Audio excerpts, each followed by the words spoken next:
We blamed exhaustion, naturally. Anyone with a newborn knows just how reality sort of blurs at 3 a.m. like that. But over the next few months, the pattern grew stranger. Chairs were dragged out into the middle of rooms.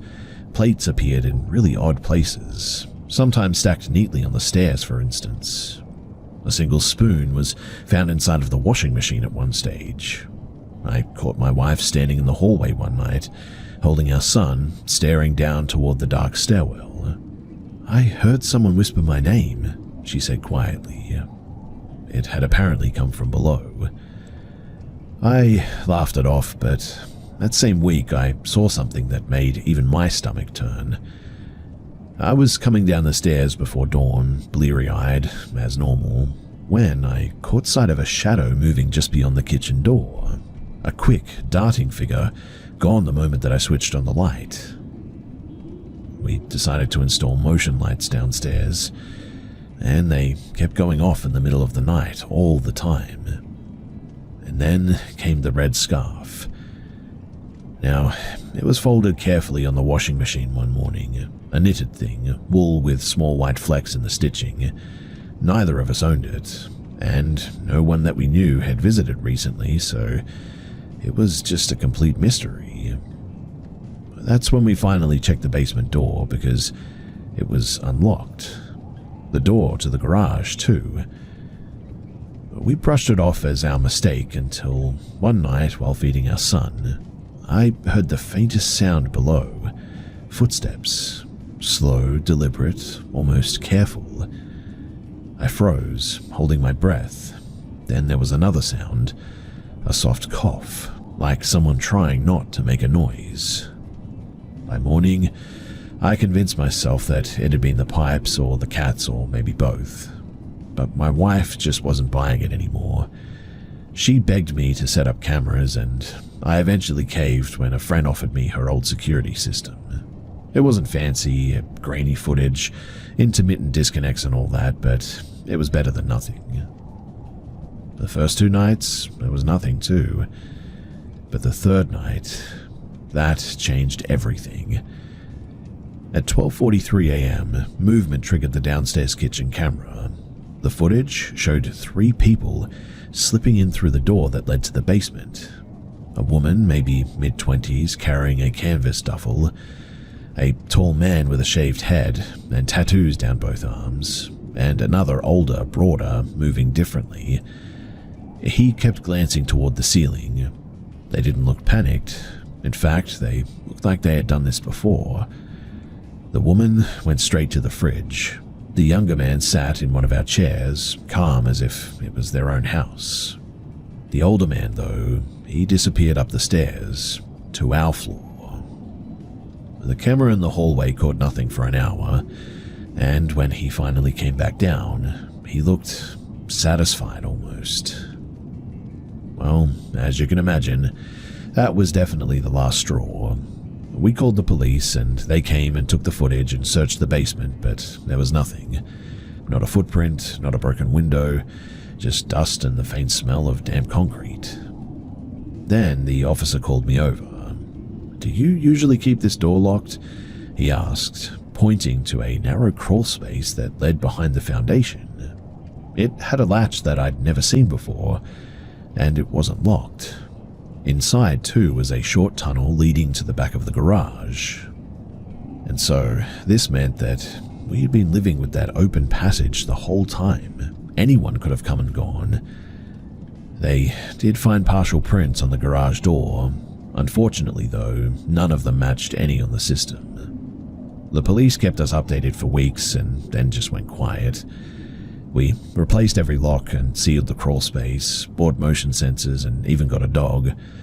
And life went back to something sort of normal, I guess. 3 months later, though, one night our son woke us up crying. I went to check on him, and when I passed the window overlooking the driveway, I instantly froze. There was a figure stood by the garage, not moving, not looking at the house, and just sort of standing there, facing the door. I turned away for a split second to grab my phone, and when I looked back, they were gone. I instantly called the police again, but nothing was found. Now, years later, we still live here. The basement is sealed, lights left on all night, and the cameras are definitely newer and sharper and always recording.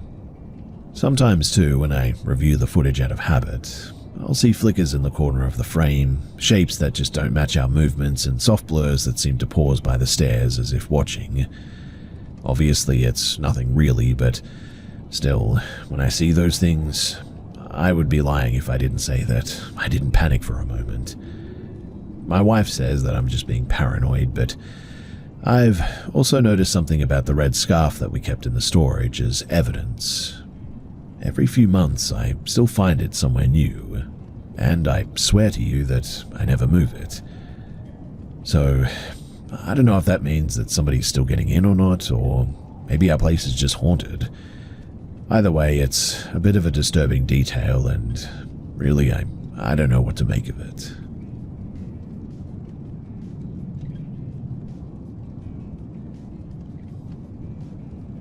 There's a stretch of the Cascade Range between White Pass and Goat Rocks that feels wrong when the sun dips behind the ridgeline. It's the kind of place where sound doesn't carry right, where the bogs breathe steam even when the air's cold and still. I used to think that kind of talk was trail superstition, just stories meant to keep through hikers cautious on the Pacific Crest Trail. Well, that was before last July. So I'd been heading southbound after flipping at the Sierra, pushing long days to make up some time. It was late afternoon, the sky a heavy gold through the haze, when I realized that I hadn't seen another hiker in almost 2 days now. The section before White Pass is swampy too, ankle-deep water, slick roots, the kind of terrain that steals your speed and your confidence.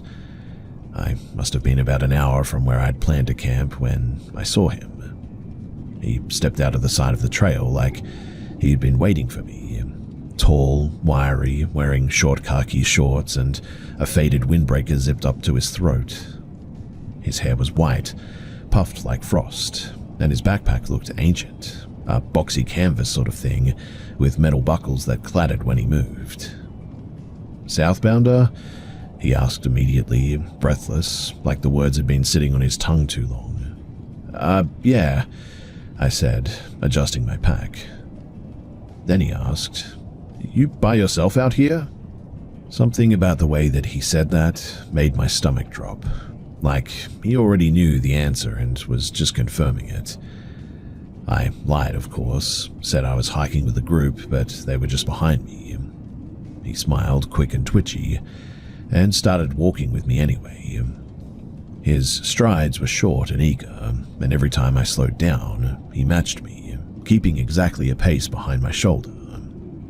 The trail narrowed, cutting between black pines and thick reeds. The air suddenly smelled of rot and wet earth, and somewhere far off a raven croaked, and then even that sound vanished. He started talking again, not about hiking and not about the weather or anything, but about the bogs, about how deep they were. "You know," he said, voice suddenly brighter, "you could sink out here and nobody would ever find you. Whole hikers just gone, swallowed up." I tried to laugh it off, but he kept going. Said that he'd helped look for one once, a missing woman in 2018. Said that they found her pack floating, but never her body. He chuckled when he said it too. Then quieter, "Sometimes I think the ground gives them back later, you know." The metal things in his bags rattled when he shifted, heavy, uneven clinks, almost like tools perhaps. Well, I sped up, and so did he. I could feel his breath on my neck at one point, the heat of it in the humid air. My heart was pounding so hard now too that I could barely hear him, but I did catch one more thing before my legs kicked into full sprint. "This is the stretch where they all go quiet." I don't remember deciding to run, but I did. The trail blurred, mud and roots and shadows. He tried to keep up. I could hear him, his steps fast and ragged, but then the sound faded. When I finally dared to look back, he was gone. Or At least I thought that he was. I rounded a bend near a small pond, and my hiking partner, the only person that I'd seen in days, was crouched by the water filling his bottle. I must have looked absolutely feral too, because his face went white as I waved at him, frantically mouthing that somebody is following me. He stood up just as the man came around the corner behind me, and for the first time I saw his face in full light. His pupils too were so small that they genuinely looked like pins. His expression fixed in something that wasn't quite surprise, but more like calculation maybe. Well, when he saw my partner, he froze. Then, without a word, he turned and bolted down the trail, arms pumping, the clatter of metal echoing between the trees. He didn't slow, didn't glance back, just vanished. We chased after him for a while too, but the trail split and twisted, and when we reached the next clearing, the footprints ended. They just stopped. No mud disturbed, no reeds bent, nothing. We waited too, thinking that maybe he'd come back out from another side path or something, but he never did. I reported the encounter to a ranger at White Pass the next morning. They took notes and said that they'd pass it on, but their faces were unreadable, I guess. When I described the man, the old pack, the rattling, the white hair, one ranger, though, glanced at another, and the silence stretched until I finally asked if they had heard of him. The old ranger hesitated before saying, "Yeah, we've had a few reports, same description, always around the wetlands too." "Did you ever find him?" I asked. They just shook their head. Later that night, as I sat outside a store with my stove going, a local came over and asked if I had made it through the bogs all night. I told him about what happened, and he laughed quietly, not like it was funny, but more like it was familiar. "Yeah," he said, "my uncle used to talk about that guy sometimes. Been seen up there for decades now. Always looks the same too, always alone." He finished his coffee, looked at the tree line, and added, "Thing is that nobody's sure if he ever was a person to begin with." Sometimes I think back to that sound, the jangling inside of his pack, steady and metallic. I've convinced myself that it was tools, or maybe cooking gear, or something ordinary. But sometimes when I'm out hiking and the trail gets a bit quiet, I think back to that same dull clatter behind me just for a second, and I always wonder what exactly was in that pack. And every single time after thinking about it, I find myself picking up the pace.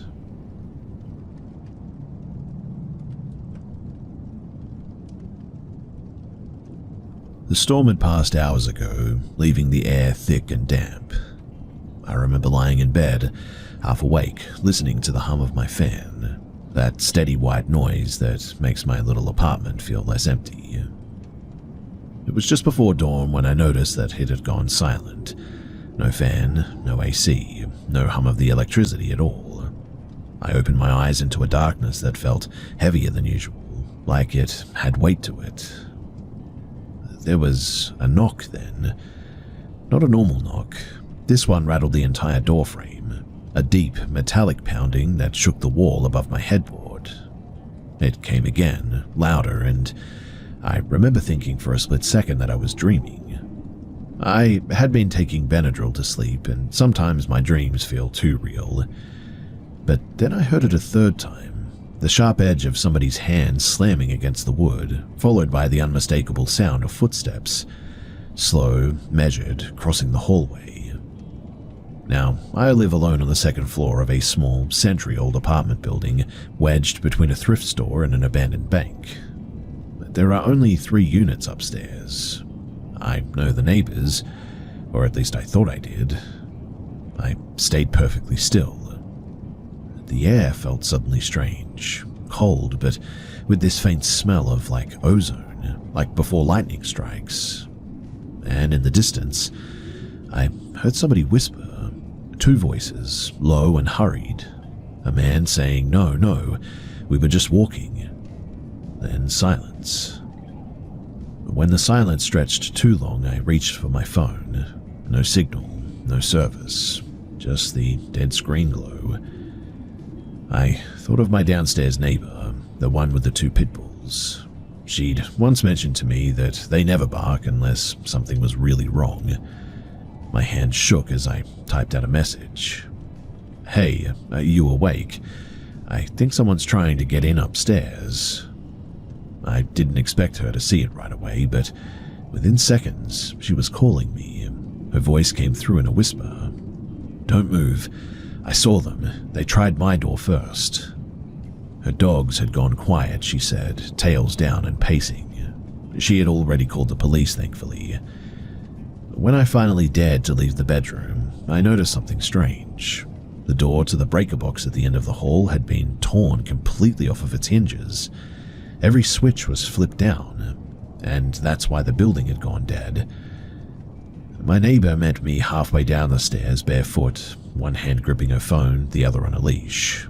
She said that she had seen 2 men slip out of the side entrance, both wearing dark clothes, faces half covered, one carrying something heavy in his arms. Well, we checked the lobby light, and it was still off. She managed to reset the breakers, and one by one the fluorescent bulbs flickered back to life. For a moment, everything looked almost normal again too, but the light just didn't feel right. It had a faint pulse to it, like it was breathing. The 3rd tenant, the quiet woman across the hall from me, finally stepped out, rubbing her eyes, asking what was going on. She looked dazed, like she had been dreaming something that she couldn't shake. When we told her what had happened, she went pale and said that she hadn't heard a thing, except right before she woke, she thought that she heard someone whisper her name through the vent.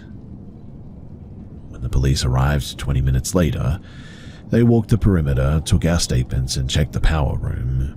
One officer mentioned that it looked like the breakers hadn't just been flipped, but that they had been pulled and tampered with, like someone yanked the entire panel open with force. They promised to review the footage from the security camera outside, but the landlord called later that night and said something really odd. The feed? Apparently it had gone dark just before the power outage, and when it came back on, the camera showed only static and then the empty street. No sign of the men, no footprints in the damp dust of the stairwell or anything. And, to me at least, this whole situation seemed like it was performed by professionals.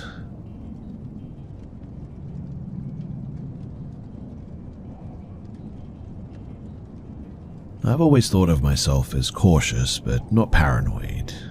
My mum always says that I have city instincts, though I've never really lived anywhere bigger than a mid-sized suburb.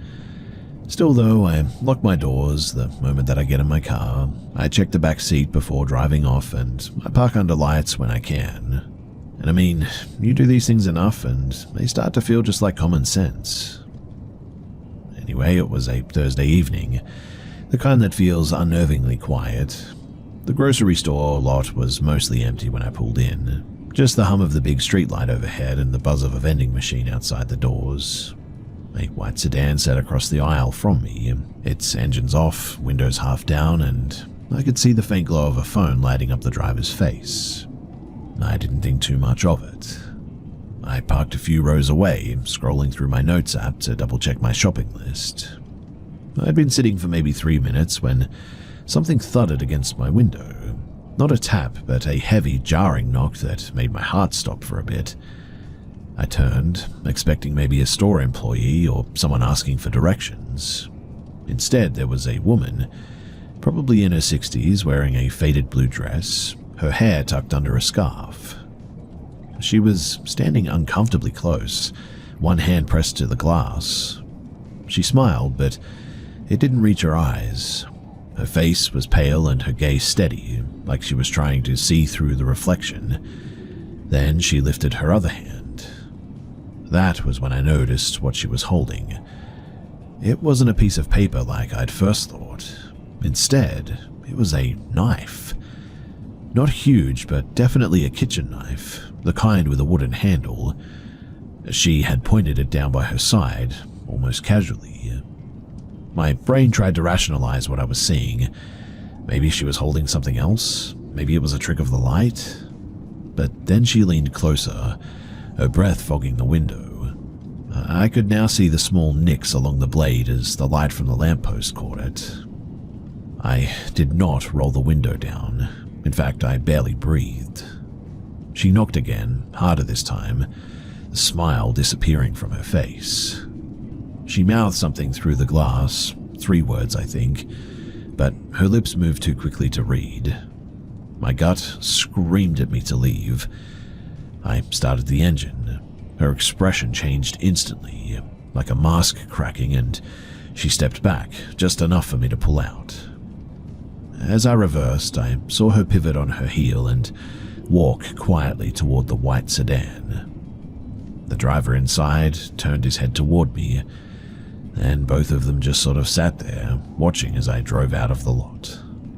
I took the long way to another store 20 minutes away that day, and even then I parked near the entrance and sat there, gripping my wheel for a bit. My phone buzzed, a text from my mum asking if I wanted to come by for dinner. I almost said yes, just to be near somebody else, but before I replied, I saw something in my side mirror. A white sedan easing into the lot. I couldn't be sure that it was the same one, given how far away it was, but I didn't wait to find out. I drove out of there, drove home, locked the doors, and I sat in the dark with the curtains closed until morning.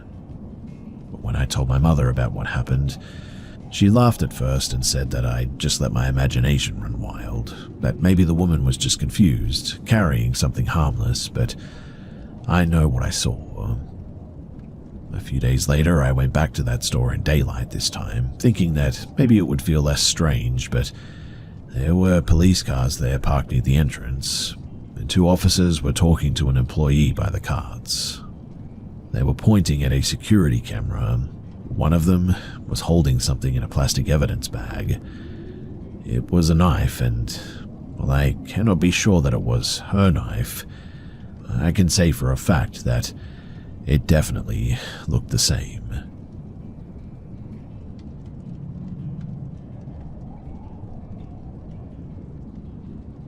Our old neighborhood sat on the edge of a stretch of woods that everyone just called the Belt.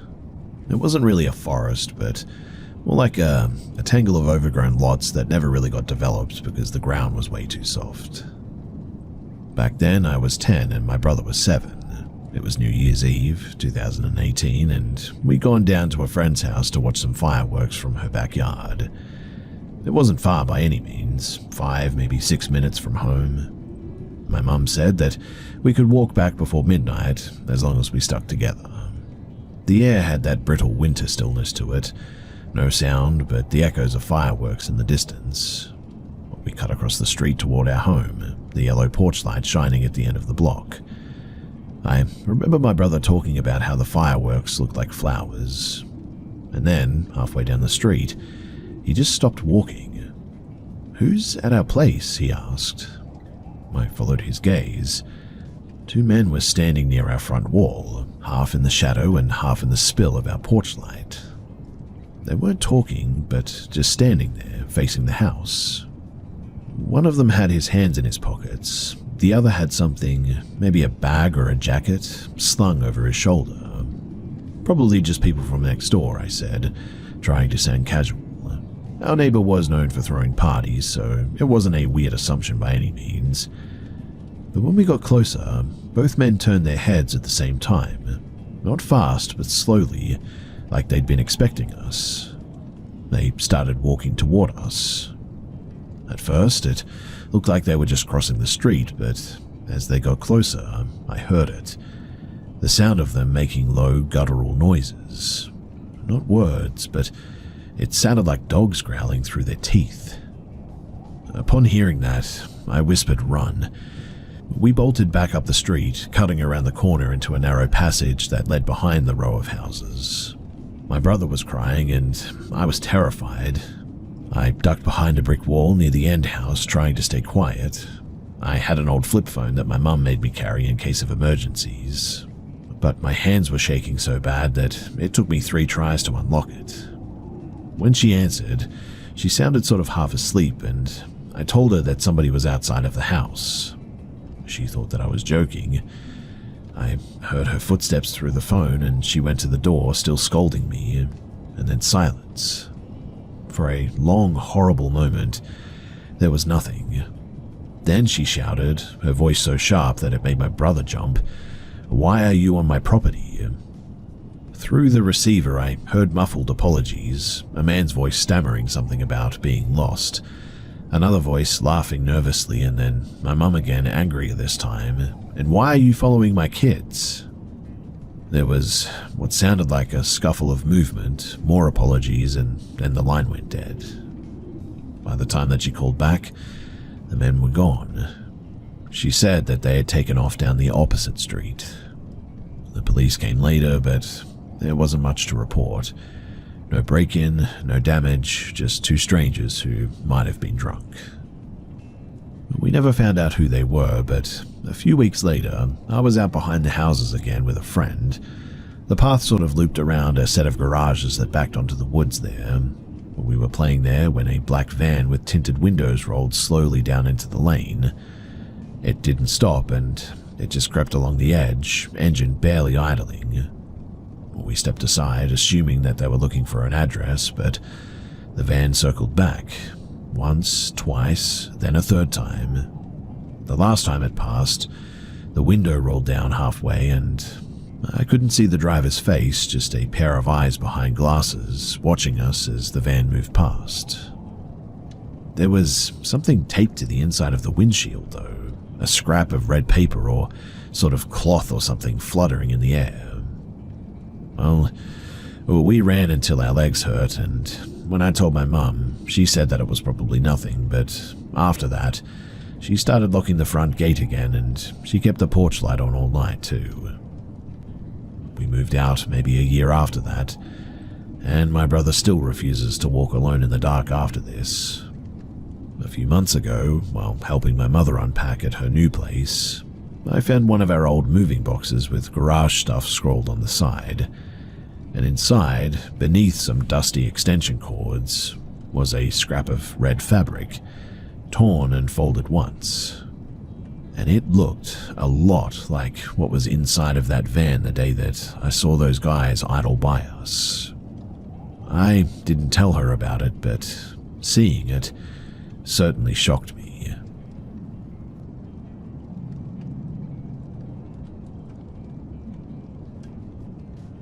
I was 13 the summer that my parents started working late. We lived on the edge of a small, quiet town where everyone supposedly knew everyone, and my afternoons were often spent alone until well past dinner.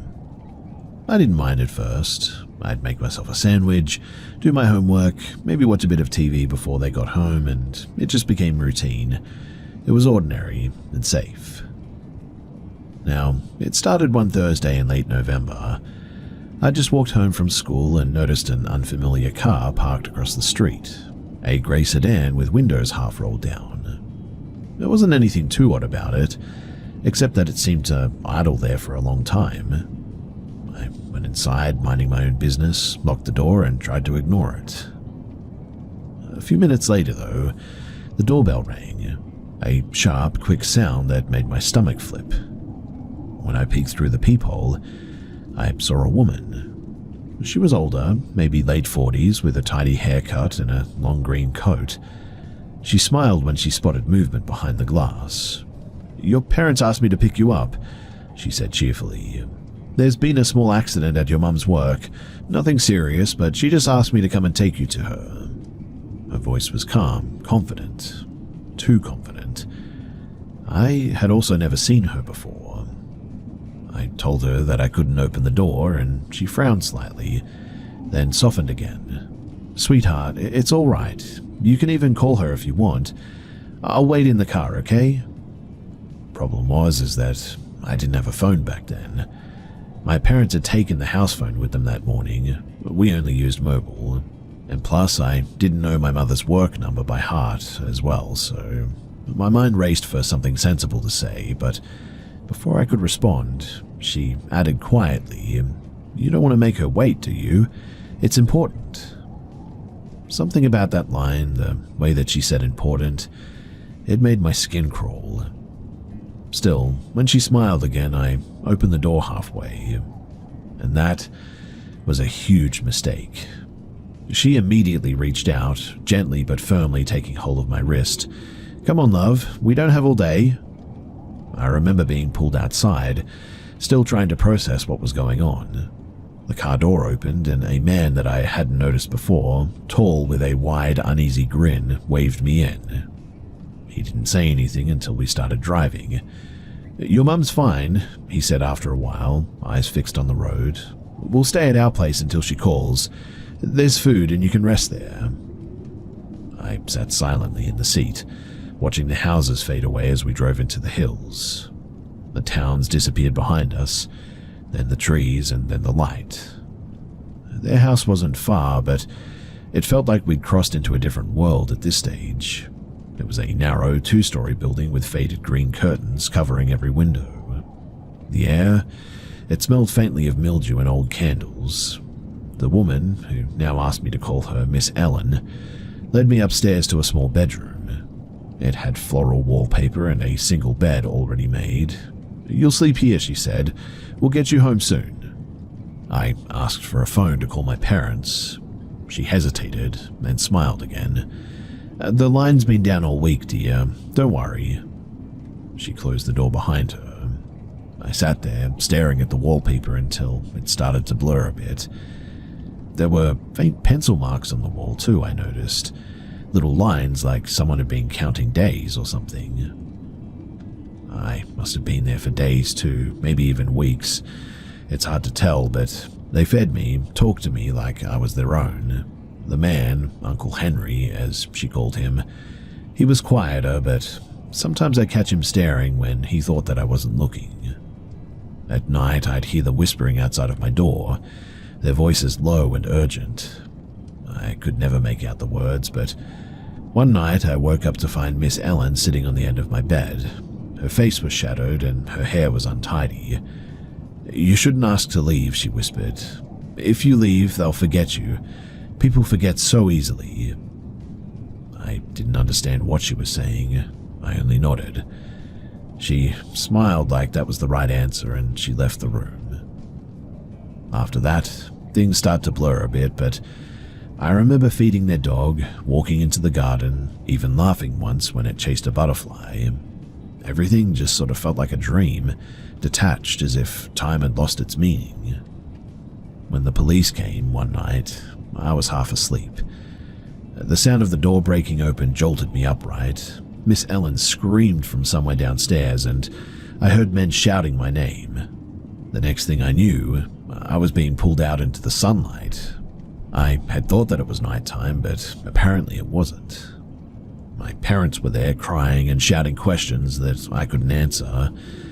The officer said that apparently I'd been gone for nearly 2 weeks at this stage. 2 weeks, just a few kilometers from home.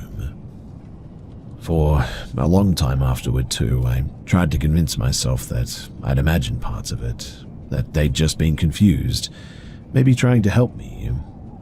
But that obviously doesn't explain why they locked the doors at night, or why, when I was finally old enough to look up their names, there were no records of anyone by those names ever living in that house. The strangest part, the house with the green curtains, it's still there. Empty, silent, the garden overgrown. But sometimes when I go by it, I often think back about that time and, well, it's hard to remember everything. Now that I'm a bit older, I can see that I was kidnapped by these people. I still am not sure as to what their motivations were, but the fact that they took me, it's eerie walking past this house still.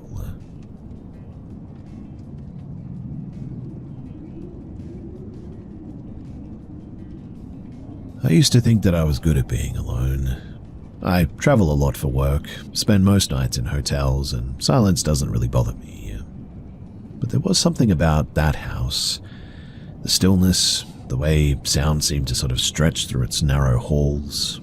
It made me realize that some silence has weight to it almost. It was the summer of 2023, and I'd agreed to stay at a friend of a friend's place while they were overseas. They lived about 40 minutes north of Albany, tucked away on a patch of land that backed into heavy woods. The house looked ordinary enough from the outside: white paint, black shutters, overgrown rose bushes climbing the porch rail. Inside, though, it felt strangely crowded, as if every inch had been built to hold something more than people. They told me that I'd have the place to myself for about 8 days.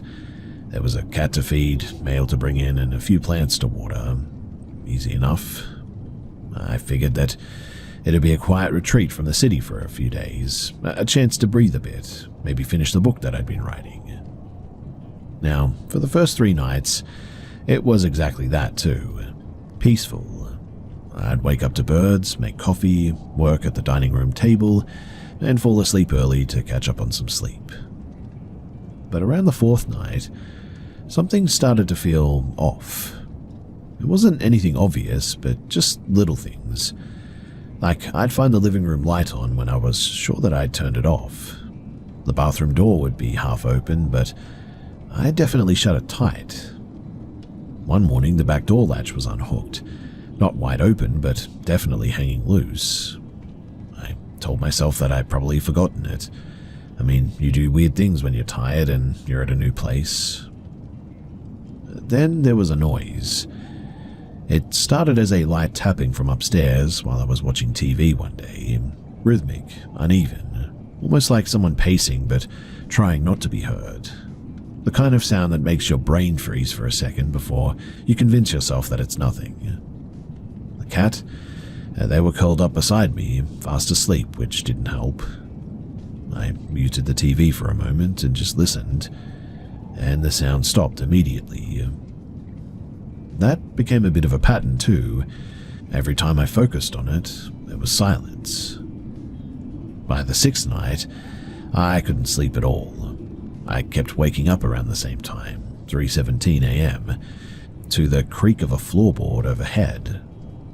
That top floor too, it made me feel uneasy. The staircase up there was narrow and steep, and the landing had a long hallway lined with 4 closed doors. Only one of them, the guest bedroom, was supposed to be in use, but I hadn't opened the other doors, and that night I did. I got up and grabbed my phone for light and started up the stairs. The hallway was colder than the rest of the house, I noticed, noticeably so too, and I walked past the guest room, peered into the empty office, then the storage room, but there was nothing. No footprints, no draft, nothing. When I reached the last door, I noticed the doorknob was slightly turned though, like it hadn't fully latched, and I pushed it open expecting to see boxes or furniture, but there was nothing. Just a small square room with bare walls and a single chair in the middle. I stood there for a long time, and the silence wasn't quiet anymore. It was full. I know that sounds odd, but it was like someone was holding their breath beside me. Then, from somewhere close behind, I heard the faintest whisper, and I swear to you that it said, "Stop looking." Upon hearing that, I swung around. I backed out, shut the door, and I left every light in the hallway on until morning. When the couple came home a few days later, I didn't plan on saying anything. I mean, it felt ridiculous. I didn't want to sound like one of those people who hears things in old houses, but as we were chatting in the kitchen, the husband sort of mentioned casually, "Hope the nights weren't too noisy. That place can get weird after dark." The way that he said weird made my stomach turn too, and his wife sort of looked uneasily at me. "Did you stay upstairs?" she asked. I nodded, trying to sound casual. "Yeah, in the guest room. Why?" She exchanged a glance with her husband before saying quietly, "We usually keep that whole floor closed off now." When I asked why, she hesitated. "Well, We used to rent the house before buying it, and the previous owners left in a bit of a hurry. Apparently their kid was sleepwalking and talking to someone who wasn't there, always in that back room. She didn't elaborate any further, and I didn't push. I left that day without taking the money that they'd offered for house sitting, and I just wanted out. Anyway, a few weeks later, curiosity got the better of me, I suppose, and I looked the property up online, thinking that maybe I'd find a mention of its history or something. There wasn't really much, just a blurry photo of an old real estate listing, and in that photo, taken years before the couple owned it, I could see something that was weird. In the upstairs window, the one at the end of the hall belonging to the bare little room, there was what looked like an outline of a figure standing there perfectly still. And the chair that I had seen in the center of the room, well, it wasn't there in the old photo, but beside the window you could just make out faint words carved out into the wooden frame. The listing image was too low quality to read them clearly, but it looked like 3 words. I don't know what they said, but it's weird, right? I mean, I'm not one to jump to ghost as the conclusion for things like this, but I know what I heard and I won't forget it.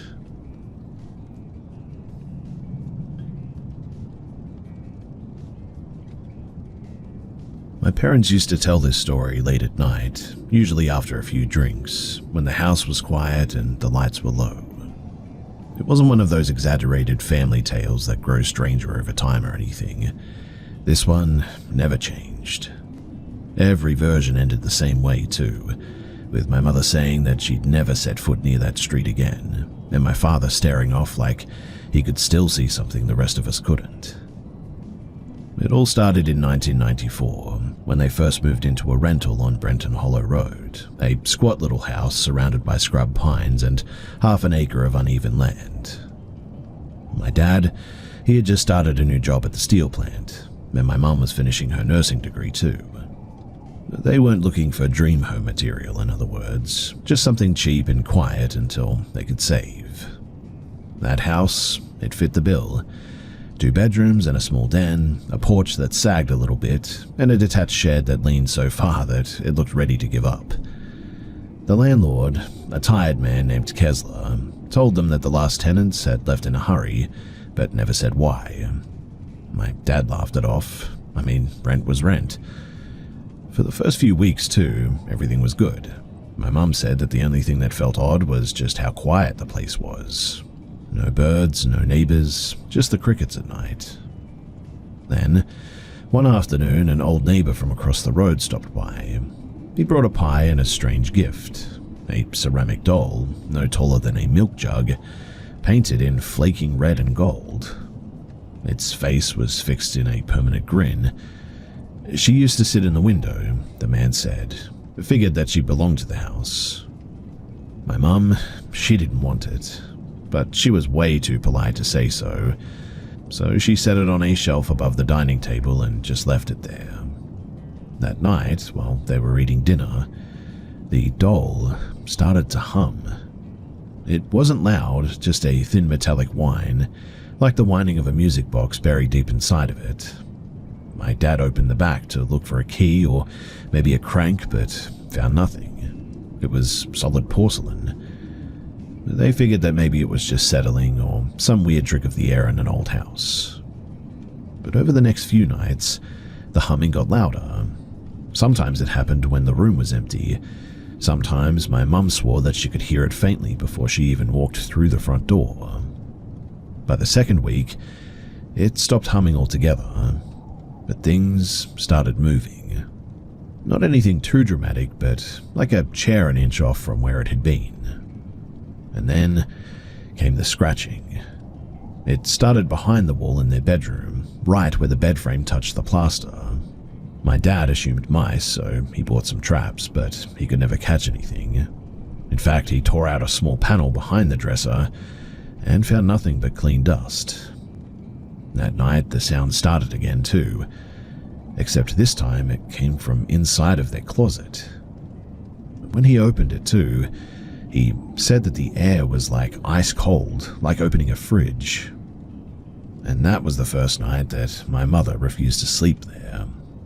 A week later, my dad found muddy boot prints in the hallway, large ones, too large to belong to either of them. They started from the back door, trailed through the kitchen, and stopped at the foot of their bed.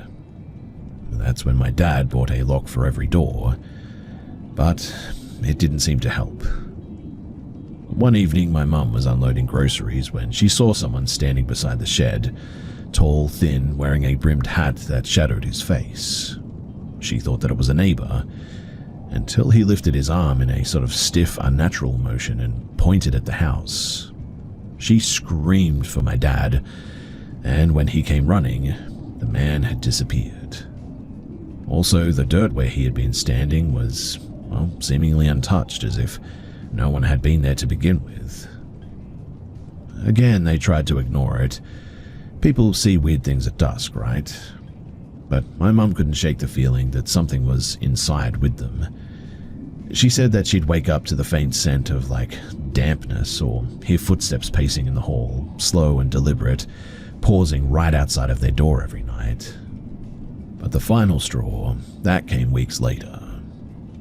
My dad had picked up a night shift at the plant, leaving my mum alone at nights.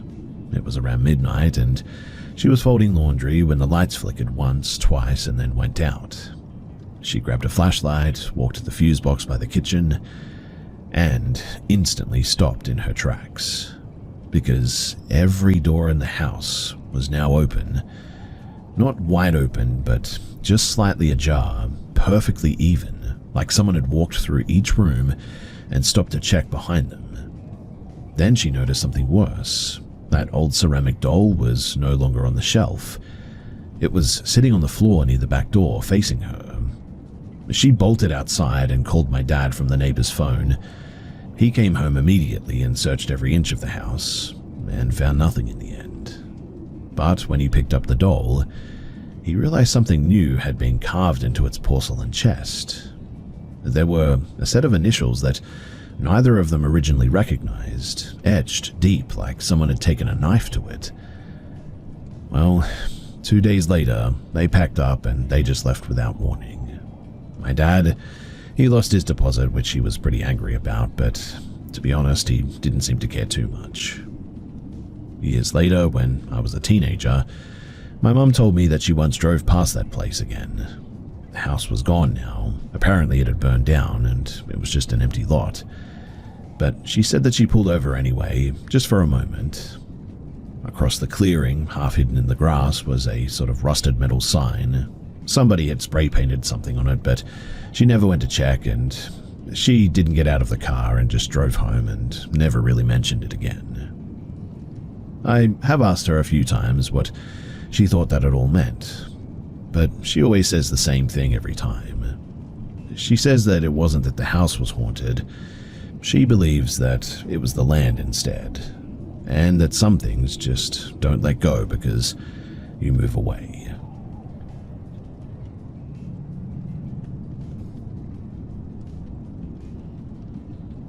It's strange how easily we get used to unfamiliar places, right?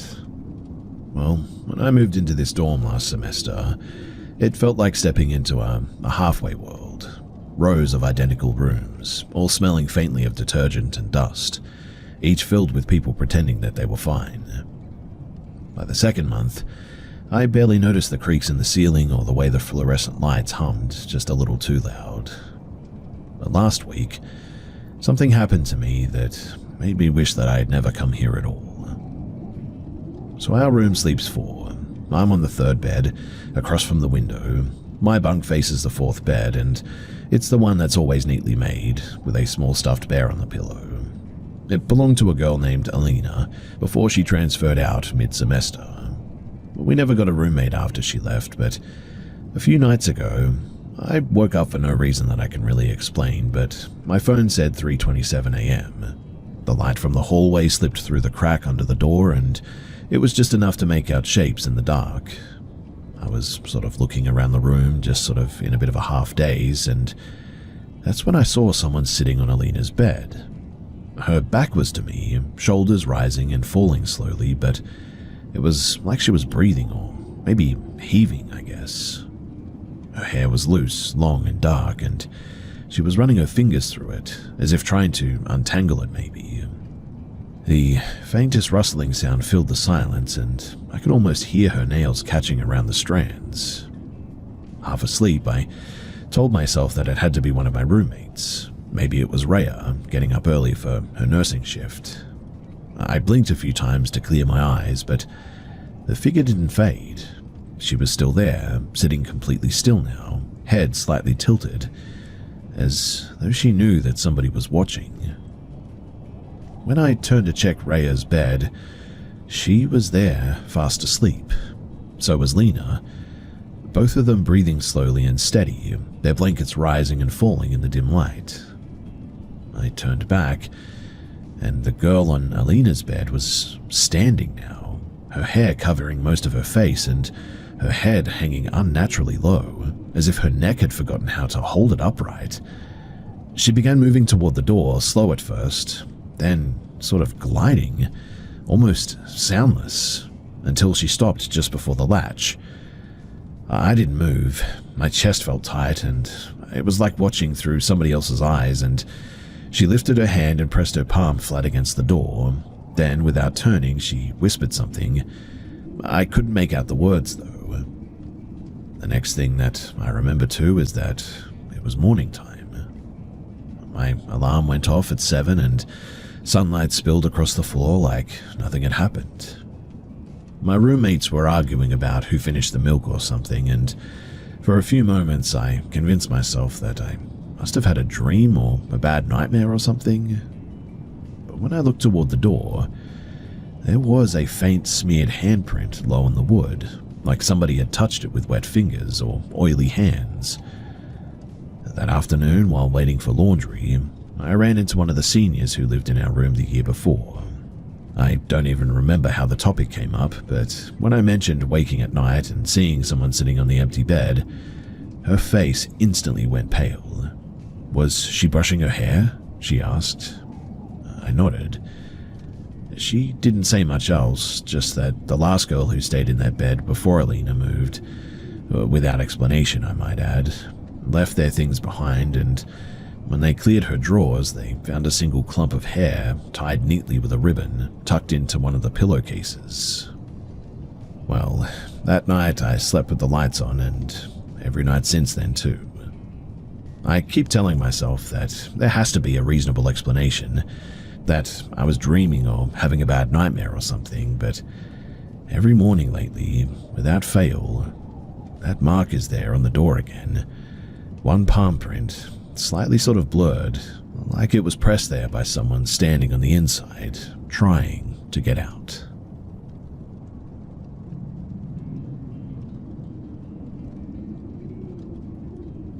So I used to work seasonal gigs during the fall, mostly helping set up haunted attractions around small towns. It wasn't glamorous by any means, minimum wage, long hours, lots of fake blood and screaming teenagers, but it paid for my rent. In 2022, I got hired at a traveling scare park that set up just outside of Middletown. They called it the Hollow Grounds, a stitched-together maze of hayrides, fog machines, and actors in cheap masks. My job was to run the lights near the Carnival of Shadows set, basically a large striped tent filled with clowns and strobe effects. Now, when guests weren't coming through, I'd take breaks behind the tent where we stored props and spare bulbs and all that. The area backed onto a stretch of overgrown woods that ran along an old golf course back there. There was a narrow dirt lane between us and the trees, mostly used by staff on the carts to haul equipment. Most nights were pretty loud, chaotic, and really busy, but on October 21st, everything felt quieter than usual. The air was colder than it should have been for Delaware that time of year, and the fog that night didn't seem to roll in at all. It just sort of appeared, thick and low to the ground. Around 10:45, we had 15-minute lulls between rides, so I slipped out back to have a smoke. The moon was full, bright enough to paint the clearing silver. I sat down on a crate, scrolled my phone for a bit, and tried to warm my hands up. A few minutes passed before I noticed movement on the dirt lane beyond the tent. Somebody was walking out there. At first, I thought that it was one of the actors cutting across the field, maybe heading to the storage shed. But then I realized just how tall they were. Their back rose well above the fence line, 8 foot at least, and they moved sort of wrong. That's when I realized that the motion wasn't human. The limbs were bent strangely, way too long, almost jointed like an animal's, but they didn't hit the ground right. Then I realized that it was walking on 4 legs that looked both rigid and liquid sort of at the same time, like it was struggling to hold its shape. For a few seconds, I told myself that I was just seeing things. I'd been running on caffeine and cold pizza all night, but as it passed through the moonlight, I could see it clearly. A figure, white as bone, matte and featureless, its surface absorbing light instead of reflecting it. No face, no details, no texture, just a pale shifting outline moving slowly down the path. The sound that it made wasn't like footsteps too. It was more like static maybe, faint and uneven as if something was vibrating behind the air. Every time that it turned its head towards me, if that was its head, I felt my stomach twist with a kind of panic that I don't think I've ever experienced before. It stopped halfway down the lane, and then the thing's body sort of rippled, like a mirage bending heat, and I swear that I saw it lean slightly toward me too, as if trying to recognize what I was. Then it kept walking, unhurried, until it just sort of disappeared into the woods. I must have sat there for a full minute at least after it vanished before I could move again. When I finally stood, my hands were shaking and I dropped my cigarette. I bolted to the front of the tent where 2 of the other actors were chatting and told them what I had seen. They laughed at first until one of them, an older guy who worked that site for years, stopped smiling. He then said to me, "You saw it on the trail, didn't you?" When I nodded, his face went tight. He told me that a few of the crew who had worked that zone in past seasons, that they had seen something similar, a white figure that moved like smoke, trapped in what seemed like a shape. One girl quit mid-shift after she saw it watching her from the woods apparently.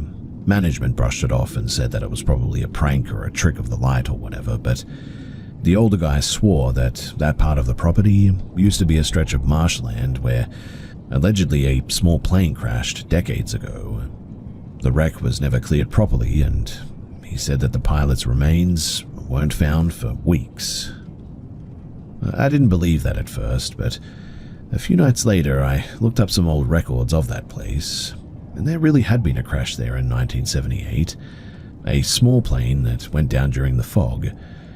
Both passengers were declared missing and they were presumed dead. The recovery report mentioned the search had been hampered by unstable ground and poor visibility. Well, after that night, I refused to go out behind the tent alone any longer. Even in the daylight, that patch of trees just felt wrong now, way too quiet and too still. The following weekend was my last shift of the season, and I told my boss that I was done after Halloween, and I never went back.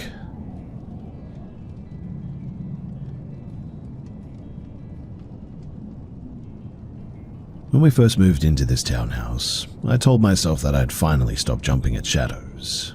It was quiet, new, clean, no creaking floorboards, no drafty windows, no strange sounds, just the sort of place that you dream of raising a family up in.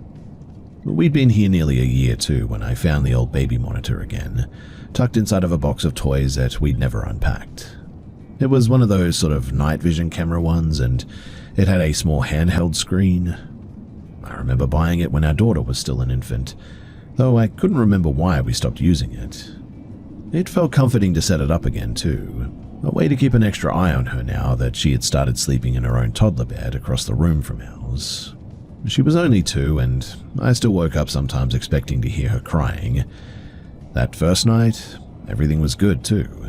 She fell asleep easily, clutching her stuffed rabbit. My husband and I stayed up late watching some TV, and I kept the monitor beside me on the couch, half sort of watching the green-tinted image of her tiny form. At some point, I noticed what looked like movement too, a faint shimmer beside her bed, like something brushing past. I blinked, but when I did, it was gone. I assumed it was just interference, like static or maybe the wireless router or whatever. But then it started happening more often. Every night, sometime after 2 in the morning, the image would sort of flicker, and I'd see shapes. Sometimes it even looked like a hand reached toward her blanket. Sometimes a vague silhouette was sort of leaning over her, as though checking if she was awake. I would hold my breath and whisper for my husband to look, but whenever he went into her room, there was never anything there.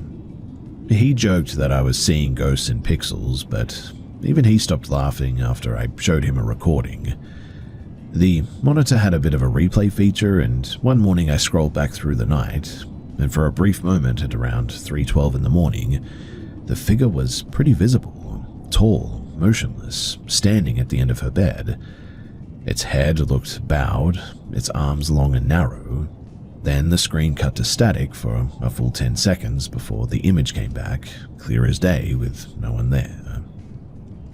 As you can imagine, I was struggling to sleep at this stage. I moved the camera thinking that maybe it was just the angle, or maybe a reflection from our TV or headlights from outside or something. But even when I shifted it to the far corner, the same thing happened. Figures near her bed, faint gliding movement across the room, a strange soft distortion like breath fogging glass all over the camera. I told myself to just stop obsessing over it. But then something else started. The audio. At first it was just faint static, but then I swear to you that we could hear whispers. Not words exactly, but more like the rhythm of someone speaking under their breath, close to the microphone. I would mute it, then unmute it again, hoping to catch a bit of a pattern or thinking that maybe the device was malfunctioning, but once, right before dawn, I thought that I heard my daughter's voice, not crying, but just talking softly like she does when she's playing alone, except her lips weren't moving. The next morning, when I asked her what she had been talking to in her dreams, she smiled and said, "The lady in the window." Mind you, there's no window on that wall. After that, I started unplugging the monitor during the day, but even then it would sometimes turn itself on. I'd come into the room and I would see the green LED blinking light and the screen showing faint motion, though the plug was still out of the wall. One night, I finally called the property manager, asking if anything odd had happened with the previous tenants. He hesitated before saying that the family before us had moved out early for personal reasons. When I pressed him, he said that they had a daughter about the same age, a lovely child, and then he went quiet and just changed the subject. The next day, I knocked on our neighbor's door, an older woman who had lived there for over a decade at this stage. When I mentioned our address, her face fell, and she said softly, "That unit's always been strange. There used to be a man there years ago before they built the new development. He'd lost his wife and child in a car accident, apparently. Wouldn't leave the house. People said that he used to stand by his daughter's crib for hours, whispering to her like she was still there." I didn't know what to say. But that night, I left the monitor off, stuffed it in the closet, and told myself that it was over. But at around 3 in the morning, my daughter started crying. Not the soft, sleepy cry that she usually had, but a panicked sort of cry, almost a scream. When I ran in, she was standing in the corner, pointing toward the closet where the monitor sat, and she kept repeating, "He's in there." The next morning, the monitor screen cracked straight down the middle too, though nobody had touched it, and so I threw it away. We haven't used that baby monitor since, but my daughter still sometimes wakes up laughing softly, looking at the same empty corner of the room, and when I ask her what's so funny, she just whispers, "He likes when you're watching." We will be moving next month, and I told my husband that I just want a fresh start, somewhere bright and open and, well, just normal.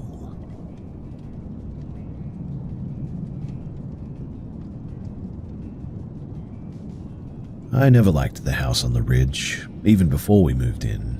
Something about it just made my stomach twist, and I don't know, maybe it was the way that it sat at the edge of a dry gully, or how the wind made the tin roof literally groan like an old animal trying to breathe. But my parents, they were thrilled. It was cheap, modern enough, and came with enough land for my brothers to tear around on their dirt bikes on. I was 11, and we had just moved from the city to start over. The nights were filled with the usual country sounds there, crickets, the distant call of frogs, but a few weeks after settling in, I started waking up to something else. It wasn't a creak or a knock, not even an animal cry. It was a scream. Not far away and not muffled, but like right next to me. It was so close that it made my ear ache at one point, and a woman's voice was breaking through into raw, tearing sort of agony. It was the kind of sound that you cannot confuse for anything else too. The kind that makes your body go completely rigid before your mind even catches up. I would sit up in bed, heart hammering, and look around the room. My brothers would always be snoring, the hall light spilling faintly under the door. There was nothing. And when I would ask if anyone else heard it, they would just stare blankly and they would all shake their heads. "It's probably just a fox," my mum said once, sort of half asleep. "They scream like that sometimes, you know." But I'd heard many animals before, and yeah, some of them can sound eerie, but this just wasn't that. This was human. The worst part, though, was just how it changed. At first, it came every few nights, a sharp cry like somebody startled. Then it became longer, closer, more sustained, as though this woman was drawing nearer. I eventually stopped sleeping properly as well, lying awake and just waiting for the sound. One night I tried recording it on my old MP3 player too. I left it running beside my bed, microphone facing out. The scream came right on cue, a long shaking wail that felt like it was inside of my head. And when I played it back in the morning, there was nothing there but silence. No crickets, no wind, no breath, just a hollow hiss where the sound should have been. I started to dread bedtime too. I begged my parents to let me sleep in the lounge, even on the floor, but they said that I was just being dramatic.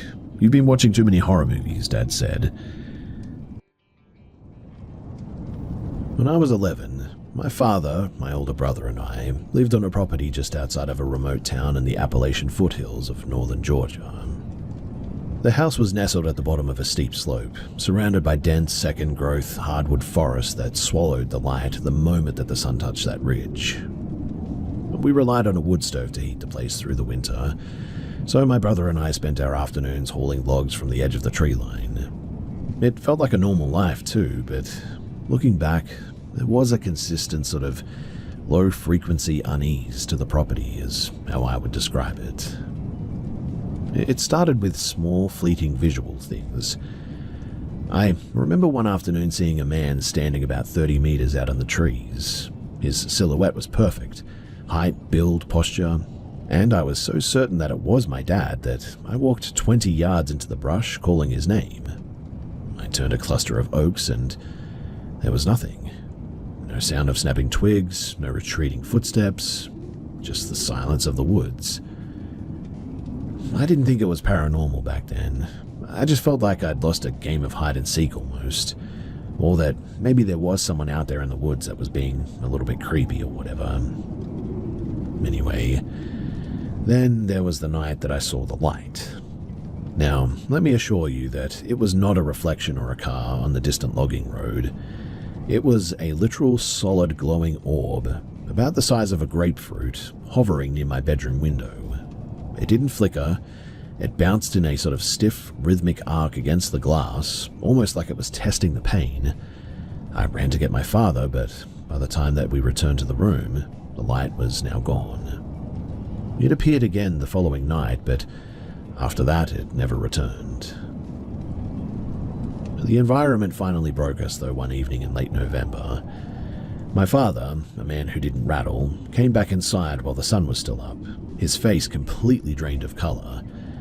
He told us that, as he was bucking a log, something massive had sprinted through the brush directly behind him.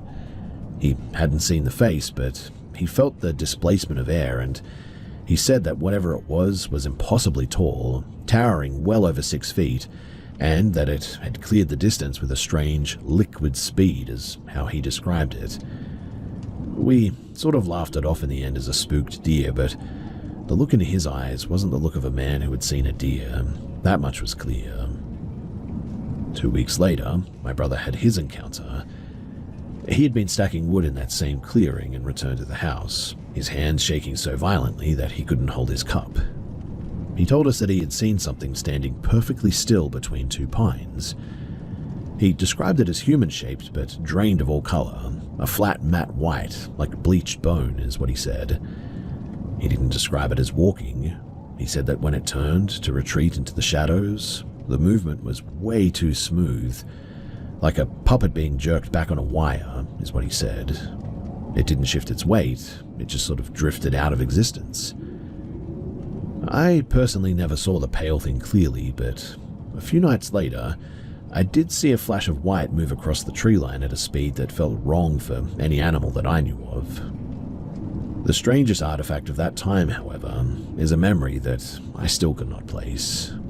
For years, I carried the vivid memory of my brother telling me that there was an unmarked, sunken grave somewhere deep in the woods behind our shed.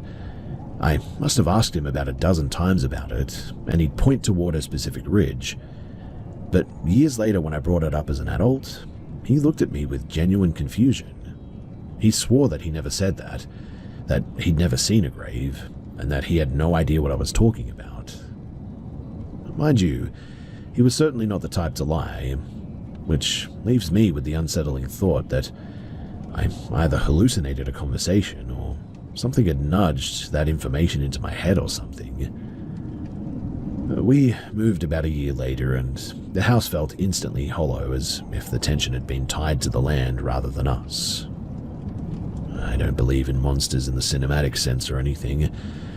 I actually suspect that maybe we were living on a land that had been used for something else, or that there were people passing through the woods who knew how to remain unseen or something. But the consistency of those encounters, the tallness and the wrongness of the movement, the way that my father and brother described a presence that they couldn't name, and the look on my father's face, it still makes the hair on my arm stand up whenever I think about it. I really don't have a conclusion. I just know that in those woods it really felt like we were never the ones who were actually in charge.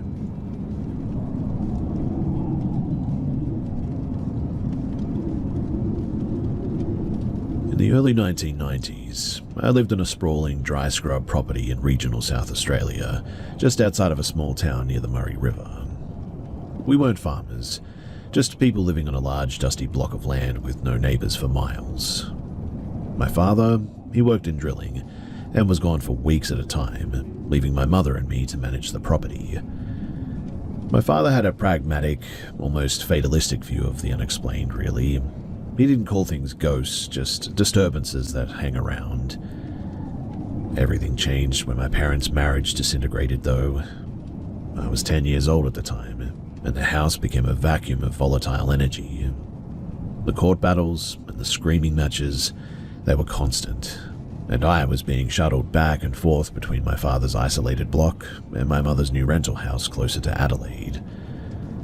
The manifestations began at my mother's place. It was a modern, single-story home, yet I would sit in my bedroom and listen to the distinct, heavy sound of furniture being dragged across the ceiling. There was no attic, though, no crawl space, just empty joists and insulation up there. When I asked my mother about it, she would snap that it was just the roof settling, but her eyes were always wide with an unvoiced panic. Then, the physical environment started to warp. My bedroom, for instance, would drop in temperature so violently that my breath would mist in the air, only for the room to return to normal heat a minute later. But the first time that it breached the veil of a private experience was in the kitchen. My mother and two of her friends were sitting with me, pressuring me to choose sides for the custody hearing. My chest was tight and I felt like I was vibrating with anxiety at the time. Suddenly, though, every single cupboard door in the kitchen, and I mean all of them, swung open in perfect, violent unison. Then they slammed shut so hard that the timber around the hinges splintered. Before anyone could scream, a cutlery drawer slid open on its own and ejected a pile of forks and knives across the tiles. We all sat there in paralyzed silence. The atmosphere in the room felt ionized as well, like the air right before a massive lightning strike. We get those sorts of storms here in Australia a lot, so you definitely know what they feel like. Anyway, after that, the house became a bit of a staging ground, really. I would return to my room to find my heavy wooden chair moved to the center of the floor, or maybe my book stacked into precise, unnatural pillars. At night, I also heard rhythmic heavy banging inside the drywall, as if something were trapped between the studs, trying to beat its way out. The most harrowing moment? Well, that occurred when I was sitting on the bathroom floor, sobbing after a particularly cruel phone call with my father's lawyer. Above the sink, the mirror didn't just crack, it literally exploded outward, and glass showered the entire room. I wasn't scratched, thankfully. It was almost as if the mirror had just been pushed from behind, and it completely missed me. I told my father about the events at his place, expecting him to be really skeptical. But instead, he looked at me with a grim sort of knowing expression. "You're wound up and it's spilling over," he said. He didn't mean it in a psychological sense. He truly believed that my internal stress was acting as a catalyst for a physical reaction in the house. And I don't think that he was wrong. One afternoon, after another brutal legal update, I walked into my room at his house and the window pane began to rattle against the frame, despite there being no wind. A jagged crack formed down the center of the glass and my dresser physically shifted 3 inches away from the wall. My father was standing in the doorway and saw the entire thing. He didn't say a word. He just grabbed my hand and led me into the lounge room, his face set in a mask of grim resolve. Once the court proceedings finally settled, though, and I moved in with my father full-time, the pressure valve, it just seemed to close. And over the course of a few months, the noises faded, the temperature normalized, and the object stopped moving. By the time that I was 13, the house was just a house again. I am in my 40s now, and I've navigated high-stress careers and personal crisis, and I've never even seen so much as a light bulb flicker out of turn. I struggle with the supernatural label. I prefer to think of it as a localized phenomenon where, for 2 years, the emotional intensity of my life became so focused that it actually manifested into the physical world. But even now, all these years later, I cannot shake the memory of those kitchen cupboards flying open, or the sound of the mirror shattering into 1,000 pieces. I don't know if it was a ghost, a psychic projection, or a tear in the fabric of the house or something, but I know that when I stopped being afraid and the conflict ended, the world stopped tearing itself apart around me.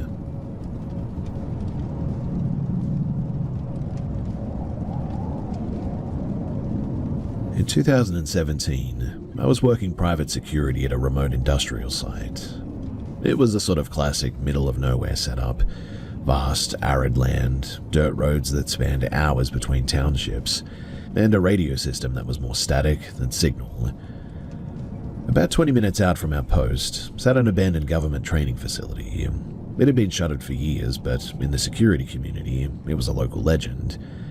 Everyone had a story about it. Lights in the windows, the sound of equipment moving, the standard rumors that you tell to pass the time on a 12-hour shift. Most of us just treated it as a joke. One night, though, the shift was dead and 3 other guys on my team convinced the supervisor to let us drive out there and scout the perimeter. We were armed with standard gear, heavy-duty torches, a handheld thermal imaging camera, expecting nothing more than a bit of local tourism. As we neared the structure, the first thing that hit us was the noise. It was a sharp mechanical screeching from inside of the ducting, like metal grinding against metal. We rationalized it as a bird trapped in the ventilation, but the sound had a sort of jagged, unnatural edge to it that instantly killed our mood. The front entrance was wide open too, and inside of the building was an absolute labyrinth of dust and debris. But as we pushed further in, the vibe shifted from haunted to, well, hostile, really. There were clear signs of a squatter, crushed beer cans, scattered food wrappers, and blackened patches on the floor where small illegal fires had clearly been set. In one assembly hall, we found a bird that had been torn apart. Not scavenged, but shredded with deliberate, messy force. One of the guys at the back of the line whispered that he'd seen a shadow move across a doorway at the far end of the hallway. He didn't say it in a sort of spooky way. He said it more in the tone of a man who had just realized that we were now trespassing on somebody else's home. We found a set of concrete stairs leading to a subterranean level. Near the stairwell, someone had scrawled "Leave" into the wall paint in a dark, thick medium that looked uncomfortably like dry blood. At that point, the adventure was over. We started heading back in a tactical line, torches tied to our chests. Halfway to the exit, one of the guys raised the thermal camera at one point. He stared at the screen, then handed it to me. At the far end of the corridor, two small bright hotspots were moving in tight coordination near the floor. It looked like two predators watching us. And just then, a deafening crack echoed from deeper in the building, like a heavy wooden beam being snapped in half. We didn't debate it. We quickly moved toward the entrance with purpose, and as we reached the threshold, a heavy ceramic tile exploded against the floor behind us. We didn't look back. We sprinted for the vehicle, and the drive back to the base was where the reality of the situation really began to fracture. Mark, one of the guys on the team, completely checked out. He went stiff, like literally stiff, staring at the dash with wide, unblinking eyes, refusing to answer when we spoke to him. When we got back to the barracks, he just sat in the truck, mumbling nonsense. While the rest of us huddled in the mess hall, debating whether to report trespassing, Mark suddenly called out from the barracks room down the hall, "You don't need to worry about me." He shouldn't have been able to hear our conversation. The night got worse, though. We had responded to a routine alarm at a neighboring site, and Mark came along, acting increasingly aggressive and really erratic. During the perimeter check, he started shouting over the radio for me to freeze, insisting that somebody was standing directly behind me in the darkness. I never saw anything, though. The others saw nothing, too. Halfway home, Mark snapped back to reality, just completely lucid again, with apparently no memory of like the last 4 hours. The next morning, Mark complained that his room had been tossed. His mattress was overturned and his gear was scattered everywhere, apparently. And when he lifted his shirt, there were 3 parallel angry red welts raking straight across his shoulder blades. We filed an official report about the trespassing, leaving out the phantom details. A few months later, we found out that the police had raided the facility and arrested a man who had been squatting in the building for months, apparently. He had a history of violent assault and was known for luring people into remote areas, apparently. Now, obviously, we were dealing with a violent, unstable person living in our blind spot, and the psychological impact of being hunted in the dark, maybe that triggered a total breakdown on Mark or something. That's certainly possible. But the scratches, the trance, the paranoia, I don't know about all of that. Especially his story about his room being tossed around. I still don't go near that ridge, and I've never seen a man lose his mind quite like that again. And honestly, I hope I never have to, ever again.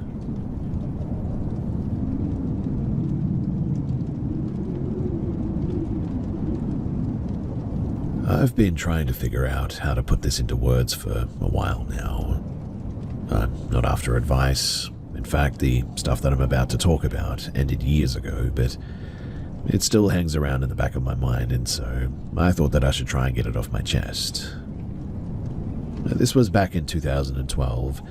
I was 22 at the time, living in a converted basement apartment in a quiet, older neighborhood. The place was really cheap, mostly because it had been sitting vacant for a long time, and it was a really weird setup. For instance, you had to walk through a shared laundry room to get to the main living area, and the windows were all street level, so you could literally see people's shoes walking by on the sidewalk outside. I lived alone, and for the first few months it was pretty fine. But then I started noticing that my stuff wasn't where I left it. I'm certainly not a neat freak. I keep my eyes in a bowl, my books alphabetical, and my closest door shut, though. One morning, I woke up and the kitchen chairs were all pushed out, like someone had just finished a meal. A few days later, my laptop was sitting on the floor instead of the desk, even though I knew that I'd powered it down and tucked it away. I figured I was just tired or maybe sleepwalking or something. I started leaving my phone recording at night though because of this, but unfortunately I never caught anything. Then the smell started. It was like wet wool and stale cigarettes, but it would only ever hit me when I was sitting on my couch. It would be strong for maybe 10 seconds and then just sort of vanish. But the tipping point happened on a Tuesday. So I got home from work, went into the bathroom to wash my face, and stopped dead. Because there were literal wet footprints on the tile. Bare feet, small, like a child's or a very petite adult's. They led from the shower stall toward the door, and then just ended. The shower was bone dry, mind you, and I hadn't been home all day. I didn't sleep there that night. I stayed at a friend's place and came back the next morning with my landlord. We checked the vents, the crawl space, the locks, but there was nothing. He looked at me like I was losing my mind, but he let me out of the lease that afternoon, thankfully. I thought moving would fix it, to be honest. So I moved to a high-rise downtown, and it was a place that felt sterile and brand new. And for the first month, it was great. But then, I was lying in bed, middle of the afternoon one day, reading a book. The bedroom door was cracked open a little bit, and I saw a shadow pass by the gap. Not like a person walking, but more like a flicker of dark fabric almost. I got up, thinking that it was just a neighbor's kid in the hall, but when I opened the door, the hallway was completely empty. I looked down at the carpet, and there, right outside of my door, was a faint, damp smudge. It looked like somebody had stood there with wet socks. Now, it didn't escalate into anything violent or anything, but it was just a very persistent, quiet intrusion. I felt like I was being tracked almost, but not by a person. Genuinely, it felt like something was tagging along behind me, moving between the spaces where I wasn't looking. I'm in my mid-30s now, and I've moved 3 times since then. I don't deal with wet footprints or shifted furniture anymore, well, as far as I know of. But even now, when I come home and the house is really dead quiet, I always check the corners of the room before I put my keys down. It's not that I'm expecting to see something, it's just that I haven't forgot how quickly a space can stop feeling like your own.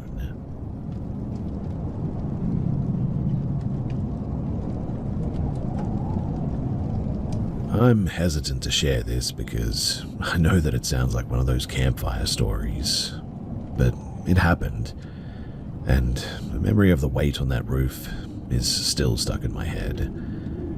So, I was spending the summer with my uncle on his ranch in the high country of eastern Wyoming. It was dry, flat, and miles from the nearest paved road. The silence out there at night was pretty heavy too.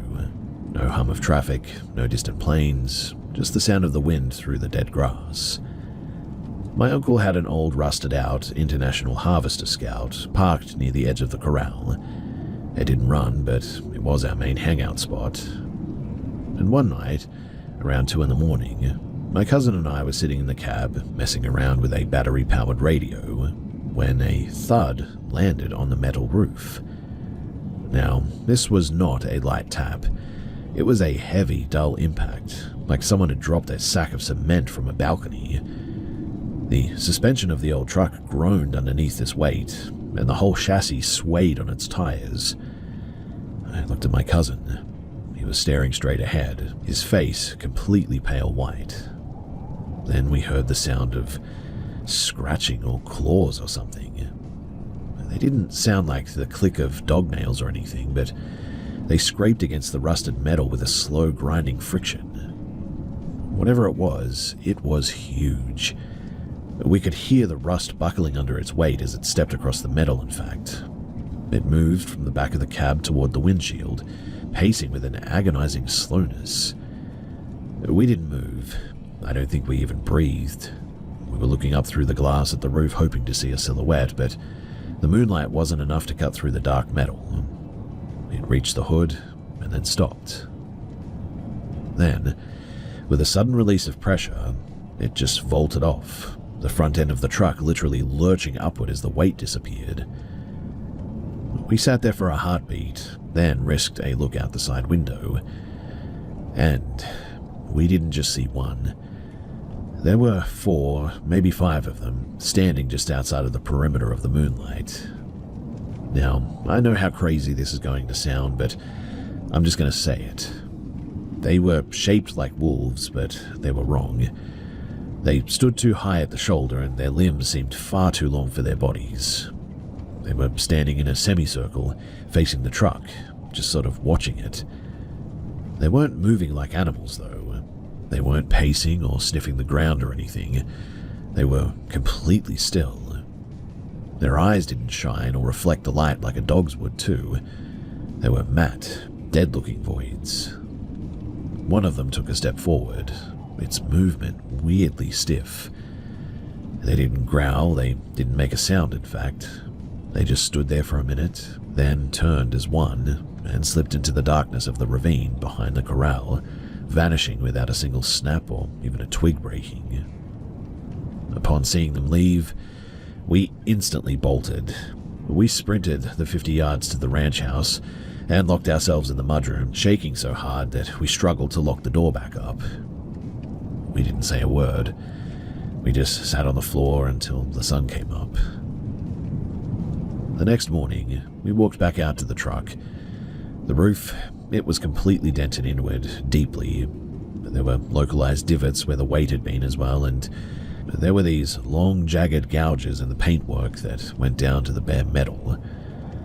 My uncle, he came out, looked at the roof, and just sort of frowned. He thought that we'd been climbing on it and messing around on it. We never told him the truth. He was a practical man, and we knew that he would just tell us that we were losing our minds and wouldn't believe us anyway. We stayed on the ranch for another 2 weeks after that, but I never went back out to that place, especially at night. And look, I've seen wolves in the wild since then, and before then even. They're beautiful, skittish animals that want nothing to do with people, really. But whatever these things were, they were definitely different. They were more deliberate in their actions and far bigger. They also almost seemed curious as well, as weird as that sounds. And the more that I've researched and thought about it over the years, well, I'm not entirely convinced that they were even animals at all.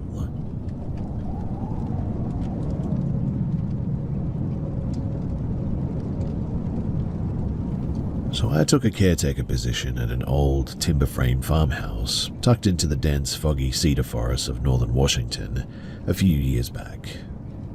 It was one of those places that felt like it was sinking into the earth, with floorboards that groaned under the weight of the humidity and a draft that seemed to flow upward from the basement rather than through the windows.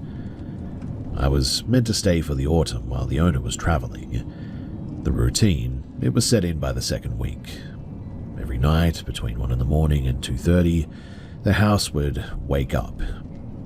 At first, it was subtle, the sound of silverware clinking on a ceramic plate, drifting from the galley kitchen down the hall. I'd lie in bed, rigid, waiting for the sound of the door opening or the floorboards creaking under a physical weight, but nothing ever followed. It was just the sound of a meal being prepared. I checked the house daily for weeks as well. I installed tension rods on the windows and deadbolted the heavy oak front door. I spent hours sweeping the basement, checking for holes in the insulation gaps where a stray animal could get in. But there was nothing. The house was sealed tight as far as I could tell, and yet the kitchen sounds persisted like a recording being played on a loop. Now, one humid Tuesday, I was in the bedroom staring at the ceiling when the heavy upright piano in the parlor, which had been silent since I arrived, began to play on its own. It wasn't music though, it was a single note struck with enough force to make the instrument's frame vibrate. Then a second note, lower, then a sharp, jarring chord. I didn't grab a flashlight, I didn't grab a weapon, I just sort of stood there in the hallway, frozen, listening. Then there was this smell, a thick scent of like pine needles and damp earth that saturated the air in seconds. My lungs suddenly felt heavy too, and the temperature in the hallway plunged, my breath instantly frosting in the dim light. The piano stopped and a voice, not a whisper as well, but a flat conversational tone, spoke from the kitchen. It was a woman's voice, clear and uninflected, saying a name that I didn't recognize. I turned the corner into the kitchen, my heart absolutely hammering. The room, though, was empty, but the kitchen table, which I had cleared before heading to bed, was covered in a thin layer of fine damp soil. The dirt seemed fresh and dark and was still holding moisture when I touched it. I spent the next 3 hours sitting in the middle of the kitchen floor holding a kitchen knife, staring at that dirt. It just didn't make any sense. I mean, the windows were locked, the floor was solid wood, there were no tracks leading to the table in or out, but somebody must have broken in and done this. I packed my truck at sunrise and I drove until I hit the next county. I never went back to finish that contract, and I never spoke to the owner about the dirt on the table. People talk about haunted houses as if they're places that hold on to spirits, but this felt different. It felt like the house was an anchor, pulling something from the woods around it inside. I still remember that smell, the damp, rotting scent of cedar and wet earth. I've lived in apartments and houses for the last decade, and I've never heard a piano play by itself ever again. And I've never seen dirt just sort of magically appear like that. I learned one thing for certain, though. When a house starts making its own rules, the best thing to do, in my opinion, is to just leave the key on the counter and drive.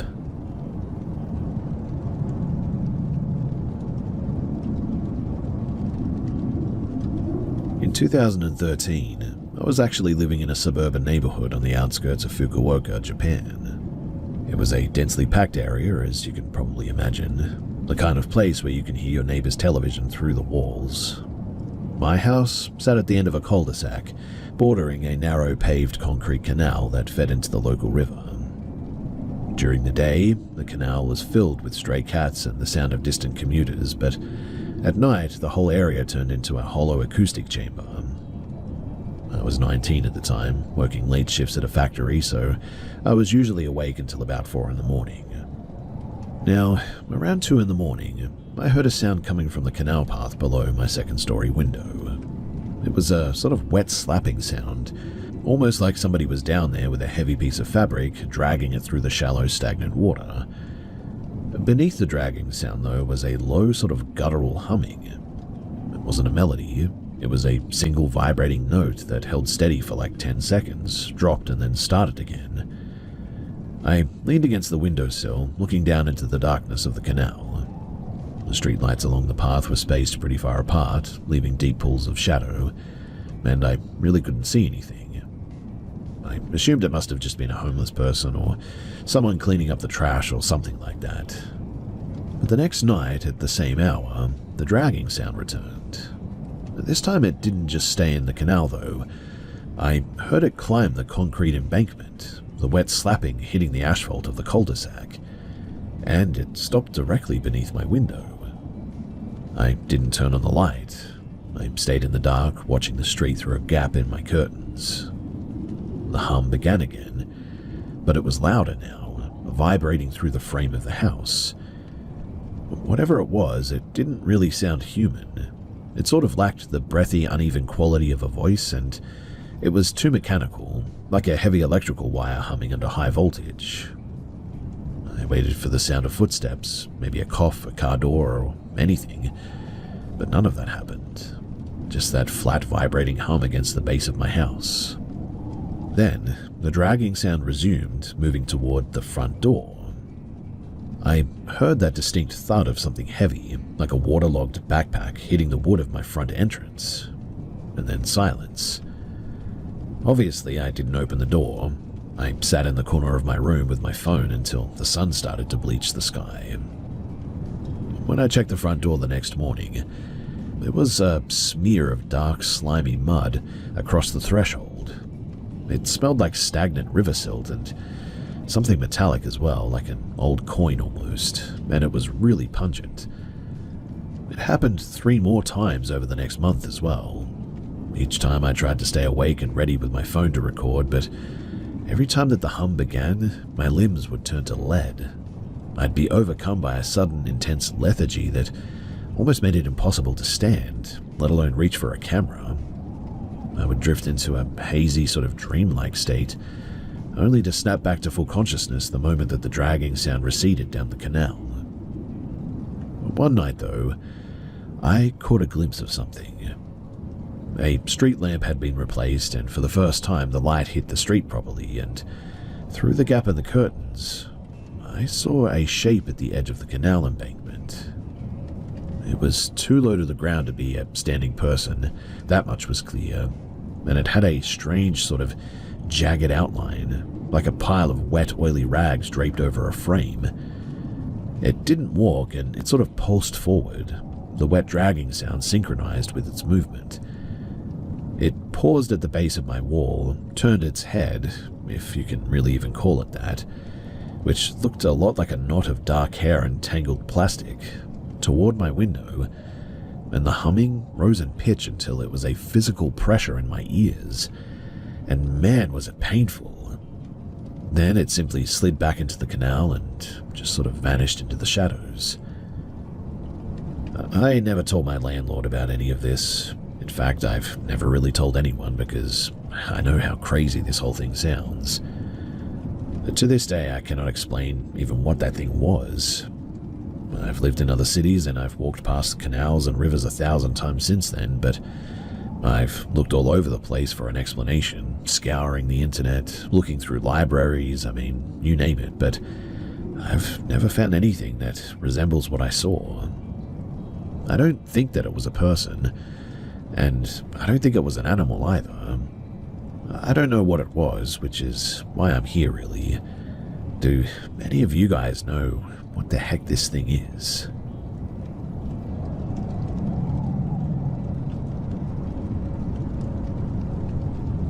A while ago, I spent a month house sitting in an isolated farmhouse in rural Vermont, right near the Canadian border.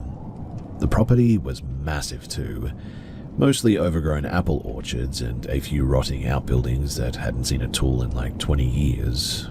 But it was a beautiful place during the day.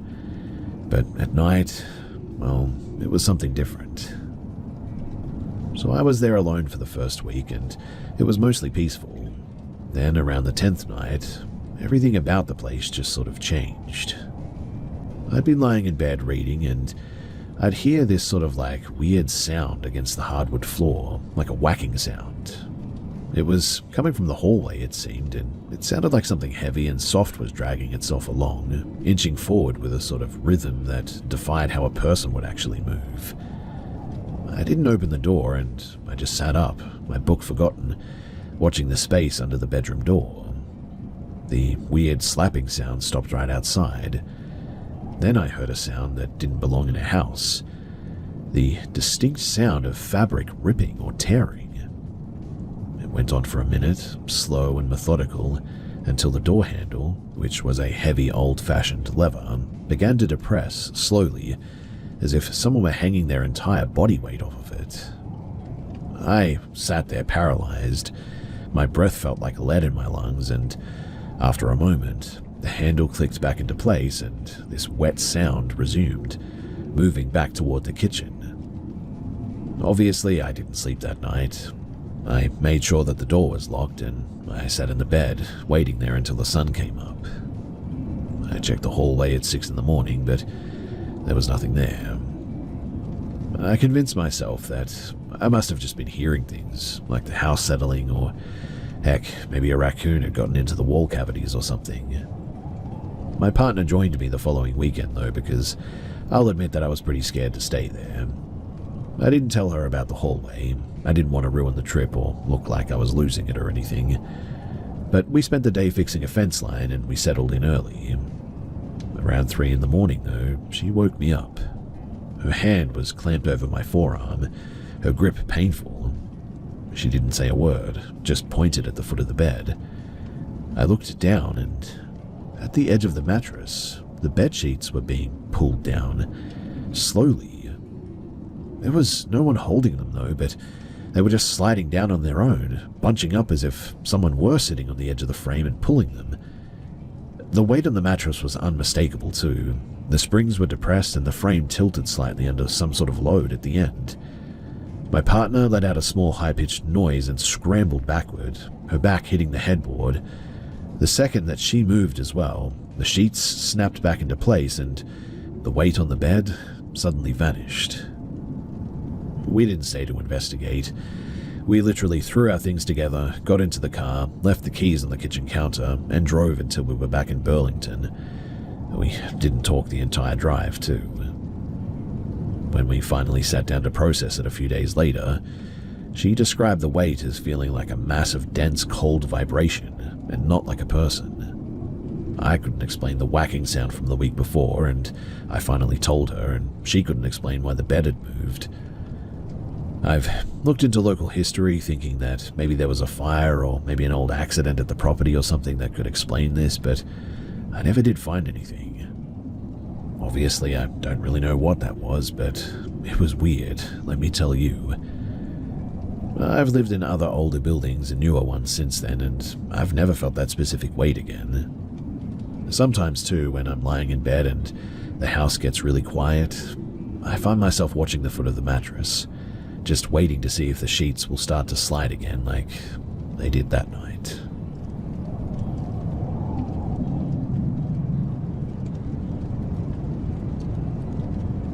Back in 2018, I was pulling graveyard shifts as a night watch security guard at an old disused dormitory block at a technical college. The building was slated for demolition, so it was completely empty, just rows of identical hollowed-out rooms that smelled like wet dust and stale carpet. My job was pretty simple, really. Walk the halls every couple of hours, check the locks on the exterior doors, and sit in the lobby until the sun came up. It was pretty mind-numbingly boring work, but it paid for my tuition, so it was good enough for me. Now, the building had a bit of a weird layout. The rooms on the third floor were arranged in a sort of long straight line, and the hallway was lit by these flickering fluorescent strips that were on a motion timer. If you didn't move enough, the whole corridor would go black. Around 3 in the morning on a Tuesday, I was doing my rounds on the third floor, and I reached the end of the hallway and paused to check my phone. While I was standing there, I thought I heard a noise coming from the room directly behind me. It sounded a bit like somebody hitting something. I turned around expecting a squatter, but the room was empty. The door was hanging off its hinges, and the room inside was stripped bare, just bare concrete walls and exposed wiring. Then the fluorescent lights in the hallway all clicked off at once. I stood there in the pitch black, my heart doing a bit of a stutter step. I didn't reach for my flashlight immediately, but instead I just sort of listened. This noise had stopped, and in its place I heard what sounded like dry paper being crumbled. The sound of someone rubbing their hands together almost slowly and deliberately with something in it, like paper, just a few feet in front of me, in fact. I quickly fumbled for my torch and clicked it on. The beam cut through the dust, hitting the far wall, and there was no one there. But the dust on the floor was disturbed. There were long, dragging grooves in the grit, leading away from the room and disappearing into the wall itself. as if something had just walked straight through the plaster. I'm pretty sure as well that that wasn't there before. After that, I didn't finish the round. I walked as calmly as I could back to the lobby and sat there with the lights on until the relief guard showed up at 6 in the morning. I didn't say a word because I knew how it sounded. But it didn't stop there. You see, 2 nights later, I was back. I was sitting at the front desk when I saw someone standing at the top of the stairwell on the security monitor. It was a man, hunched over, looking down into the lobby. I zoomed in, but the resolution was terrible. It was just a sort of grey, grainy smudge, really. So I grabbed my heavy flashlight and marched up the stairs, yelling for them to leave the building now. I climbed 2 flights, burst onto the 3rd floor landing, and scanned the hallway, but it was empty. I stood there for a bit, sort of looking around, and at some point I looked down, and that's when I noticed on the floor the same long dragging marks were there, fresh in the dust. They started at the stairwell and ended at the door of the room where I had heard that weird sound from before. I walked to that room. The door was wide open, which I knew that I had locked previously. I shined my light inside. The room was still empty, but on the back wall, someone had written something in the thick grey layer of dust. It wasn't a word, though. It was just a sequence of jagged, vertical lines, all roughly the same length. I quit that job the next day. I didn't tell my supervisor about the room or the marks. I just told them that the isolation was really getting to me. A few weeks later as well, I was grabbing a coffee with a former student who had actually lived in that dorm years before it closed.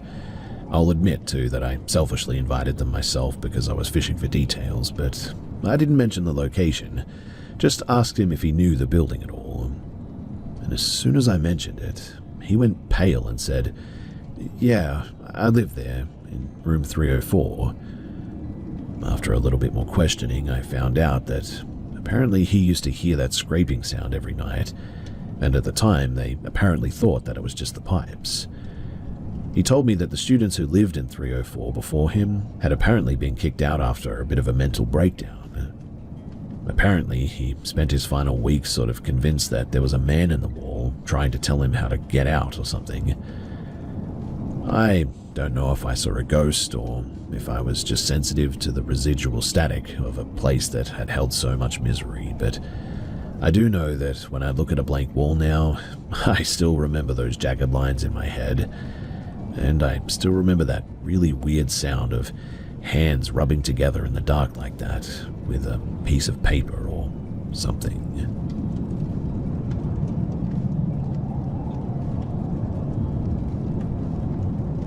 So I moved into this Victorian-era terrace in a quiet pocket of an inner city that I used to live in a couple of years back. It was the kind of place that had been renovated a dozen times by different owners.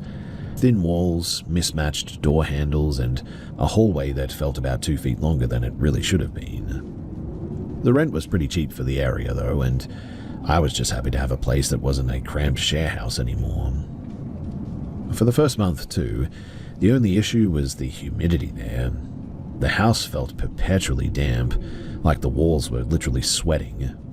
I just assumed that it was poor drainage given how close that we were to the river, but the dampness was sort of localized, really. It only ever happened in the second bedroom, which I used as an office. I just assumed, though, that maybe the waterproofing there was done poorly or something. Anyway, it all started with the scratching. It wasn't the sound of mice in the walls, too. It was a dry scraping, like someone dragging a fingernail slowly across a wooden tabletop. It always happened at 11:30 p.m., right when I'd sit down at my desk to finish up work. One Tuesday, I got frustrated with it too. I grabbed a flashlight and knelt down by the floorboards near the corner where the sound was the loudest. There was a gap in the skirting board, just big enough to stick a finger into it. I shone the light inside, and I didn't see wood or insulation or a rodent's nest or anything. Instead, I saw something black covering the back of the baseboard, and stuck to it were dozens of like small metallic-looking things that looked like old sewing pins or something. I pulled out one with a pair of tweezers. and it wasn't a pin. It was a shard of rusted steel, shaped like a hook, caked in some oily black gunk. I should have stopped there, but instead I started prying up the baseboard. Behind it, the hollow space in the wall was packed, and I mean literally packed with hundreds of these hooks. They were all linked together by a mass of tangled human-looking hair as well. It was a dense matted lump that felt warm when I accidentally touched it, which was gross. I dropped the flashlight and backed out of the room, my skin crawling so hard that I felt like I was about to vomit after touching it. I left the board pried open and spent the rest of that night in the living room. And when I went back the next morning to seal it up again, that lump was now gone. The space behind the wall was now perfectly clean. The hooks were gone, the hair was gone, even the black film was gone, leaving the wood looking fresh and sanded, as if it had never been touched by grime. The scratching sound stopped for a week after that too, and then I started hearing it from inside of my closet. I would be lying in bed reading, and I'd hear this click of my wooden hangers being pushed aside one by one. Then the scratching, that same low deliberate dragging sound, would start against the back panel of the wardrobe. And upon hearing that, I stopped using that bedroom entirely. I moved my mattress into the living room, and I actually locked that bedroom door. But the scratching, it followed me. It moved from the bedroom to the living room walls. Every night at 11:30, the same thing. The walls would ripple, just for a second, like the plaster was soft and yielding to something on the back end. I broke the lease 3 months early, and I didn't even pack everything. I left half my books and some old clothes behind. I just couldn't bring myself to reach into the back of that closet to retrieve them. I'm living in a modern apartment block now, glass and steel with no hidden spaces and no hollow walls as far as I know. It's quiet, thankfully, and I haven't had any experience like that ever since then.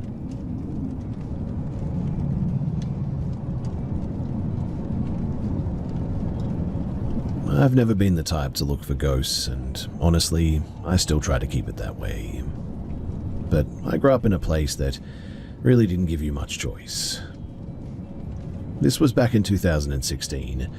I'd just taken a job as a night shift janitor at an old, disused municipal pool complex on the edge of a mid-sized town.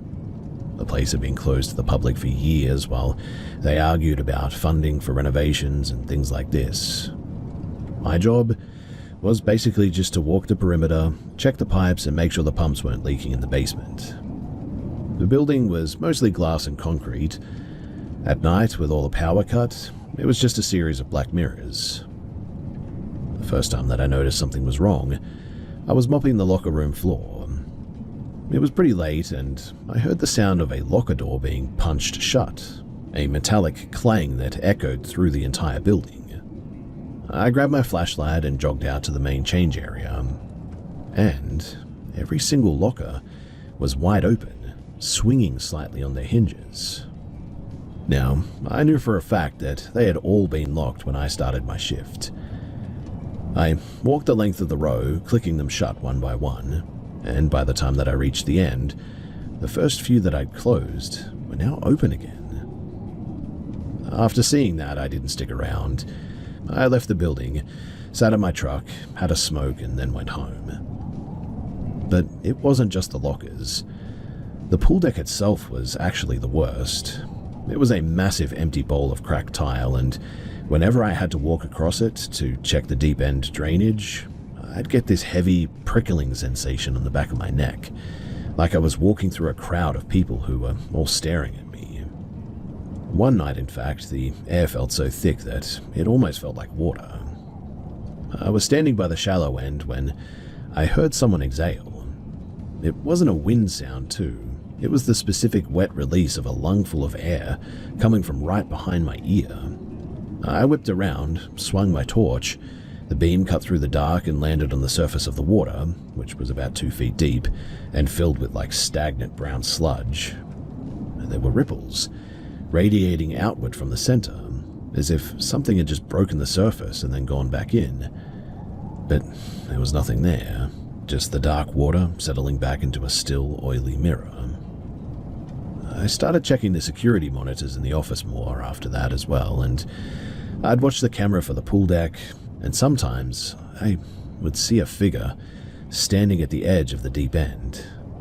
It sort of looked like a person, but the outline was really blurry, like it was almost vibrating or something.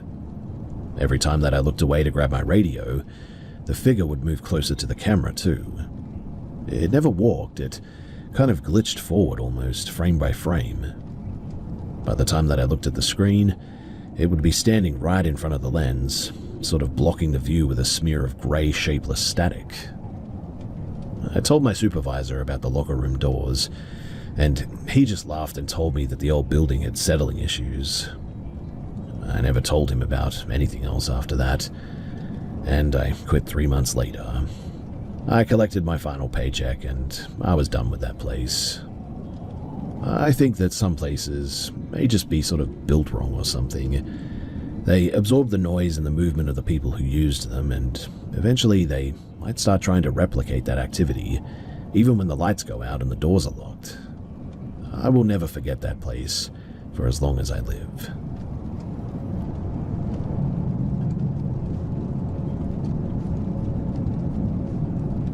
I spent the winter of 2022 in a remote town in northern Maine. It was a small frame house on a dirt road that didn't get plowed very often, and the silence was almost deafening there. The house was actually built into the side of a small hill. The back wall was essentially the foundation, cold stone, and damp earth. I was there because I needed the cheap rent and the isolation as well to finish a project that I was working on. But after the first month, I stopped getting any work done. It all started with the cellar door. It had a heavy iron latch that I always kept locked with a padlock, just because the stairs down there were rotting and pretty dangerous. Every morning, I'd come out to make a coffee and find the padlock sitting on the kitchen floor, unlocked. The door would be standing wide open, letting a draft of frigid, stagnant air into the kitchen. I thought that I just forgot to lock it at first, but the lock was an absolute pain to open. You had to sort of like jiggle the key just right just to get it open, and it wasn't something that you did in your sleep. Then I started finding things in the kitchen that really shouldn't have been there. I'd wake up to find like horsehair strewn across the stovetop. Another time it was a pile of small, smooth river stones arranged in a perfect line on the windowsill. Mind you, the nearest river was like 3 miles away at least, and the ground outside was buried under 4 feet of snow. One night in February, I was reading in the living room. It must have been about 9 o'clock or 10 or something, and the wind was howling against the eaves. I then heard something from the kitchen. I didn't turn around, I just sort of froze in my chair, staring at the television reflection in the dark window. And behind me, in the doorway to the kitchen, I swear to you that I saw a silhouette standing there. It was tall, way too tall for the doorframe, and had no distinct edges. It looked like smoke almost. It didn't move, it just sort of pulsed around, and every time that it pulsed, the air sort of got colder in the room. I slowly reached for the light switch on the lamp next to me. The second that my fingers touched the plastic, the silhouette surged forward. It didn't walk, it like flowed across the room, covering the distance in the blink of an eye. The temperature dropped so quickly and it felt like I was in a freezer all of a sudden. I didn't turn the light on. I scrambled backward, tripped over the rug, and bolted out the front door into the snow. I didn't grab my coat, but it actually felt warmer outside. I then ran to my truck, and I didn't stop driving until I hit a 24-hour gas station in Holton. I never went back to that house after that. I had a friend go and get my stuff a few days later, in fact, and he told me that when he went into the kitchen, the cellar door was wide open, and apparently the entire floor was covered in snow. I'm living in a crowded apartment in Boston now, and I've learned the value of the noise of neighbors, I think. I've read the history of the area thinking that maybe this thing was something tied to the land or some folklore, but I've never really found anything. And so, what do you guys think that was?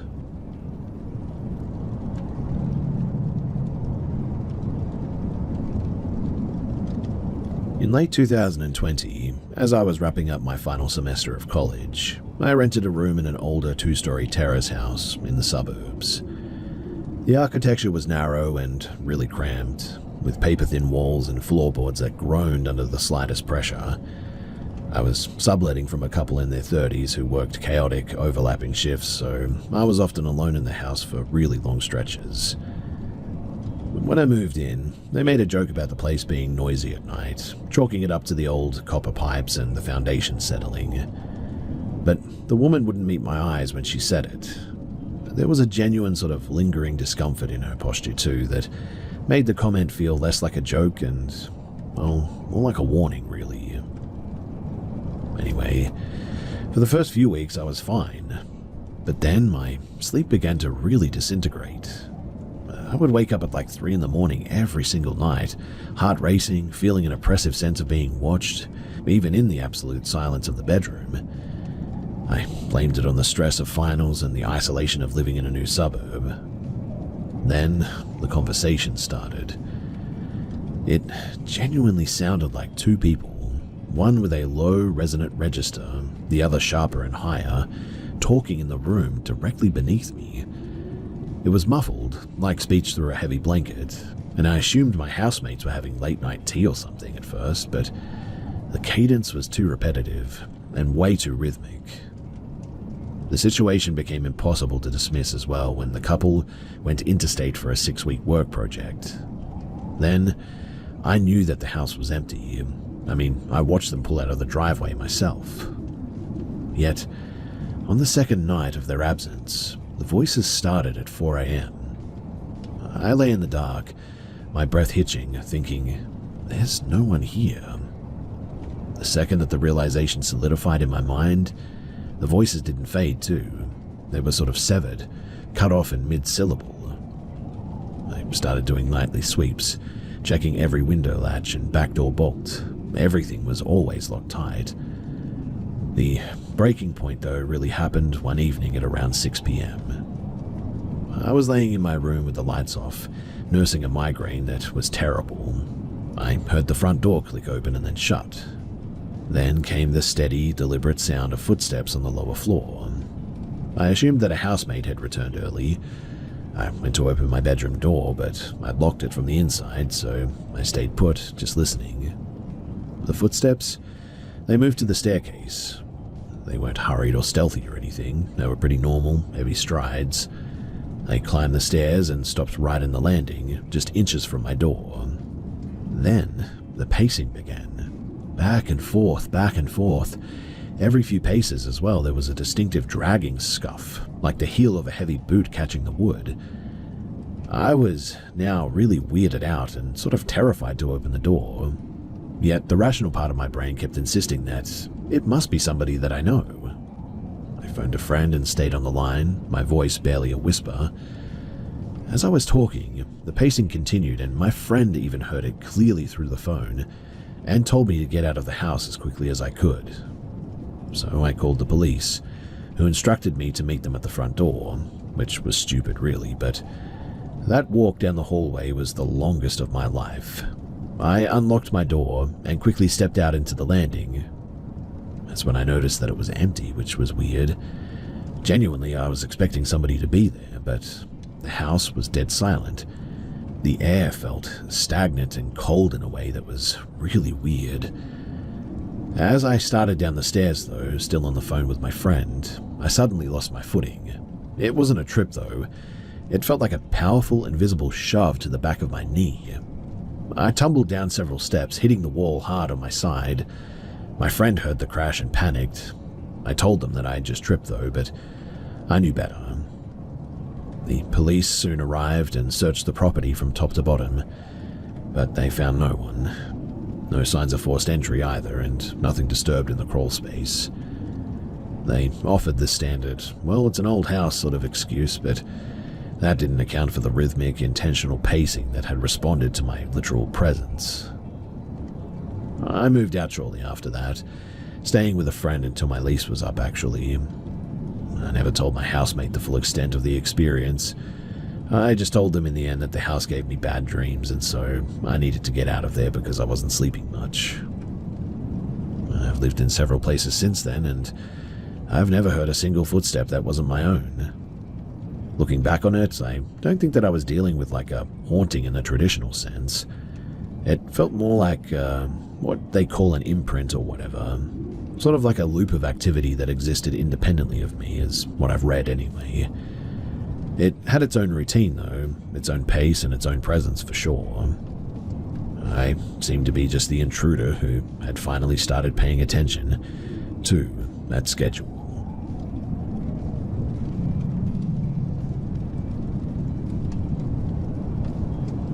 I've only told a couple of people this because I still cannot really explain the overlap between what I experienced and what my partner at the time also heard.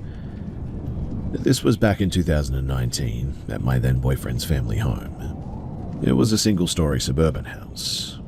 That day, his mother was at work and we were alone in the house, and I was in his room taking a nap in the afternoon. I don't usually sleep deeply during the day, so I tend to wake up easily if there's a bit of a noise. I was lying on my side facing the wall when I started to wake up abruptly. The first thing that I noticed was the sound of the side porch screen door slamming open. Not a normal soft opening too, but the kind of forceful swing that hits the frame. It was loud enough that it immediately pulled me out of my sleep. At the time I realized that I couldn't really move too. My eyes wouldn't fully open and my body felt locked in place. I couldn't roll over or speak, and I assumed at first that it was just sleep paralysis, but what happened next is why I still don't fully dismiss it. So a few seconds after that, I heard the main front door open as well. Same type of forceful opening sound. Then I heard a male voice from the entryway say hello in a tone that sounded like someone checking if the house was occupied. At that point, I was fully alert mentally, but still physically unable to move. I remember thinking that it was either a break-in or someone entering the wrong house. Then I heard footsteps moving through the hallway. Not slow or cautious, but direct, like someone walking straight toward the bedroom. The bedroom door opened. I couldn't see anything because my eyes still wouldn't fully focus or open properly, but I could clearly hear movement right beside the bed. I genuinely thought that somebody had entered the room. Then something else happened that I still cannot place properly. There was a loud buzzing or mechanical noise right next to my ear. It wasn't like a normal external sound too. It felt like it was inside of my head and around my body at the same time. And I remember a strong vibrating sensation through my whole body when it happened. It repeated a few times, and I remember counting it mentally because I thought that something was physically happening to me, like I was being restrained or maybe shocked. By the third time, I genuinely thought that I wasn't going to be able to move again normally. And then all of a sudden, everything just stopped. The footsteps, the door sound, the noise, all of it ended at once. Immediately after that, I regained full control of my body. I sat up quickly and was fully awake within seconds. My boyfriend woke up at the same time and asked what was wrong because I apparently just sort of sat up suddenly and I was moving around a lot. I explained what I experienced, and he paused for a bit before responding. He then said that he also woke up earlier and thought that he heard both the porch door and the front door open as well. He also heard a male voice say hello from the hallway area. He assumed that it was maybe someone in the house and briefly checked his phone, but he didn't get up fully to investigate and just went back to sleep. He didn't hear the footsteps going into the room or the other sounds that I experienced. But the important overlap is that we both independently registered the same entry event, doors opening and a male voice saying hello. After that, nothing else happened that night, thankfully, and the rest of the stay at the house was normal. It's never happened again before or since then, and I don't have any history of sleep-related hallucinations or anything like that. I'm not claiming anything specific about what it actually was. I just know that from my perspective, it felt like a continuous sequence from waking to hearing someone enter to being physically unable to move while additional sensations happened, and then stopping abruptly once it ended. I still don't have a clear explanation for why both of us heard the initial part of it the same way and not the latter part.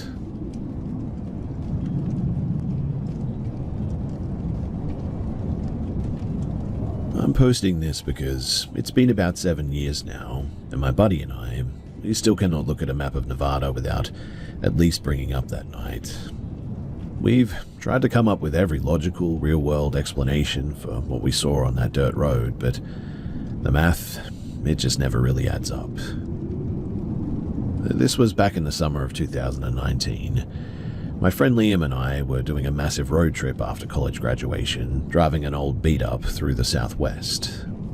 We were heading up from Las Vegas toward Great Basin National Park, taking one of those empty 2-lane state routes that cuts straight through the high desert there. It was about 1 a.m, I would say, pitch black, and we hadn't seen another set of headlights for at least 45 minutes. Suddenly, though, the dashboard GPS unit completely lost its mind. The screen started spinning in circles, recalculating over and over again, and then the map completely glitched out, showing our vehicle location floating in the middle of a blank grey void miles away from the highway. We didn't want to miss our turnoff in the dark, so Liam pulled over into a wide gravel turnout so that we could look at a paper atlas and also check our phone signals. Outside the car windows, there was really nothing but sagebrush, freezing desert air, and absolute blackness. And while I was trying to get my phone to load a digital map, Liam stopped what he was doing and just sort of stared out the passenger side window. He nudged my arm and pointed out into the brush, maybe 50 yards off the shoulder of the road. There was a massive, pulsing orange glow coming right off the desert floor. At first glance, I assumed it was a standard bonfire or maybe some ranchers camping out or something, but as my eyes adjusted to the dark, the scale of the thing became totally wrong. The fire was absolutely huge, a massive roaring pit of open flames, and it lit up a giant section of the flats. Parked in a tight uniform circle directly around the fire were at least 5 or 6 different vehicles. We cracked our car doors open and stepped out onto the gravel, using the frame of the vehicle as a shield, just trying to make out what we were looking at first. The silence of the desert was broken by this low, bassy, heavy rumble of engines idling. 2 of the vehicles in the circle, what looked like an old Ford pickup and a full-sized cargo van, were completely engulfed in flames. It wasn't an accidental engine fire as well. I mean, the entire cabins were fully roaring with ignition, shooting sparks at least 20 feet into the night sky. Right next to them, 2 massive semi-trucks with blank white trailers were idling in the dirt, completely dark. There had to be 30 or 40 people moving around that fire at least. Most of them, I think, were men, standing in tight, silent clusters, or walking back and forth between the trucks with this strange, hyper-focused energy. There was a lot of movement, but from what I could see, I don't think that I saw anyone drinking. Nobody was talking normally as well, and there was no music. It just had this incredibly heavy, tense atmosphere about it. Like a massive industrial accident was currently in progress and everyone was panicking, sort of in slow motion. Then I noticed 3 or 4 women near the edge of the flames. They were covered in thick, dark dirt or mud from head to toe, and they were moving in this erratic, disjointed way, stumbling around, dropping to their knees and dragging themselves through the sand. It didn't look like a party or a drug trip. It looked completely agonizing and chaotic to watch. Honestly, my first reaction wasn't even terror. It was just pure, stupid curiosity. It almost looked like some kind of a remote trucking convoy disaster, and I actually muttered to Liam that we should walk down the ditch a bit to see if anyone needed some help. Liam grabbed the collar of my shirt and pulled me back toward the seat, though, and then he said, "Look at those trucks. That's not an accident, man." He was right. The longer that we stared, the worse that it got. The vehicles, they weren't crashed or piled up. They had been deliberately, meticulously parked in a perfect geometric circle around the burn pit, blockading it from view from the main road. Right as that realization set in as well, the energy down by the fire shifted instantly. Two men standing by the burning pickup suddenly stopped what they were doing and whipped their heads directly toward our turnout. We couldn't hear what triggered it over the roar of the flames, but one of them pointed a flashlight right up the hill, the beam cutting through the sagebrush just short of our bumper. A second later, a loud, raged shouting tore across the flat ground. It wasn't a warning. It was frantic and aggressive. It was an alarm call for sure. We didn't wait around to see who was yelling. We dove into the vehicle, Liam slammed the shifter into reverse, and he cut a hard, screaming U-turn in the gravel to get us back onto the asphalt. As the headlights swept across the edges of the turnout during the turn, the beams, they illuminated the ground right next to where we were standing. The shock of the fire clearly had kept us from noticing it earlier, but the entire perimeter of the dirt turnout was covered in, bizarre structured markings. Someone had dug dozens of, small perfect circles in the dirt, spacing them about 2 feet apart along the shoulder of the road. And inside every single dirt circle, an object had been deliberately placed. I caught glimpses of knotted strips of heavy white cloth, rusted metal containers, and chunks of raw meat or bone sitting in the center of the rings, forming what looked like a physical boundary line right between the highway and that burn pit. Whatever that was, Liam didn't care. He stomped on the gas and we tore down the highway at 80 miles an hour at least, keeping our eyes glued at the rearview mirror the whole time. For the first 5 miles, we could still see the orange glow pulsating against the low desert clouds, and we both sat in the car in absolute dead silence, panicking and not knowing what to do or say. When we finally hit a town with a gas station, we tried to talk ourselves down a bit. We reasoned that it must have been an illegal smuggling operation or a cartel drop-off along the remote trails there, or some kind of a violent insurance fraud scheme where truckers burn their rigs in the middle of nowhere. Something like that, right? But a drug deal or an insurance scam doesn't involve women covered in dirt dragging themselves through the sand like that, and it definitely doesn't involve someone taking the time to dig perfect geometric dirt circles and arrange artifacts along the highway shoulder to make a border of sorts. We never did report it to the state troopers, because, we were 20-year-old out-of-state kids. We had no cell service when it happened to begin with anyway, and we couldn't even point to a specific mile marker on the map even if we tried. It was just a nameless stretch of dirt off of Highway 93 is all I can tell you.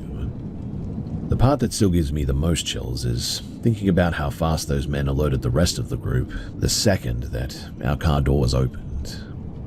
Genuinely, I think we got out of there just in time.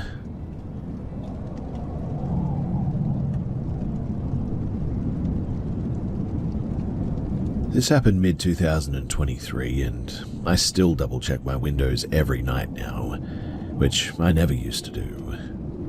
I didn't think that it was that serious at the time either until I told a few people, and they basically said that I got lucky. So, at the time I was living alone in a small apartment, kind of one of those older complexes where each building has 6 to 8 apartments and they face each other across a narrow walkway. Mine was upstairs, and those stairs to get up there were right next to my front door. Directly across from me was another apartment with the exact same layout, so if anyone stood on either side of the stairs, they could literally see into the other person's place if the blinds weren't fully shut. Now, I'd been there for about 8 months by this point. I also had a cat, and because it got hot there, I would leave one of those windows cracked open just a little bit at night so that air could move through. Not wide open or anything, but just enough for a bit of airflow. The blinds were also always down, but there was enough of a gap there that you could technically see in if you really tried, I suppose. But anyway, one Friday night, my boyfriend at the time, his name was Jake, came over, and we were just sort of hanging out, watching stuff on his laptop. Nothing crazy. But at around 10ish, my cat starts really acting off. Not playful and not zoomies, but just really tense. Tail puffed up, pacing between the bedroom and the living room, and stopping and staring at the window like something was there. I didn't think much of it at first. I mean, cats do weird stuff, right? But it didn't stop, and like 20 or 30 minutes straight, it just kept happening. I got up to grab a drink, and when I opened the fridge, which is directly across from the window, I get that random intrusive thought like, imagine someone standing there like looking at you. How creepy would that be? I don't even know why I thought that, but I looked, and to my absolute horror, there actually was someone there. Not like a shadow, or maybe it was something, but it was a guy's face, close, way too close, and he was positioned on the stairs outside of that perfect angle to look through the small gap in my blinds. We made eye contact for maybe a second. I slammed the fridge shut and went straight to the bedroom and told Jake. I didn't even explain it properly too, just said, there's someone outside looking in, when he went straight out to the living room and pulled the blinds up. The guy was already moving down the stairs. Jake opened the front door and stepped out, but by the time that he got to the railing, the guy was gone. No running sounds, nothing. He was just gone by then. We both sort of stood there for a bit trying to figure out if we'd overreacted. But there was no way. I mean, we both saw him. We shut every window, locked everything, and stayed up for a while after that. After that too, things went quiet. No more noises and nothing else that night. I didn't call the police in the end. Honestly, I probably should have, but I convinced myself that it was just some random creep and that he wouldn't be coming back. The next day, I go to work like normal. I get home at around 5 p.m. and it's still light out. I feel a bit uneasy, but I try to ignore it. My cat's been inside all day as well, so I go to open the bedroom window again just for a bit. And that's when I notice that the fly screen is gone. Not damaged and not loose, but completely removed. I checked the ground outside, thinking that maybe the wind knocked it off or something like that. But there was nothing there, and I know that it was there the night before because I opened that same window myself. That's when it clicked that whoever was looking in had probably been around longer than just that one moment.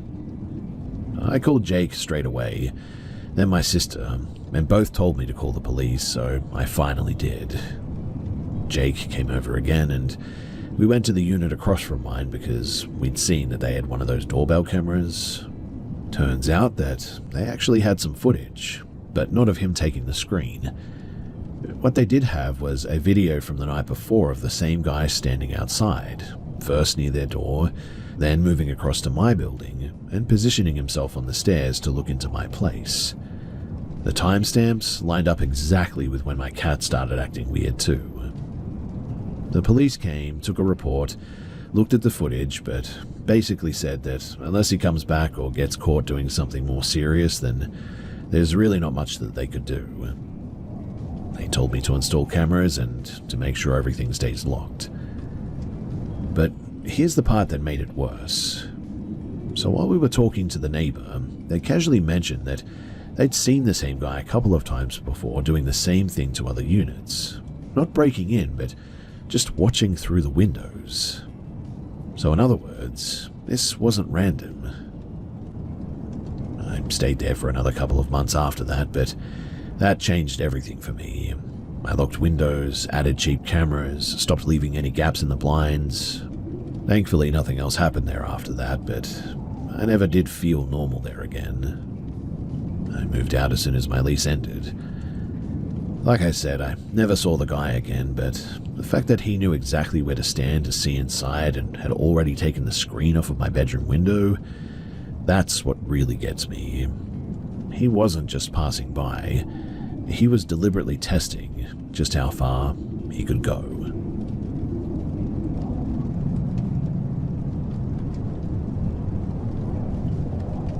This happened back in 2011. I think it was spring when it happened. And it is the single most terrifying 5 minutes of my entire life. I don't talk about it with my family anymore because my mum still gets visibly shaken if the subject even drifts towards that weekend. So, I was 11 years old, spending the weekend at my cousin's place in a dense working-class suburb just outside of Leeds, England. It was one of those sprawling council estates where every single block looks identical. Rows of grey pebble-dashed terrace houses, tiny concrete front yards, and narrow alleyways cutting between the properties. My cousin's house sat straight at the edge of the estate, backing onto a paved canal towpath. Beyond the canal was just a massive expanse of abandoned industrial wasteland, really. Overgrown mounds of gravel, rusted iron frames, and dense pockets of gorse bushes stretching out toward the train tracks. About a 2-minute walk from her kitchen door, squeezed into a gap between two dead-end streets, was a tiny community playground. It was incredibly depressing. Just a rusted swing set, a metal slide, and a concrete basketball hoop with no net. The entrance to it was completely hidden from the main road as well, accessible only by a narrow, muddy alleyway between two brick gable walls. So, it was a chilly Saturday afternoon. The group of us consisted of me, my 11-year-old cousin Maya, her 14-year-old brother, Leo, and a younger neighborhood kid from next door named Toby, who was maybe 6 years old. Maya's dad dropped us off at the corner and told us to stay within eyesight of the houses, which was totally standard back then. Nobody worried about kids playing outside, really. We had been kicking a deflated football around for about 20 minutes, I would say, and because I was the oldest girl, I was naturally keeping an eye on the surroundings all the time. I was standing near the back chain-link fence that separated the swings from the canal path, while Leo and the younger kids were closer to the alley entrance. A few delivery vans and local cars passed the end of the alley, which was pretty normal. But after a few minutes, a massive older model white transit van drove past the gap. Oddly too, it had completely blacked out rear windows, no company logos, and a heavily dented side panel. It didn't just drive by as well, it crawled past at a literal walking pace, engine barely ticking over.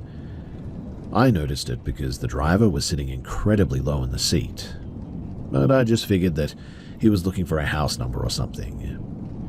2 minutes later, though, the exact same van coasted past the alley gap from the opposite direction. This time it slowed down in a near total crawl, right in front of the opening.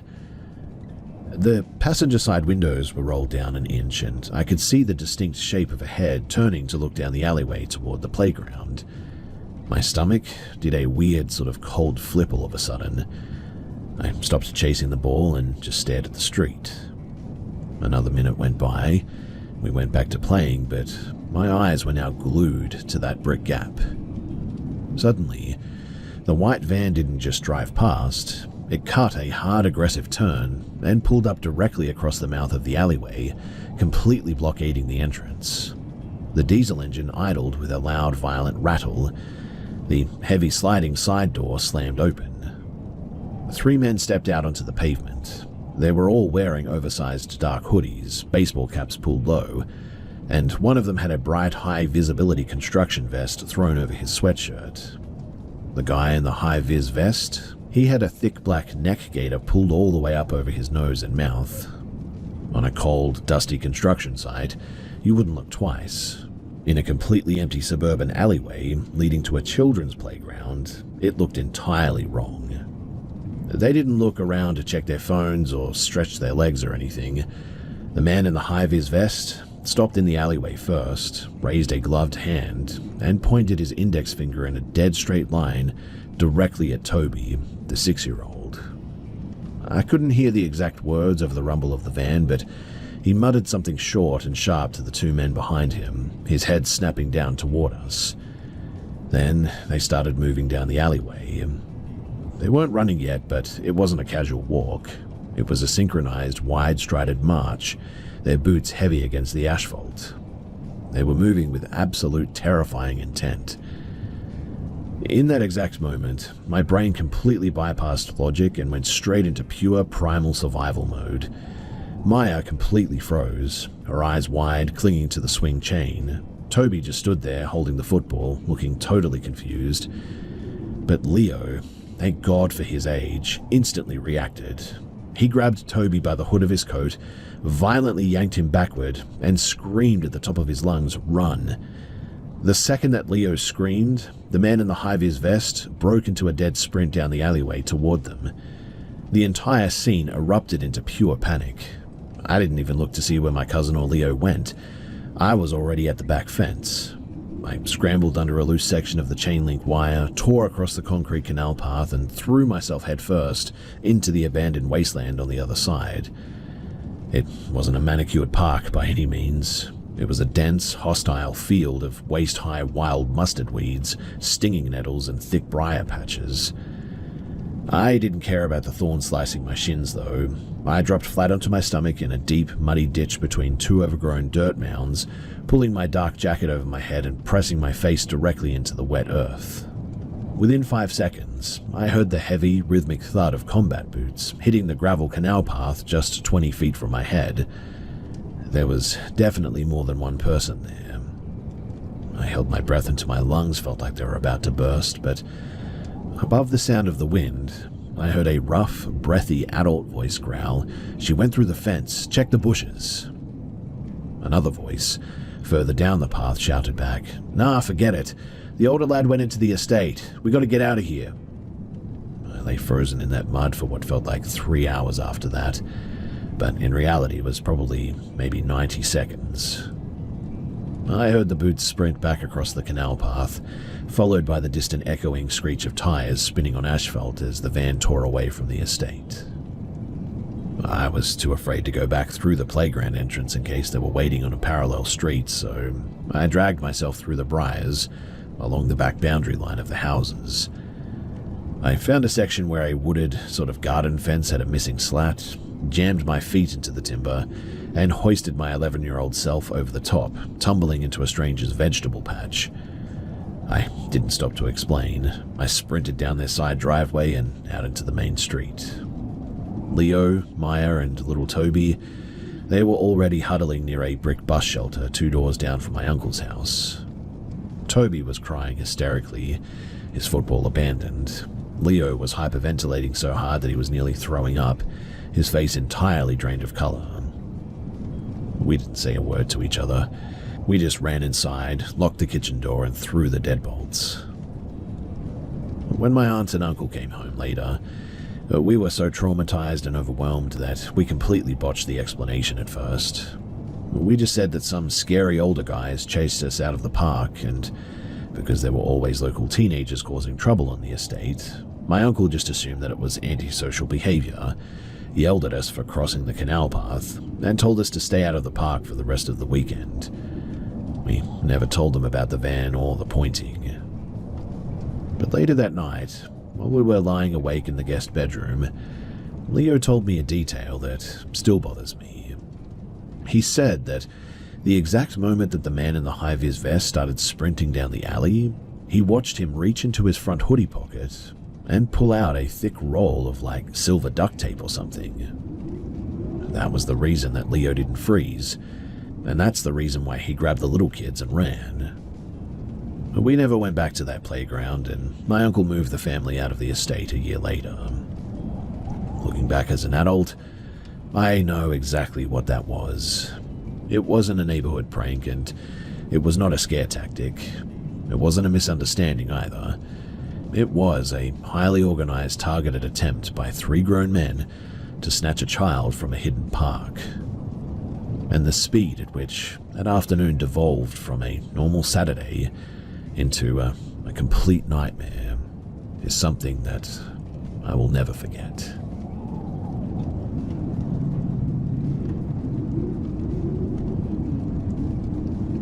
In 2021, I was living in a quiet suburb with my partner. We had a small tight-knit group of friends that we'd seen pretty much every weekend for years. One of these people was a man called Simon. He was the definition of harmless, quiet, socially awkward, and someone that we included at barbecues because, well, he was lonely and we were trying to be nice. He never gave off a predatory vibe or anything like that. In fact, if anything, you just sort of felt a bit sorry for him.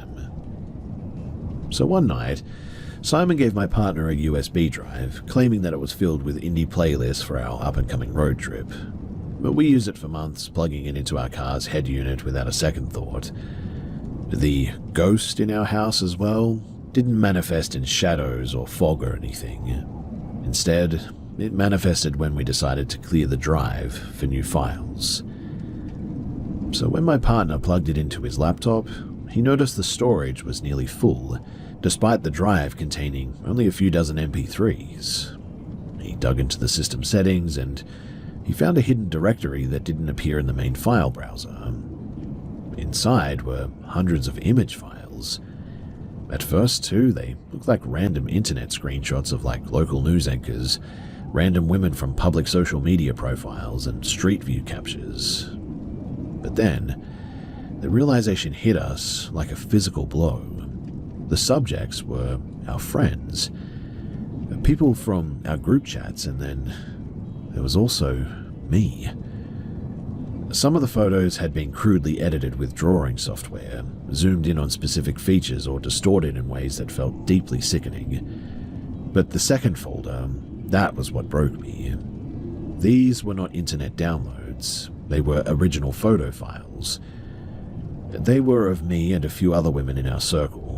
Some were taken in public, sitting at a cafe, walking into a shop, angles that meant that we were definitely being tracked. Then, the images shifted to the private. They were photos of me from outside of our house, but through our bedroom window. And there were dozens of them too, spanning weeks, showing me in different sleepwear, proving that this had been going on for a long time. In one, a blanket had been peeled back just enough to see what was underneath, if you catch my drift. In another, his hand was visible in the frame. I stared at the screen, my heart pounding, trying to remember if I had ever seen anything, but I hadn't. Suddenly, though, the coincidences of the past year were not coincidences anymore. My handbag had vanished from my car without a trace one day, the crunching of gravel outside of my bathroom window while my partner was at work at one point, the feeling of being watched when I was home alone sometimes. It was all a pattern. When we confronted him through text, he didn't even deny it. He sent a detached, pathetic message claiming that he was in a dark place and had become obsessed. He framed it like a tragedy that had happened to him, rather than a violation of our privacy and safety. What hurt as much as the breach, though, was the reaction of my partner at the time. While he was disturbed, he lacked the immediate, absolute urge to burn the bridge. He treated it like a boundary issue rather than a violent violation. When we eventually broke up, I discovered that they had been in intermittent contact, a betrayal that made me feel like I was losing my grip on reality at the time. I did report it to the authorities, but by then the evidence was gone, and so there really wasn't much that they could do. There was no legal traction for anything, and I never really got closure on the whole thing. I never found out if he was doing this to others or if it was just us, but I don't host casual get-togethers anymore. I also take things like hearing people walking outside on the gravel way more seriously these days. And I guess the scariest part that has bothered me all these years is that it was the person that I'd been eating dinner with for years that was the phantom in my own home, hiding right there in plain sight.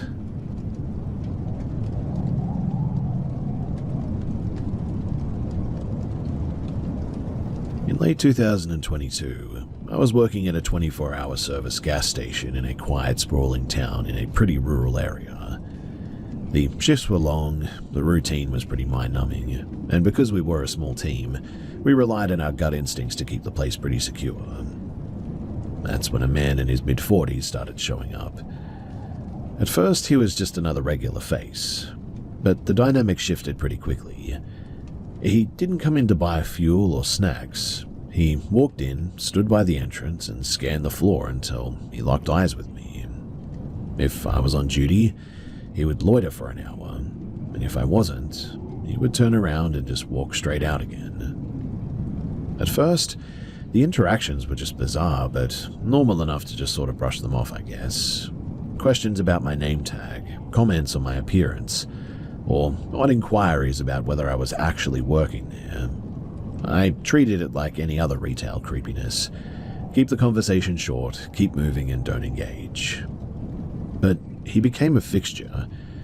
He started following me down the aisles while I was restocking, standing just a few inches behind me to ask repetitive, pointless questions. I started ducking into the staff-only office whenever he pulled into the lot. Then came the sinking realization. I had seen him before. About a year earlier, I had worked at a different store in a neighboring town, and he had been a regular there too. This wasn't a coincidence. It was a pattern. A few days later, a co-worker pulled me aside. She'd been reviewing the security footage for an inventory discrepancy and found something that made my blood run cold. She showed me a clip of him behind the hot food counter. He was moving with purpose, opening cupboards, sliding out trays, and scanning the under-counter storage as if he were a shift supervisor. He had no uniform, no business being there, but he acted like he owned the place. He only left when a customer walked up to the register at one point. He wasn't just a creep, too. It seemed like he was practicing for something. He was playing staff to see how much access that he could get before being questioned. We started monitoring him obsessively on the cameras after this. The routine was always the same. Pick up a bottle, put it down, pace the aisle, and lean around the positions to watch me work. He'd stand by the cold drink fridges for 10-15 minutes at a time, never making a purchase, just tracking my movements like a predator mapping a territory. I stopped talking to him entirely after that. I gave him zero acknowledgement. It only made him more aggressive in his observations, though. He began standing near the glass partition, leaning his head just far enough to keep me in his line of sight all the time. My co-workers were terrified.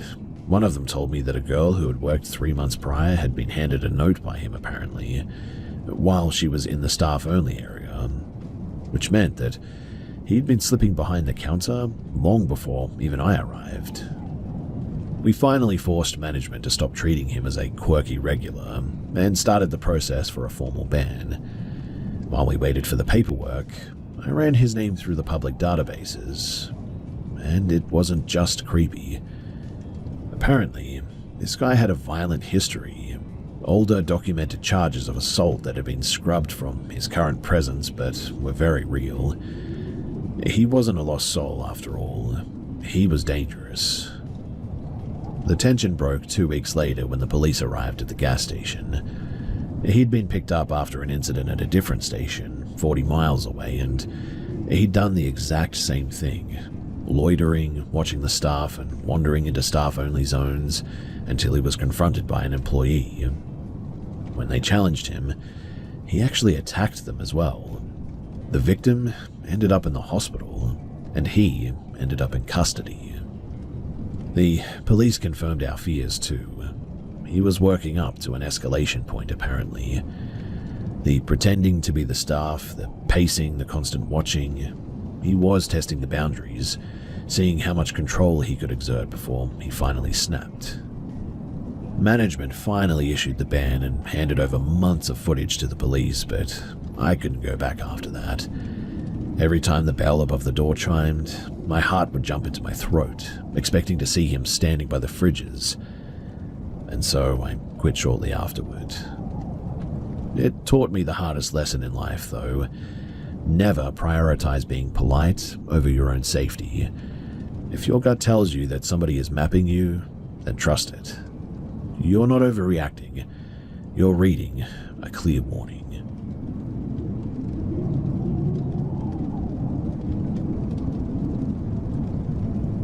In the summer of 2021, I was back in my hometown in the north of England for university break, working late-night shifts at a pub in the city centre.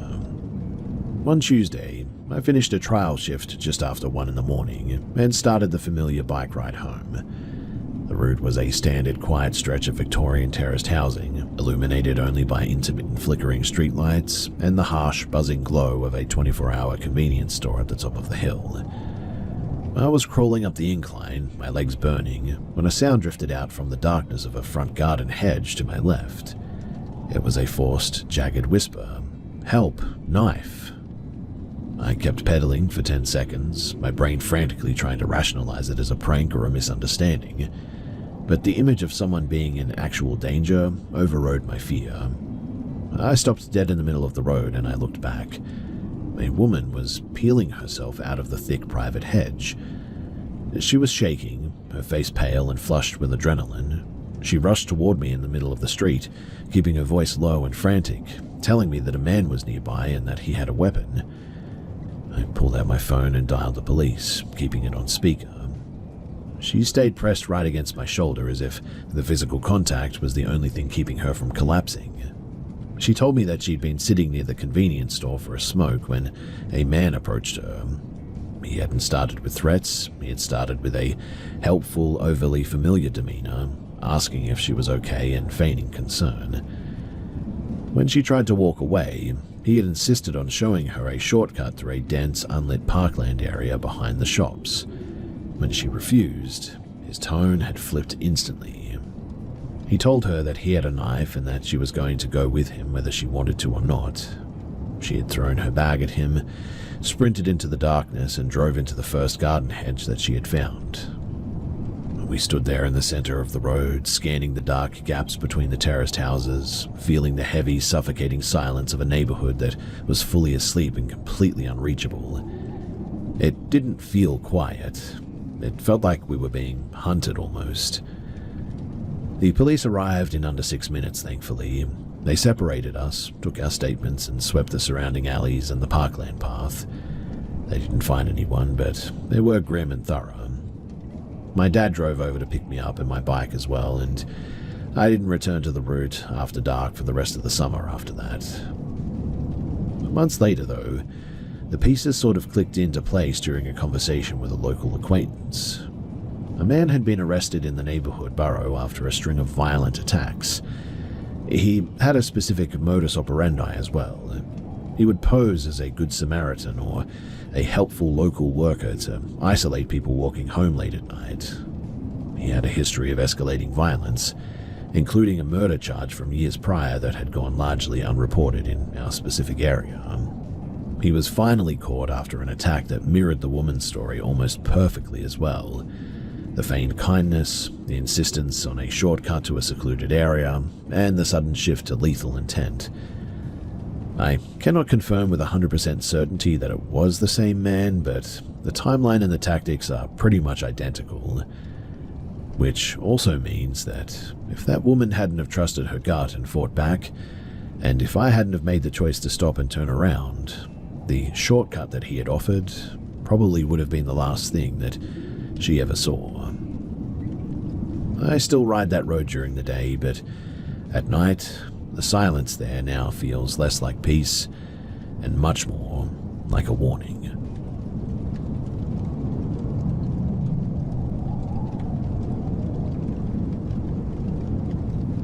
In 2018, my partner and I relocated to a small weatherboard rental just outside of a coastal town. We were looking for a quieter life, and the rent was impossibly cheap for a house so close to the water. It seemed like a fresh start. For the first few months, everything was pretty unremarkable. But then we started noticing the architectural details. Every single bedroom door and even the bathroom door had heavy exterior-facing key locks installed on the hallway side. The main bedroom even had a sliding deadbolt bolted to the outer frame. Then there were the windows. Someone had clearly taken a knife or a drill or something like that to the old-fashioned blinds. There were small, rough cut holes, punched through the fabric, positioned at exact eye level for a seated person. Whether you were on the couch or lying in the master bed, you were being watched from the outside, it felt like. But we laughed it off as the quirks of a paranoid former tenant, until we started chatting with the neighbors. An older man next door eventually opened up about the previous resident. He didn't use names, just bad news. He spoke of constant, guttural screaming coming from the house at all hours, the kind of noise that didn't sound like normal argument. There was a dilapidated garden shed out back that was a health hazard, filled with filth where the guy had kept a dog chained up for months until the neighbors finally called the rangers to have it removed. When we mentioned the locks on the doors, the neighbor just went quiet. He didn't look surprised. He looked tired, if anything. The reality of the house, though, crashed down on us one Saturday afternoon. My partner had ducked out to the local shops, leaving the inner door open but the screen door latched. I was in the bedroom when I heard a car pull into the driveway. Expecting my partner, I didn't think much of it until I heard the engine stay running. I glanced out the window and saw a black sedan with heavy window tinting. Not our car. It sat there, idling, then abruptly reversed and pulled into the second driveway on the side of the house. A man climbed out. He was massive, moving with a singular aggressive focus. He walked straight up the steps and, without a single knock, yanked the screen door open and stepped into the living room. He began shouting in a language that I didn't recognize, his voice booming and volatile. I was paralyzed, then hit with a surge of pure fight-or-flight adrenaline. I began screaming at him to get out, my voice cracking with panic.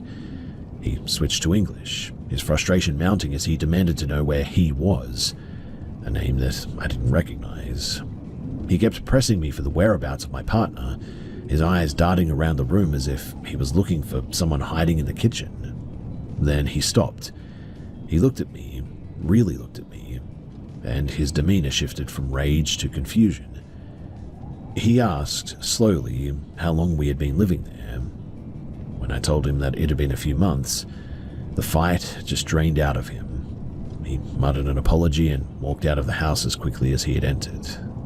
I was shaking so violently that I could barely unlock my phone to call my partner. As he pulled into the street, he saw the sedan turning a corner. Being reckless, he followed the car and pulled up alongside of it.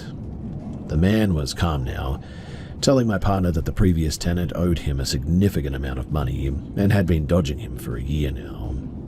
He had visited the house so many times while the previous guy lived there that he assumed that nothing had changed. It was a terrifying, hollow apology, but over the next year, the legacy of the house continued. Other people showed up, some asking for the same man, some just knocking and trying the door handle when we didn't answer quickly enough. It was clear that the previous tenant hadn't just been a bad neighbor. He had definitely been involved in something systematic and dangerous. We stayed longer than we probably should have for financial reasons, but we turned that house into a bunker eventually. We installed high-definition cameras, replaced every lock, and never left a door unbolted, even if we were just in the backyard. We eventually moved on, but I still think about that afternoon. That man walked into our home ready for violence, and it was only by a stroke of luck that he realized that he was in the wrong place before anyone was hurt. It's a sober reminder that sometimes the cheaper rent is actually a tax paid in nerves, and you never really know who or what is still looking for the person who lived there before you.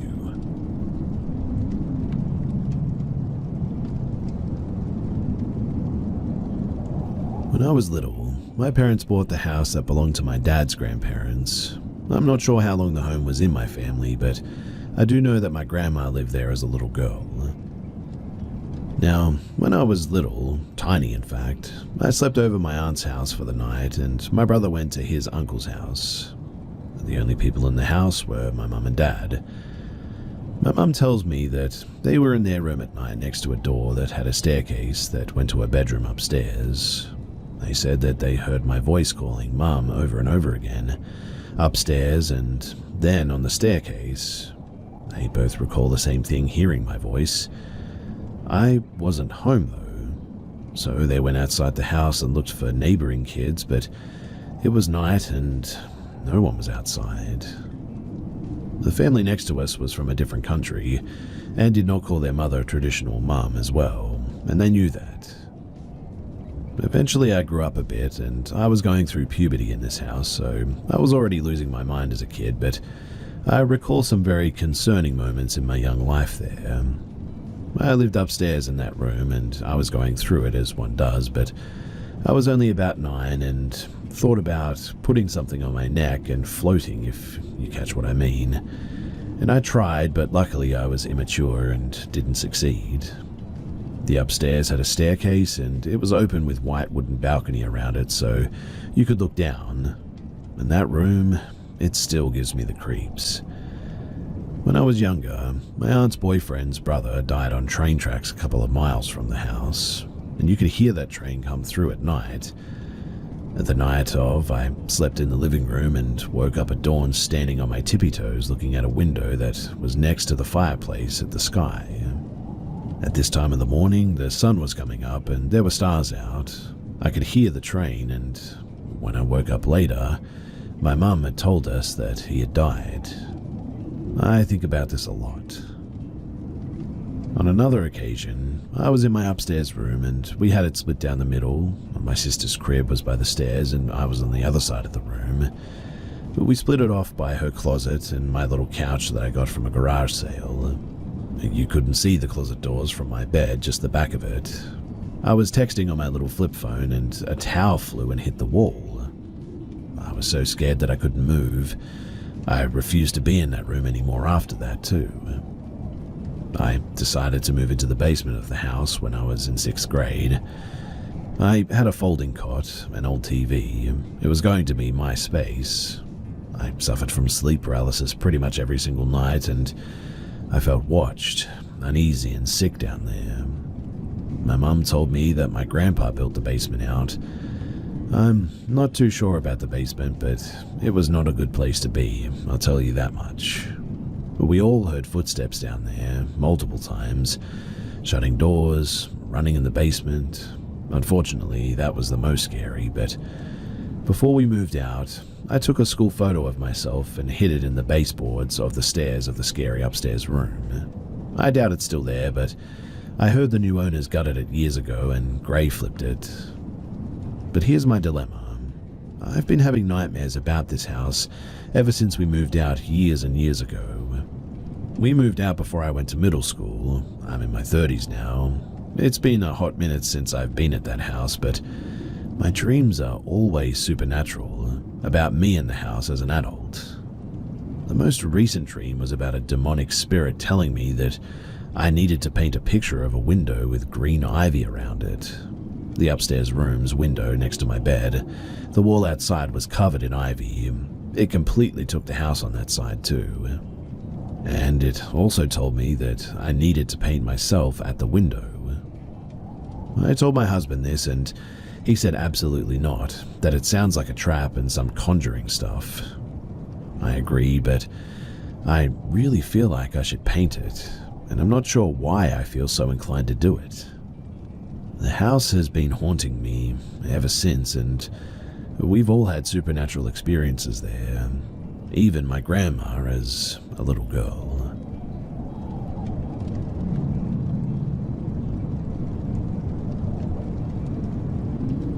So there's this one time that I was playing with my toys in the basement of my parents' house. I was around 6 years old, so it must have happened in 2011. For context, at this time, the house was not fenced, and it happened a few times that people just walked through my garden to access the field behind my house, so it could seem not unusual, but wait for it. After eating dinner, my parents would let me play with my toys for a little while since it was the Halloween vacation at that point. I can't say for sure what time it was, but it was definitely after 7 p.m. because I remember that it was already very dark outside. While I was playing, I heard a noise coming from, I thought at the time, the boiler room that is behind me. It usually makes noises, so I continued playing without even thinking about it. The door of the boiler room was closed like always. It's always closed because otherwise we can smell the fuel in the whole house. Anyway, I continued serving plastic food to my non-existent clients in my non-existent restaurant. Then I heard another noise. That time I turned around to see what made that noise and where it came from, but nothing. The door of the boiler room was closed like it was supposed to be. I was confused, but didn't worry more than that and continued playing. Until I heard a knock coming from the window facing me. I looked up and there was a man standing there looking at me. The guy had his head between the bars of the window, and still today I could recognize him, even if it did happen 15 years ago. He was wearing his 90s Nike jacket and a faded blue cap. He had a beard of 2 days, and He looked like he was very tired. I remember him having these massive dark circles under his eyes, his expression being neutral when I noticed him. After a few seconds of staring in shock, I ran upstairs to my parents, telling them about what I had just saw. My dad immediately ran down to the basement. He grabbed a hammer and got out ready to attack the guy if needed. But by then, the guy had just disappeared into the darkness. My dad even went to drive around the village that I live in to look for him, but we never did see him again.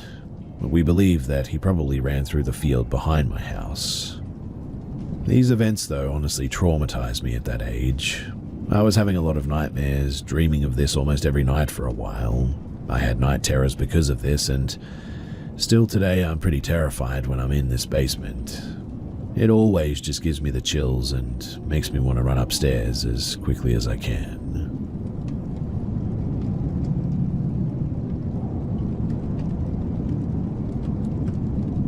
So early this summer, I, male 16, got my driving license for a 50cc moped, common and popular thing here in Europe. And I was really hyped to finally get to ride with my friends and explore places that I couldn't have explored before without my moped. And everything went great for the first couple of days. Until one day, me and my friends were just out cruising and having fun. It was a warm and sunny summer evening, so we decided to go ride on some smaller gravel roads on the countryside. We did that, and we were riding there for maybe, an hour, until everyone had to get home but me. It was probably like 1 or 2 in the morning at that point, but I still decided to stay there and just ride around and listen to some music in my headphones. I started riding towards this one small village, surrounded by fields, and there was a lot of farms there too. I rode a bit slower there than usual so there wouldn't be any accidents with all the tractors and farm vehicles. But after I got through the village and closer to a bigger road, the sun was almost gone and it was getting really dark outside. It had been a nice ride, and I decided to start heading home on this almost empty highway, even though the speed limit was like 100 kilometers an hour, and it's not allowed to ride a 50cc moped on the highways. But I did it anyway, as there was really no one around. Home was almost 30 kilometers away from where I was at that point, so I was just going full speed in case to get home before my parents found out that I'd been outside until 3 in the morning. But when I'd been riding for like 15 minutes, I saw a car stopped on the side of the road with its lights on, and it had me a little bit creeped out, to be honest. I just pushed it out of my mind though and kept going, since I was almost halfway home anyway. But after a few minutes, I noticed the car from earlier speeding up after me, and since I have a moped that only goes like max 80 kilometers an hour, the car caught up to me pretty quickly. And then the car started to pass me, and when it got beside me, I looked in there and I saw a man, but he was covered in blood, and he was looking straight at me with the crazy eyes, if you get what I mean. He was smiling at me, so I got very scared, and he rode alongside me for probably a minute, but man, it felt a lot longer than that, with him just staring at me and looking at the road every once in a while. Then the man raised his other hand, waved me goodbye before putting his finger on his lips and doing the shush thing. After that, he sped off and got off of the highway onto a ramp to a smaller road, and when he did that, I saw that the car didn't even have a license plate. That was a super creepy experience, and I don't know why the man was covered in blood and why he had been parked on the side of an empty road at 3 in the morning. But what I do know for sure is that he's definitely not somebody that I would hope to ever meet again.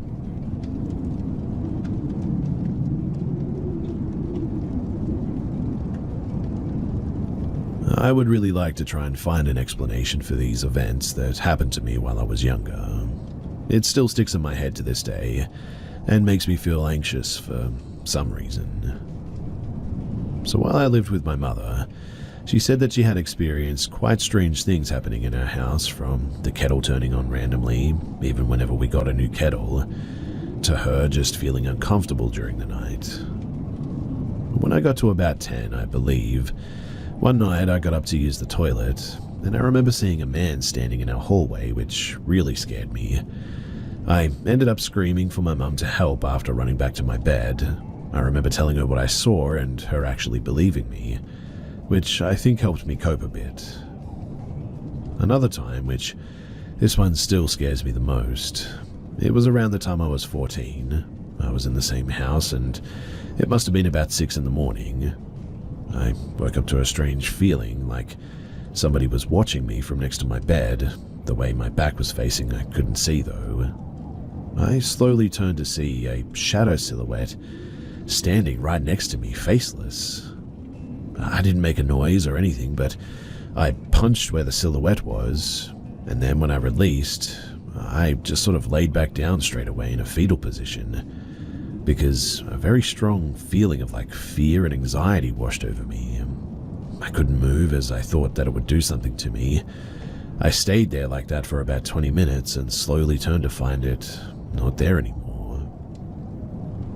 After I moved into my grandparents' house at about 15, I started to feel the same feelings I felt at my mum's about 2 months in.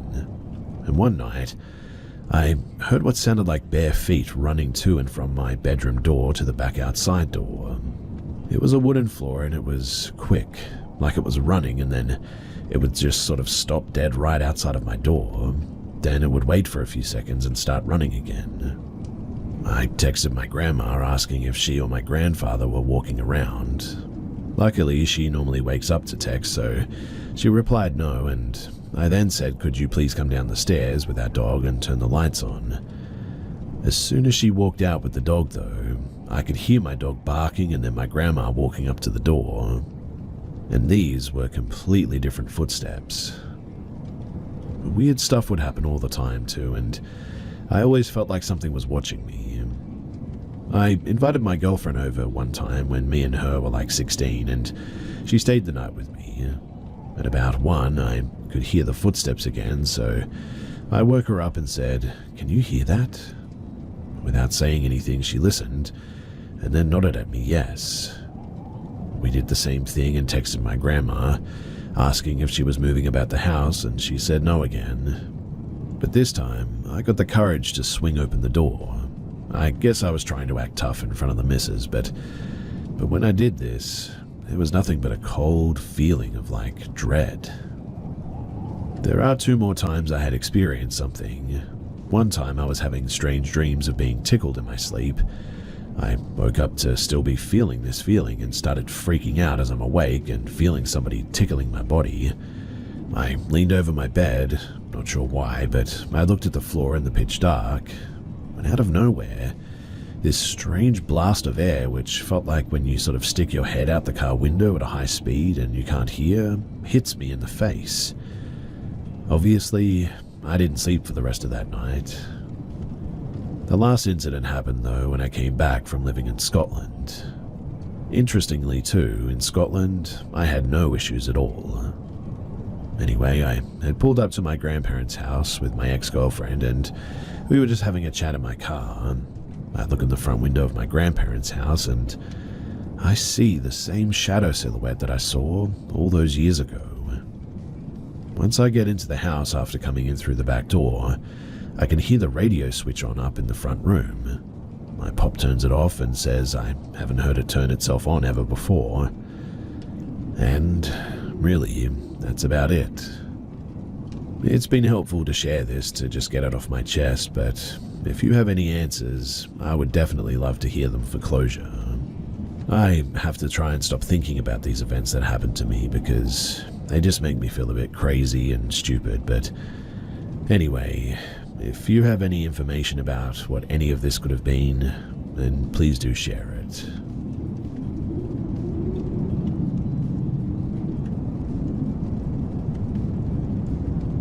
My neighbor Tom rents his home and he doesn't seem to work. He just sort of sits on his porch smoking pot most days. We've always kept to ourselves, but when I moved in 3 years ago, he introduced me to his wife, Susie. She didn't say anything and quickly just went back inside. After that, I only ever saw different women coming and going, so I figured Susie was either made up or not really his wife since I never saw her again. But today, for the first time in 3 years, I saw Susie outside. She looked like she hadn't seen sunlight in years. Pale, mentally unwell, and staring at the ground. She might even be disabled, I'm not sure. As I pulled into my driveway, Tom quickly rushed her back inside though. Now, I'm really concerned that she's been kept inside all this time. Am I overreacting, or is this something that I should be worried about?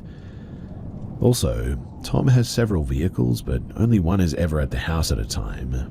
A beat-up red Tahoe, a nice truck, a van, and a new silver Tahoe. It changes depending on the day or the week which one he's driving. But I've always found it odd, especially since it seems like he doesn't work, and I initially wondered why Susie never had a vehicle. Anyway, based on some feedback that I got, I decided to call for a wellness check for tomorrow on my way out of town. I've also since investigated a bit more and looked up the license plates on 2 of the 4 vehicles that he rotates out, and neither match the vehicles that they're on. I've spoken with a police officer who's a friend of a friend, and I shared all the details in the background. He's thinking that it will be best to have a cop pull Tom for the license plate the next time that he leaves the neighborhood, and while they're dealing with the mismatched plates, another officer will go to the house to perform a welfare check. I'm now waiting on an official callback to confirm all and take my statements on record, and I'll keep you guys posted about that for sure. But this whole situation, something just doesn't feel right.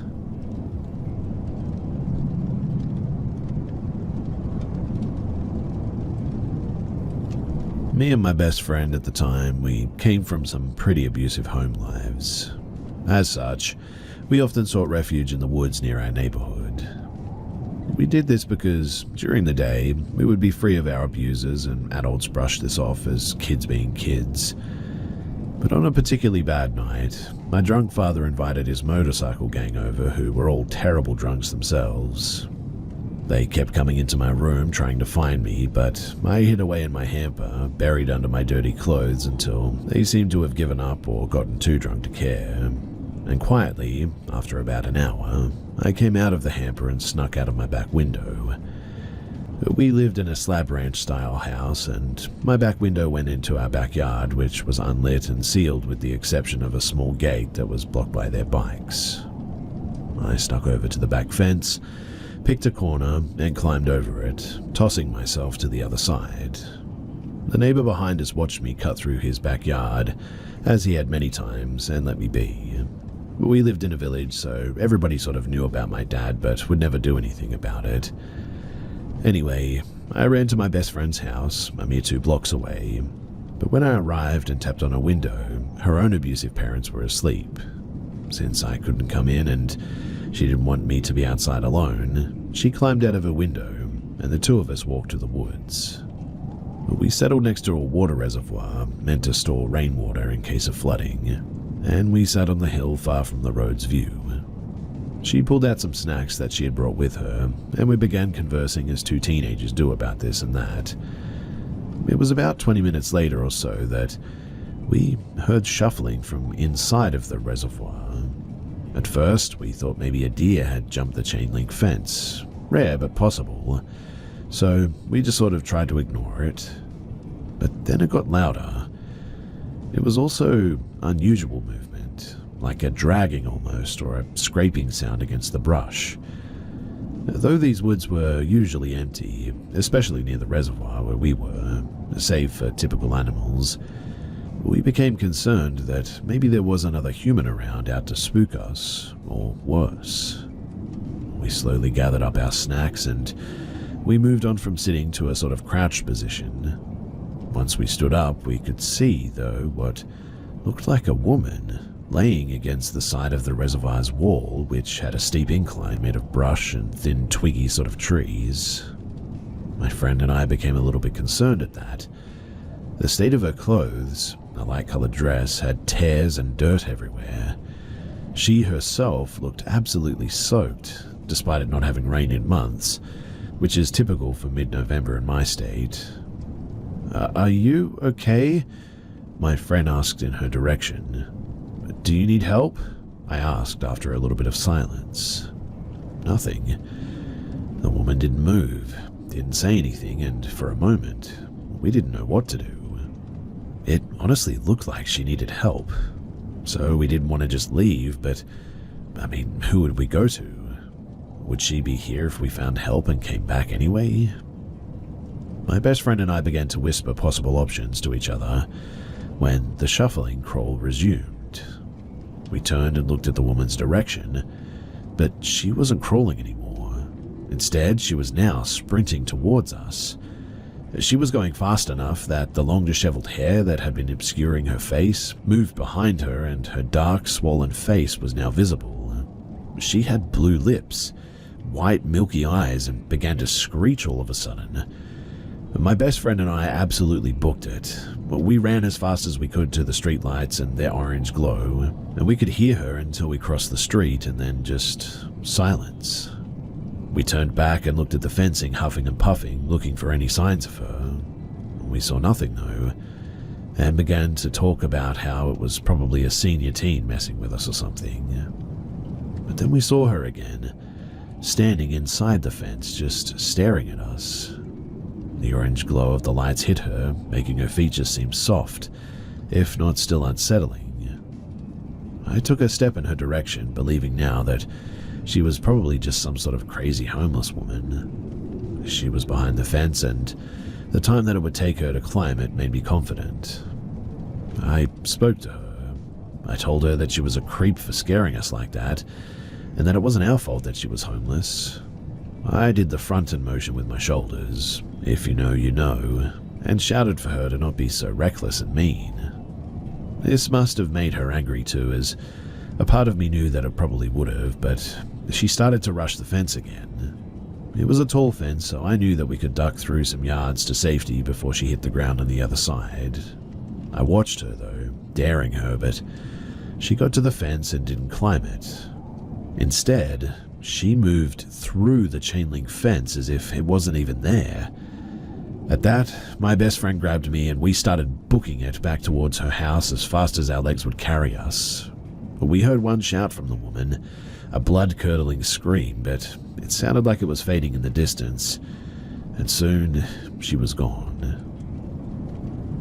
We never went back to the reservoir spot after that, and we only ever returned to the woods during the day. After that, the paths and the trails, they just no longer felt safe, and everything had a weird stillness or quiet about it. We no longer heard birds or bugs, and it never felt safe there again. We were 16 at the time that this happened, and I've long since moved from that village. I went off to college, in fact, living in a suburb and then to a large city, and I'm actually packing up to move out of state entirely. The house that I'm leaving is near a lake, and packing up my life has meant keeping some odd hours. And for the first time in, years, I found myself up at night and moving boxes into the garage. I stopped and I took a look at the lake on my way back to the house, but I froze because I could have sworn that I saw that same woman crawling on her belly, dragging herself up the side of the lake through the mud that sat on the edge. In an instant, she was gone, and I don't know what I saw, but it was creepy enough that I rushed back into the house instantly. I'm not sure what this means, but my aunt is coming to sage the house and our things after this. She's also insisting on doing it for our new place before we move anything in, and to be honest, I think I'm going to let her. I wanted to tell my best friend about all of this, but unfortunately she passed away a few years ago, and, that's another story entirely.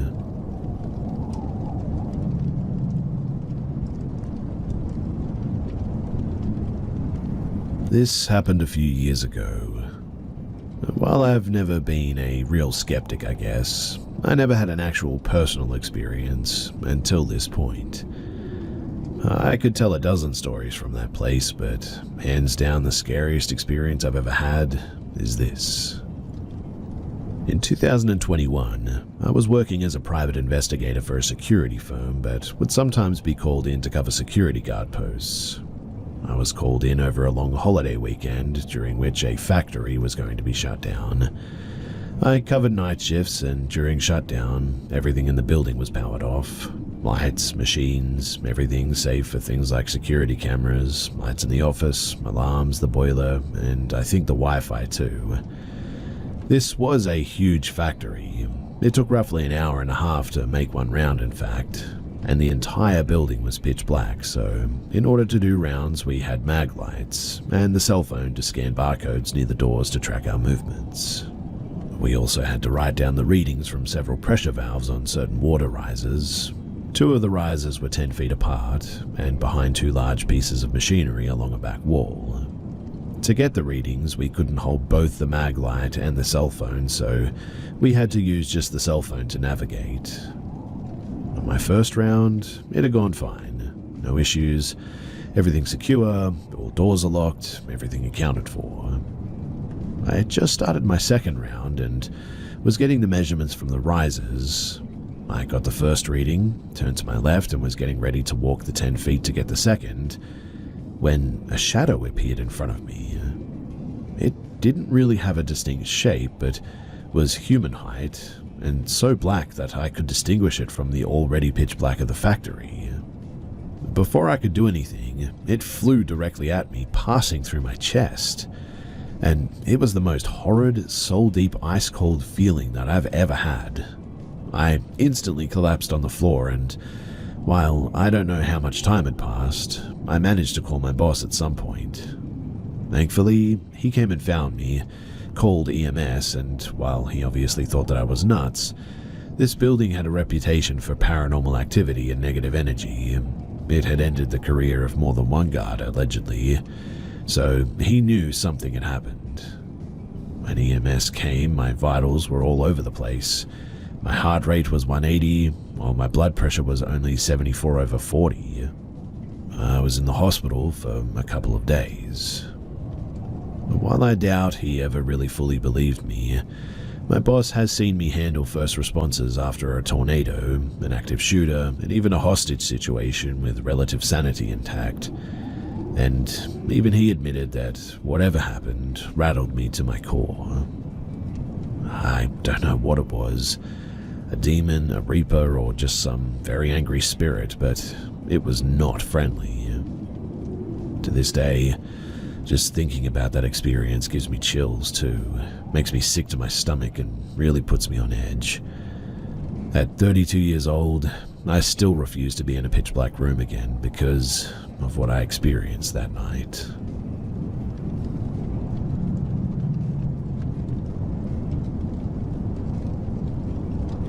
First of all, let me start by saying that I'm just some regular guy who thinks that, yeah, spirits are real and I believe in God, but I never think about any of this stuff or am spooked by it either. If I hear a strange noise while sleeping, I ignore it and just carry on. I honestly pay it no mind and go about my days just normally, but something I witnessed about a year ago, it still bothers me until this day, and I randomly think about it from time to time. It was a regular day and I was driving home at night like I always do. I'm going down a residential street that's about a few blocks from my home. I've driven down that street like maybe 1,000 times or more. Think of a 2-lane street each way, wide street with gated communities on both sides. I want to say it was around 9:30 at night. I was driving home from my son's baseball practice. My son was sleeping in the back seat. I make a right turn into that street and traffic was a lot lighter than usual.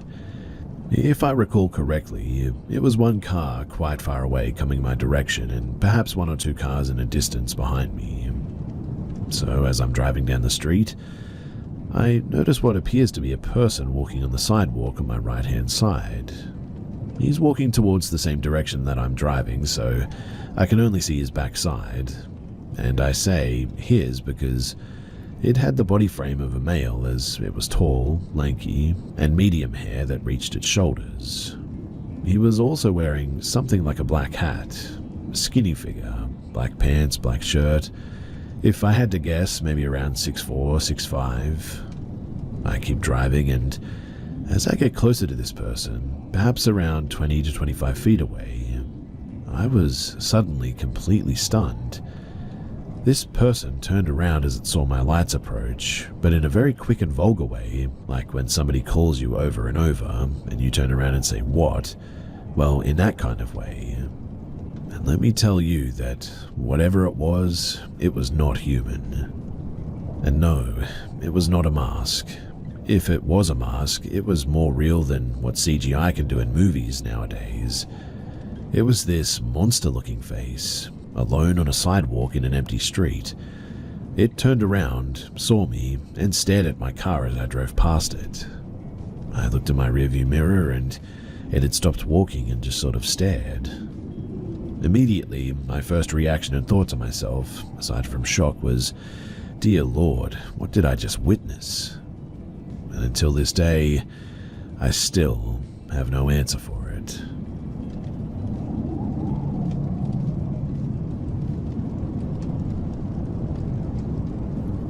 So this happened about 5 years back.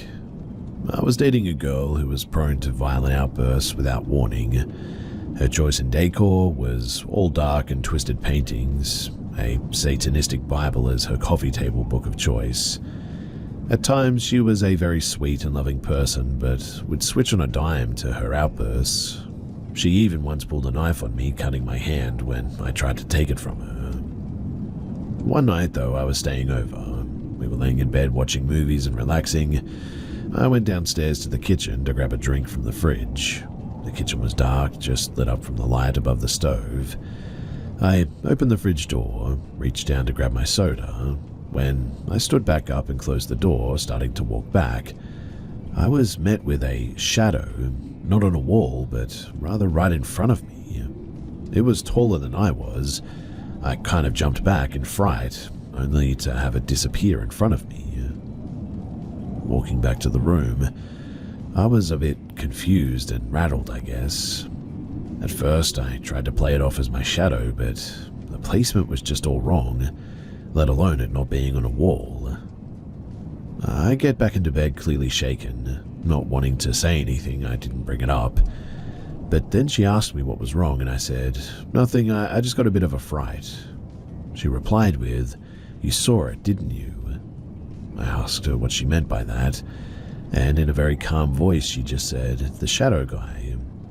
She claimed to have been seeing it most of her life, and it wasn't something to worry about, allegedly. Our relationship lasted 8 months in total, and a number of unexplained things happened in that house. However, that was the only time that I saw something directly.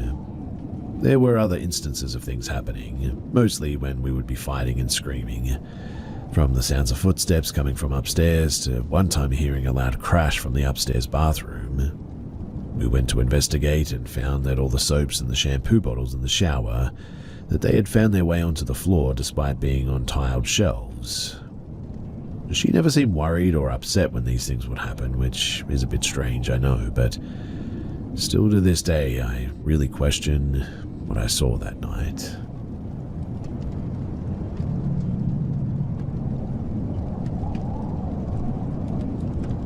My children have been talking about seeing something in their room the last few weeks. This thing, they both described it as tall, lanky, grey-skinned with big black beady eyes. They described it as being surprised looking, but it's almost taking on features of people in the house. So, it is hairless, sometimes, but other times has long dark hair like myself. They said it's almost looking like one of the kids in facial structure, or their aunt who they look a lot alike.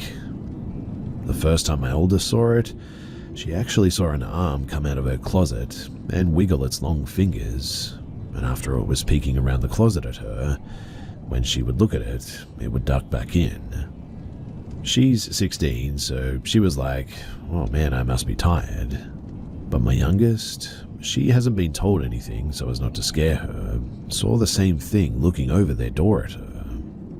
My mum was over and we got into the subjects of ghosts one time, enthusiasts that we are. My oldest daughter brought up seeing something, and before she could even get it out, my younger child was like, "Did it look like this?" and proceeded to describe it in detail, and my oldest said yes. So I know that they are definitely seeing the same thing, but I honestly haven't the faintest idea of what it could be. I can't tell if it's something bad because, it hasn't really done much besides show itself. But they do hear whispers a lot in there, allegedly. So far, they say that it hasn't been seen outside of their room. It's only ever been seen in there, but I'm determined to get it out. I have to know what I'm dealing with first, obviously, but once I do, I'm going to try and get rid of it.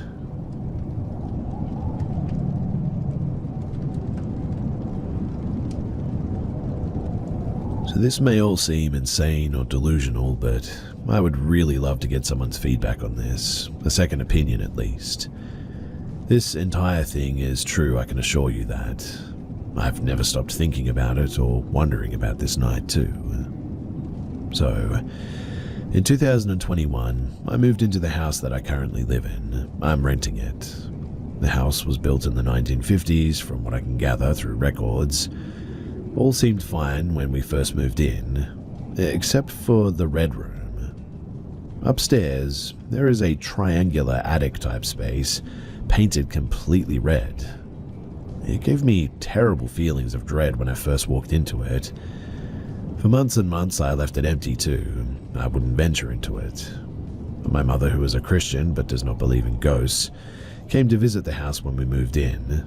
She walked into that room and said, "Oh my goodness, you should consider having our pastor come see this and pray," because she also got the dreadful feelings. Our bedroom is downstairs below that room, and at night, I would always hear like walking or creeping up there and lay awake sort of scared. But then it all went downhill. You see, as I got into bed one night, I heard an echo or young sort of female type voice whisper my name directly in my left ear. I froze and went completely cold. Waking up my partner in a panic, he shrugged it off. The next night I heard the same voice, but coming from the next room, saying hi.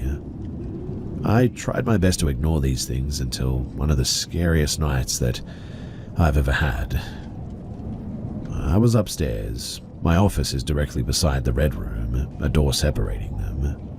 I was at my vanity taking off my makeup when the red room door slowly opened. Over the months, it would randomly open quite often, scaring me a bit, but my partner just blamed a draft, even though there wasn't one. But I tried to ignore that door. But that was when I heard loud footsteps downstairs walking around through the house. Assuming it was my partner at first, I finished my skincare and came down for bed. The whole house was dark, so I thought, that's weird. I just heard him walking around. I walked into the bathroom to pee, and as I passed the kitchen, I saw a tall, dark shadow-type figure walk past me. I could see it through the light coming through the windows. I assumed it was my partner. I even spoke out loud, saying, "Hey, I'll be in bed in a minute." After the bathroom, I walked to our room. Silent, because he was completely asleep. In a panic, I shook him awake, saying, "How long have you been asleep for? Weren't you walking around earlier and in the kitchen?" Through his sleepy demeanor, he said, "I've been asleep for what?" And he looked at his watch. 2 hours? And rolled back over. I went completely silent and cold again. I turned around to face where the kitchen was, and I saw nobody. But I was completely terrified by now. I quickly climbed into the covers and tried to wake him to tell him that we needed to check the house because somebody was in here. He didn't listen though and said to just go back to sleep. I turned my face and I saw a tall figure standing directly over him beside the bed on his side. At that, I couldn't hold it in anymore, and I let out a massive scream and grabbed him. This made him wake up, confused and asking, "What's wrong? What's wrong?" I cried and said that I just saw a person again over him. And when I said that, he jumped up and checked our whole room, under the bed too. He said that there really isn't nobody here. He's a skeptic, always has been. Never was afraid of the house. And well, that all changed once he got back into bed. We laid there, and as I finally started feeling less afraid and drifting to sleep, a loud bang like a stomp on the ground or dropping a brick was heard. The sound came from the floor on his side of the bed, right where I had seen the figure. He immediately was shaken from his sleep and screamed, "Okay, what the heck was that?" I could tell that he was afraid. I'd never actually seen him afraid. I started to panic, saying that I told you there was something there. Crying a little bit now, I really didn't know what to do. He immediately went around checking the entire house, making sure nobody had actually broken in. He got back into bed and I said, "You know that it wasn't a person, right?" He didn't know how to respond. This is all 100% true. It happened early last year in 2023. After this event, we moved our bedroom to another room across the house and turned the old one into a bonus room. Since moving our room, nothing has happened since, which is a bit bizarre. I wondered if the entity or whatever it was feeding off of me easily because I was sleeping directly below that red room. I'm not sure, but since then the only occurrence has been the red room door opening, the doorknob rattling a bit too. I now rebuke whatever it is when this occurs. I'm not the most religious, but I very loudly and firmly let it know that it's not welcome and it needs to leave me alone. So, I'm here to get your thoughts about what all of this could be and what you think that I should do about it.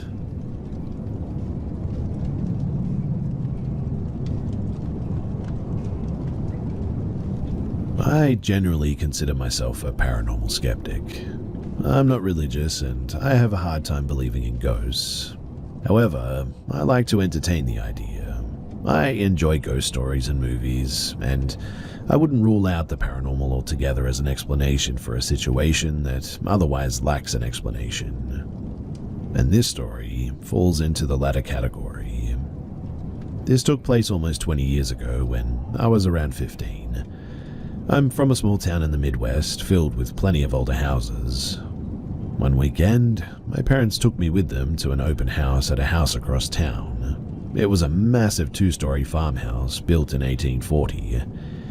It was at the very back of its property, maybe 5 acres, and surrounded by mature trees and plants. The land had been somewhat decently maintained, but the house hadn't had anyone living in it for a while. It wasn't dilapidated inside or out, and it could certainly be lived in immediately, but it needed some TLC. Think the house from Ghosts in the UK, but with more Berber carpet. The approach to the house was beautiful though, and had such a neat charm to it. We all really liked it. However, once we were in the house, I just felt, well, strange. This was an open house, so there were probably 4 or 5 other groups of people touring throughout, and despite that, it was just so strangely quiet. We toured all around, starting with the upstairs. There was such an odd vibe up there too. I kept feeling kind of dizzy and claustrophobic, even though it was a huge house. I was ready to leave after the weirdness upstairs, and from seeing the amount of maintenance that we'd have to do as well. But I was along for the ride, so we went down to the main level and looked all around. It felt a lot better down there, and I didn't get as uncomfortable as I did upstairs. Finally though, the real estate agent started funneling everyone down to the basement. The door was in the kitchen, and it led to the kind of basement that you'd probably imagine a house built in 1840 would have. Bare bulb hanging by a thread above the stairs, completely unfinished walls, dirt floor, and stairs that would be perfect to have your ankles grabbed from the other side. You know the ones. Well, we all went down to the basement as a group and looked around a bit. Really not much to see except for cobwebs and old wiring. I admit that it could have been the old horror movie basement influencing my opinion, but I felt super weird down there as well, and was ready to leave. Once everyone had their fill of looking around, we headed back up the stairs to the kitchen. I ended up being the very last person in the group, which meant that I was the last person up the stairs. Since the rest of the group was sort of loitering around in the kitchen, we had to slow down on the stairs so everyone could pass by. And I remember, clear as day, I was standing on the third step from the top, waiting to step into the kitchen and finally get out of this dang basement, when all of a sudden, my hair gets pulled from behind. I had or have short hair, and it felt like someone grabbed the hair right in the middle of my head and gave it a tug. My first thought was, maybe I got my hair caught in something on the wall, so I looked all around for the offending object. But the only thing that I could have gotten my hair stuck in was a wall-mounted fire extinguisher, but I know that I was nowhere near it. At that, I made a beeline out of there, soon followed by my parents. When we got in the car, I told them what happened. We've talked about this story every now and then throughout the years, mostly in a wasn't that strange sort of way. It remained my favorite ghost story to tell, mostly since I don't have any other first-hand ones. The property, though, it was later sold to a local restaurateur, who sadly bulldozed a lot of trees and front lawn to build a new Italian restaurant. The house remained intact at the back of the property, and still does to this day. But fast forward around 4 years, I had moved to college and largely forgot about the hair-pulling thing. My mum called me and said that she had just had her mind blown and that she needed to share this. She had gone to a hair appointment with her stylist, and the topic of the Italian restaurant and house came up. She told my mum that there's allegedly an older female spirit that likes to mess with people, especially men, on the steps leading to the basement. She said this too without my mum having ever mentioned my experience to her. She had no idea that I had my hair pulled 4 years earlier. Of course, my mum proceeded to share my story from the open house with her, and I swear chills went down my spine. In fact, I'm getting chills even just sharing this. The house is still standing, and the Italian restaurant is still open as well. Part of me wants to go back to that house, but a much more sensible part of me wants, well, nothing to do with it. Anyway, if you've gotten this far, then thanks for listening.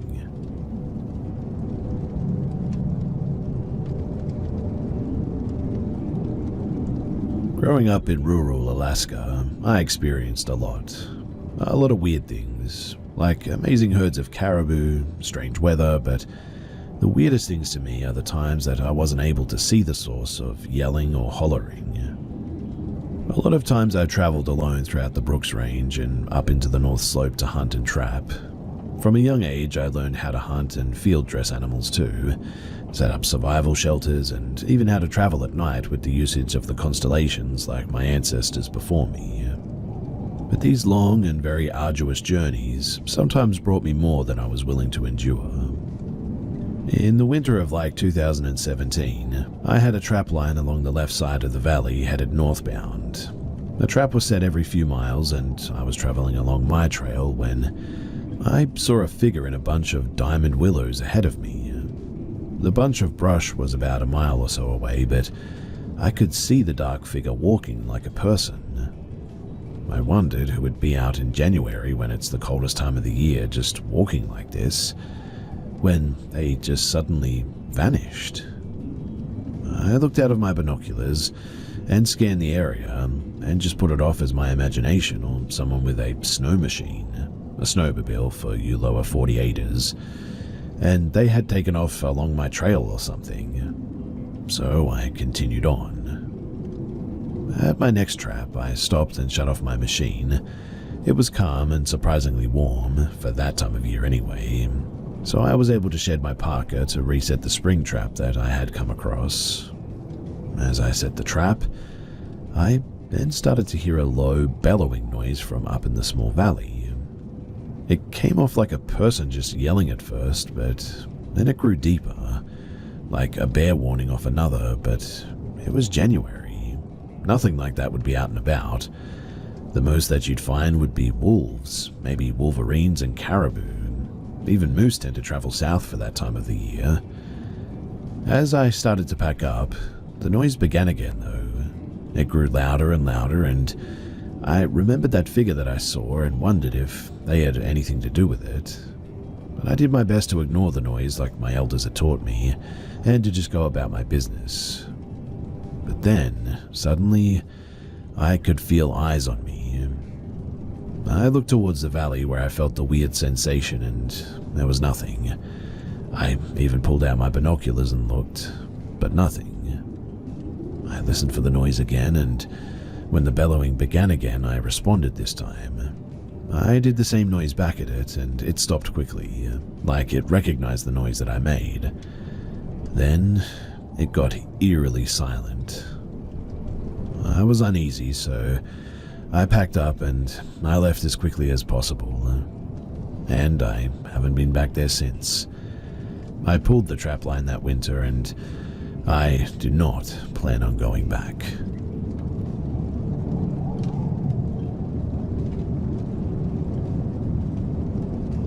When I was 4 years old, I had cancer.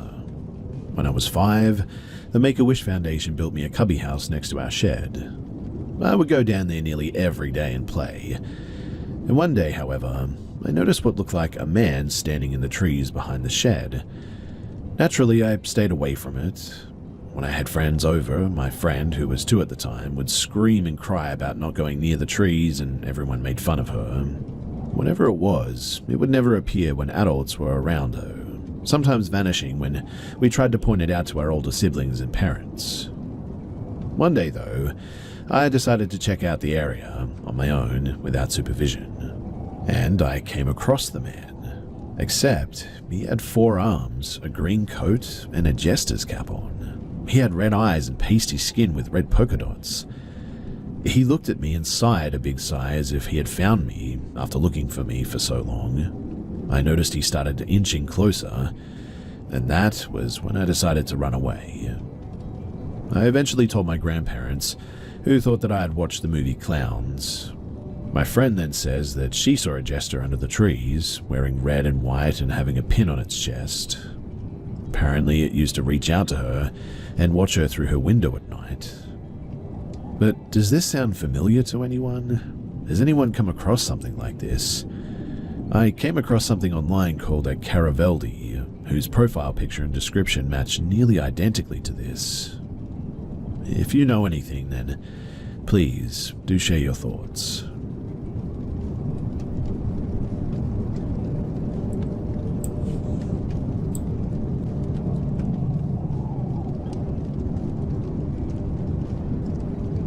So I live in a 40s concrete duplex, and ever since moving in a year ago, things always feel a little tense once the sun goes down. And every now and then things are moved around whenever you leave a room and come back, and occasionally whenever I'm up late working on my computer, I'll see white figures out of the corner of my eye, always in the same spot in the room. I also once had a sleep paralysis encounter where I saw it clearly as it zoomed across the room at me, but I think that I really messed up just now. So my bedroom door faces into a small hallway, and I've always made sure that when coming into my room, I always face my bed and never look away until the door is closed behind me. I don't know why I started doing this or even remember where it started, but it's just like an instinct, I guess. A few minutes ago, though, around 11:40 p.m., I got hungry, so I went to the kitchen to grab something to eat, but when I came back to my room, I don't know why I did it, but as I closed the door, I took a glance behind me into the hallway and saw something that I can only compare to like a mix of SCP-1471 and No-Face from Spirited Away, like this white mask-like face, a little taller than me, and I don't think that I saw a body. I'm sharing this on my computer, and I just feel like a kid getting called to the principal's office, and I keep looking away to the spot in my room that the white thing likes to be at, because it keeps feeling like someone is standing next to me, and I keep seeing like a swishing white blur, like someone waving a sheet out of the corner of my eye. Also, just recently I froze in place because I could have sworn that it felt like someone put their hand on my shoulder for a couple of seconds. I don't know what to do about any of this, so I hope that somebody will hear this and will be able to help me.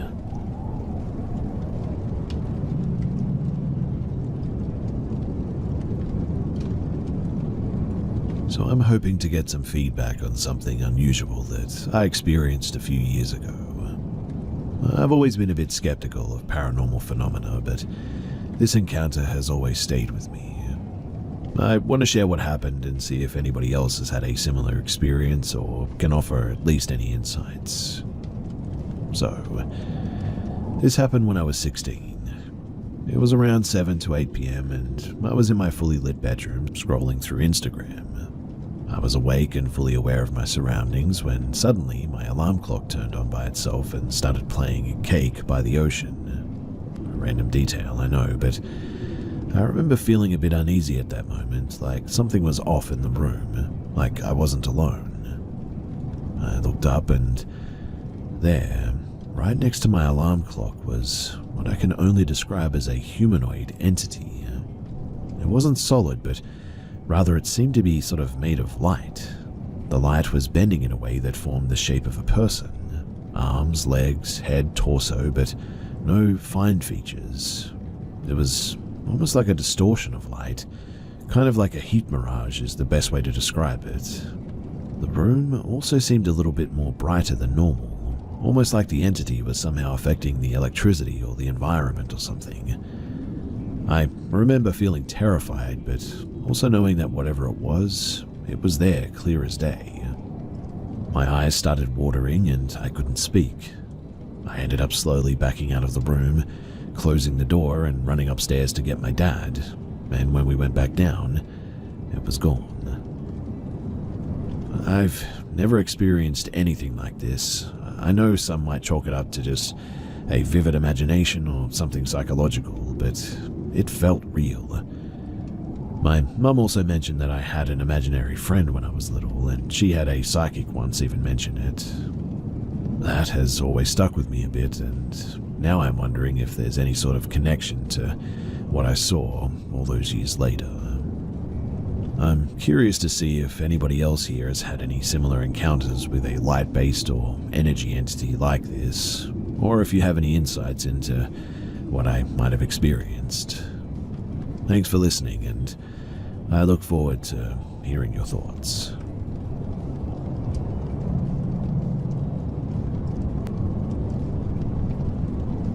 So I'm Native American and collect sage on our res in a beautiful river gorge. I took the same buddy from the last story from the Passade shower, and we ended up high on a primitive road miles from the highway overlooking said gorge. It was already dark, but there was a warm wind coming off the river. He had never been on native land before, and I told him that we thank the earth and ask permission before taking her bounties. Cheesy, maybe, but I'm not taking chances and am always respectful. He's so white though that he's practically translucent. I call him Alabaster as a bit of a joke, but he's always been respectful about native customs and all that, so we get along. We kept hearing what sounded like tiny rabbits in the scrubby sagebrush all around us. There was some scrubby brush and trees that were dense and maybe 15 feet high. We were on res land, not where houses were though, and I thought maybe someone let their horses or livestock graze, as there was a large metal trough right there that we were hearing the small animal chatter from. This chitter was high-pitched and sounded really adorable, to be honest. It was at night and in the pitch dark, but the sound really didn't bother us. Anyway, my buddy wandered near the trough that was set off of the primitive road and in the scrubby trees, not really accessible to livestock or horses or anything. It was surrounded by sage and brush, but looked brand new and sort of shiny, I guess, which was a bit weird. But when my buddy got closer, something very large, larger than his 6'2" frame, came loudly crashing through that brush. We heard branches and brush snapping like a large wild animal was charging through there. We couldn't see anything, to be honest, nor did I want to, but I did my signature round 'em up whistle. And yes, I'm aware that whistling at night isn't really that good, but we scurried to the car quickly, apologized to whatever it was that we had disturbed, and quickly left the area.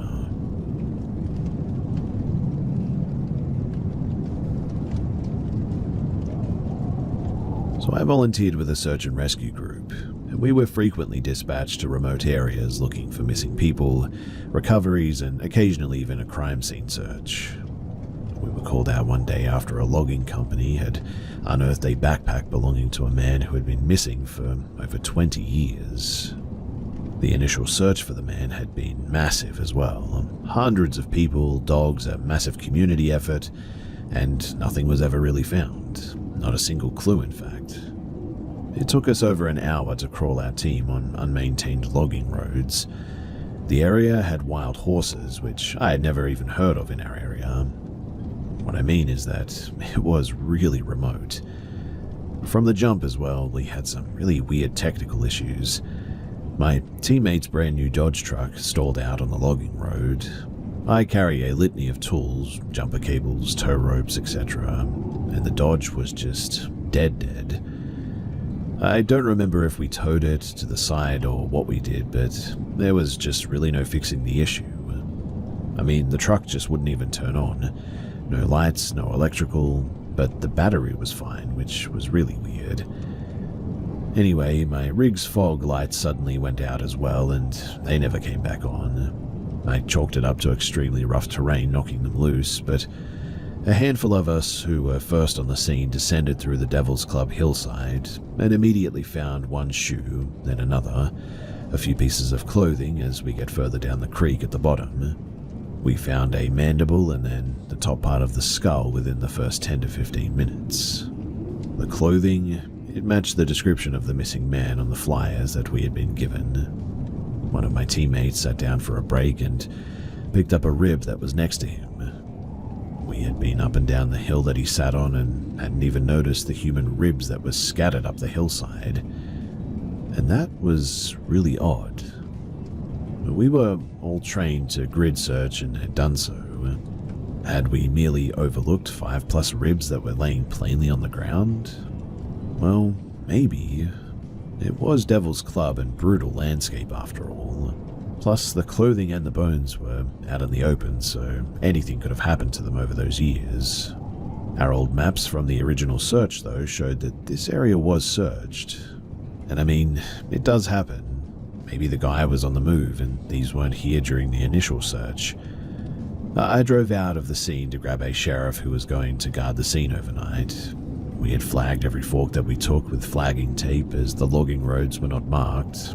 They were missing the number sign as well that usually sat at every fork, and they were definitely not well maintained. We were at least an hour off of any paved road at this stage, and I had noticed the direction that we took at every fork on the way in, right, left, etc. I was thankful that I had as well, because it was then that I noticed that our flagging markers were gone. I usually stayed out at sites overnight as I didn't have children at the time. I chose not to stay at this site though because, well, I guess it just felt a bit off to me. On another search for a lost hunter, we stumbled across hanging figures in the trees, made of twigs, moss, and lashed together with all sorts of tall grass or vines, straight up Blair Witch style. This would have been a few years after Blair Witch Project came out, so I don't know, maybe somebody was LARPing or something. The team was used to seeing weird stuff in the woods, but these were definitely unsettling. We camped overnight at that spot as we hadn't found the person. We slept in a circle with a small campfire in the middle. It was fall headed into winter, and so it was cold that night. We just had sleep sacks and bivy sacks, no tents or tarps or anything. And when we woke up, there was a small bundle of twigs lashed together with vines by our fire. We initially blamed our teen clown who was always pulling pranks, but the look on his face told us that it wasn't him. We have no clue what or who it was, and we never did find out if it was a prank or not, but something tells me that it wasn't. Many of the old-timers swore that they had seen or heard or smelled Bigfoot out there as well. These were pretty tough men. Many had military or law enforcement experience even, and they weren't the kind of guys to get scared by much, but when they spoke about it, you could definitely tell that it got to them, at least a little bit.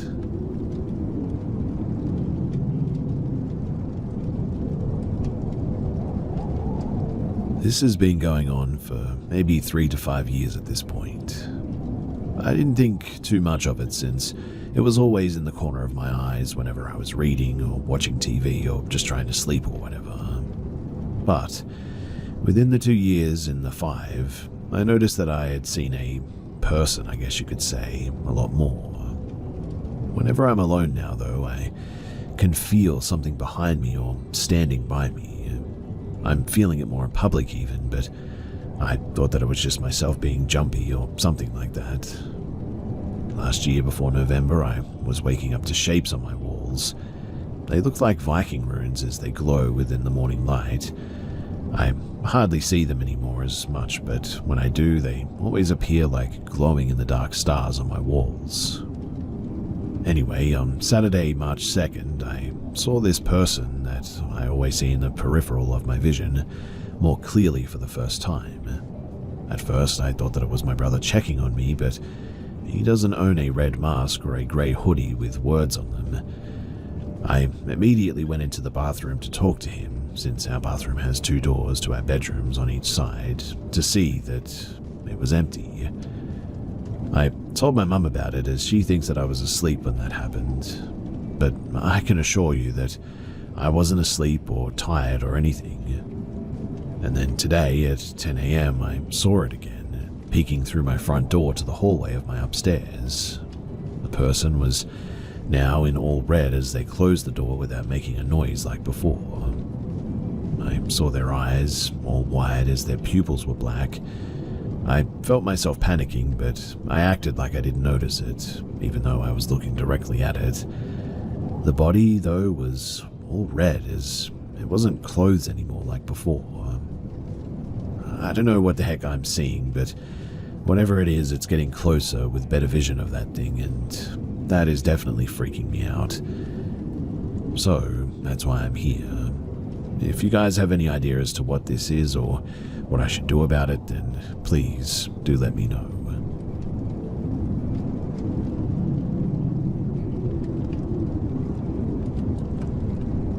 So, I know that this is going to sound impossible, but I found pictures on my phone of myself at 12:52 a.m., and I can assure you that I did not take them. I was in the kitchen just trying to heat up some food when I woke up not too long ago in the morning and I checked my phone. I was looking for something in the gallery and I found 2 pictures of myself from last night in the kitchen, and the angle that the pictures were taken was by the kitchen bar. Now, there was nothing behind the phone to support it from that angle, like at all. I remember I placed the phone by the kitchen bar, but even if that was the case, it's still not possible that those pictures were taken because someone had to tap the phone to take the pictures. Also, my phone is new and it's never lagged at all or anything. There was no one home, I was the only one there. I only had my cat and she was in my room. And the whole thing is just really creepy. Obviously, I checked my apartment and did everything possible to find the truth behind this. I mean, possibly it could have been an intruder or something. But that's just not the case at all, and really I have no logical explanation, nothing to solve this. I came to the conclusion that this must 100% be paranormal activity of some sort. I came to the conclusion that this must be 100% a paranormal activity of some sort, especially after trying to recreate the angle like the pictures. My phone had to be definitely up in the air like that, and tilted to the right a little bit. Something paranormal is definitely messing with me, and if anyone knows what kind of entity that might be able to do something like this, then please do let me know.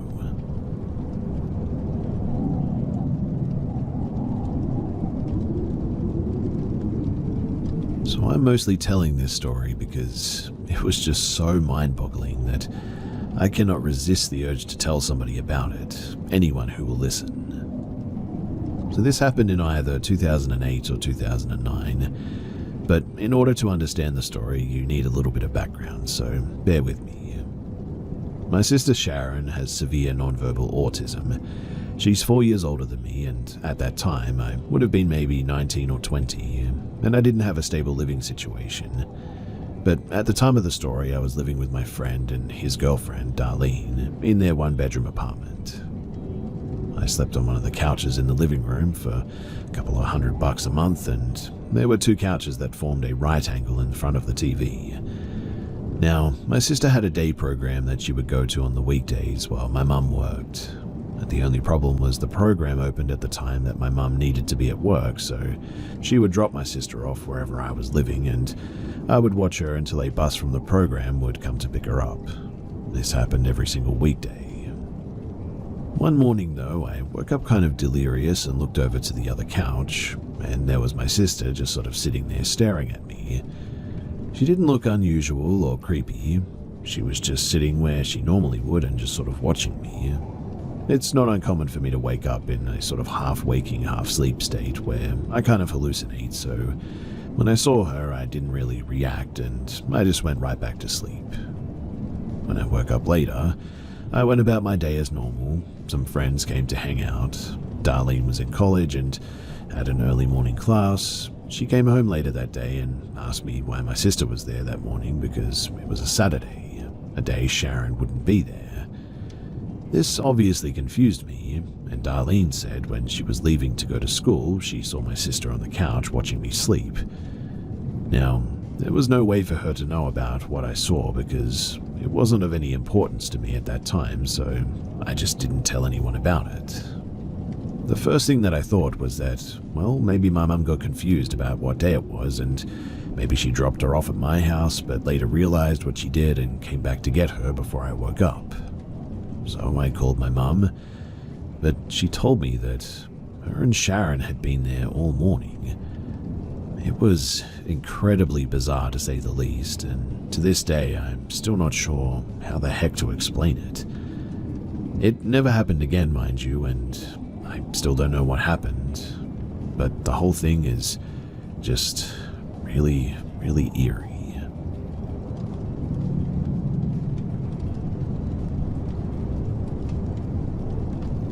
So I live in an old farmhouse that was built in 1860, and I moved in many, many years ago. I was only about 12 years old when we moved in, but when my mother told me that I was sleeping upstairs, I immediately got an unsettling feeling without even knowing anything about the house. So I got all of my stuff up there and I slept up here. After about 2 years, I started feeling very uncomfortable in my own room, and feeling like I wasn't welcome at exactly 11 o'clock every night. I've even had friends come over that I haven't said anything about this to them, and around 11 o'clock, without failure, every single one of them has said that they want to leave my room. This started about 2 years ago, and I originally had just put it out of my mind and tried to ignore it. But after about 6 months of it, I went to sleep and woke up to an old woman standing over my head. I blinked, I waved my hands in front of me, and she was just standing over my face, staring. I watched her, terrified, fade out of existence over a few minutes with a terrible smile. I didn't go into my room for weeks after that, and then about 3 weeks later, the weird energy was just gone. So I was fine sleeping up there for about 1.5 years, and then the weird feeling at 11 o'clock started every night, all over again. I started burning sage as soon as I would feel weird, and this has always helped. And then going downstairs to sleep on the couch. Flashback though to about a week ago, and I got that weird feeling. I started burning sage, and immediately my sage just would not burn no matter how hard I tried. Then it went up in a huge flame and blew out in the opposite direction of my breath, and I watched the flame go up to the side, so I went downstairs, and the entire night I just saw something peeking around the corner by my stairwell. And the fact that I was still seeing things downstairs really worries me, because I've always gone down there to get away from the bad energy. Well, this has been going on since then, and anytime I look out of my peripheral vision, I see an all-black figure of a person just staring at me. I guess I'm just trying to get some advice on, what to do, because I feel like things are escalating, and I just don't know how to go about fixing it before everything goes too far. And for anybody that's wondering why I don't sleep upstairs, it's because whenever I get that feeling, I'm terrified that I'm going to wake up to that old woman standing over my face again. So I choose to just sleep on the couch to make sure that I don't have to go through that again. That experience was truly traumatizing, and I would do anything to stay away from whatever that was.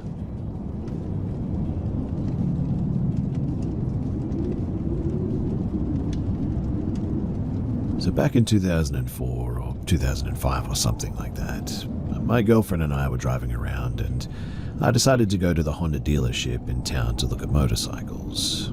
This was completely random and totally spur of the moment. Also, social media didn't exist at this stage, and there was just no way nobody knew that we were going to be going there. Anyway, we walk in, and there's this short, older-looking black dude who looks like he's in kind of an argument with the salesman.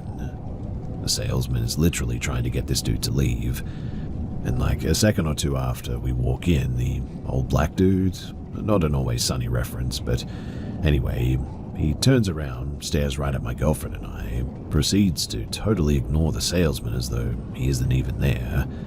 He walks right up to her and I, introduces himself as Ramses, knows my name, knows my girlfriend's name, and remember, there's no social media back then, knows about us, and starts to tell me about my grandpa and his war history. He shakes my hand again and leaves. Apparently, all he wanted to do was meet me. Also, he looked older, but he had the eyes of a way younger dude. Honest as well, I promise you that I'm not making this up, and I'm just as confused as you are about it.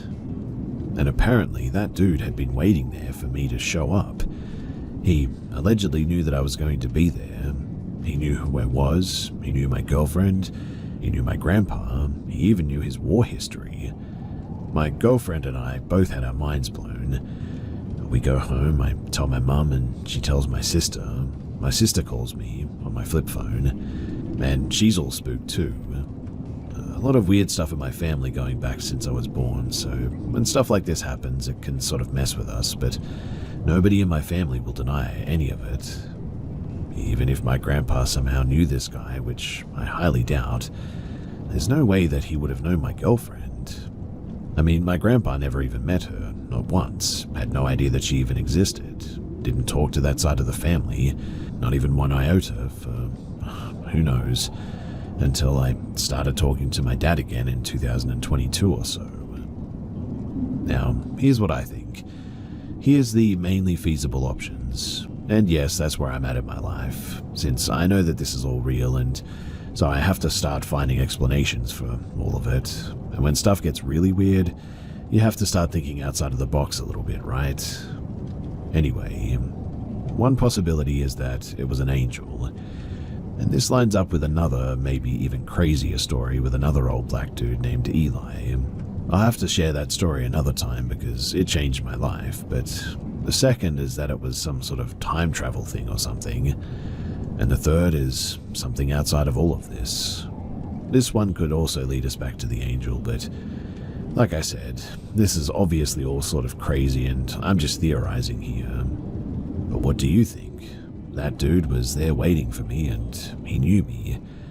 In fact, he knew things that he shouldn't have known.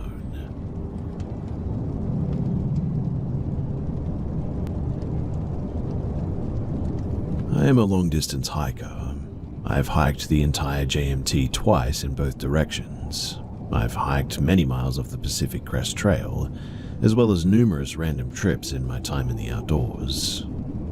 I have probably maybe a year of collective time sleeping outside in the wilderness, and have hiked over 2,000 miles collectively at a minimum. I have only managed to encounter 2 bears, some coyotes. I have smelled a mountain lion once, and even heard one chirping near me. I'm not a big believer in cryptids or anything and such, but I do have a story that honestly makes me question that a bit. You see, in 2022, I hiked the John Muir Trail in the Sierra Nevada in California. It is a long-distance hiking trail that spans 211 miles from Yosemite Valley to Mount Whitney and takes about a month to complete. The trail is remote and located in some of the most amazing untouched nature that the country has to offer.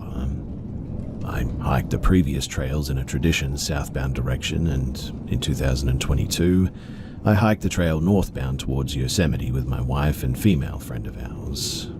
This story is on that 2022 trip. So one day, about halfway through our trip, when the afternoon was getting ready to end, we decided to camp in a place called Grouse Meadows. The previous year I enjoyed fishing here, and the gentle river that curves back and forth through the meadow, it makes for a really nice place to swim and filter water from. We started to make camp for the night, and I noticed a large buck about 10 yards from us staring at us.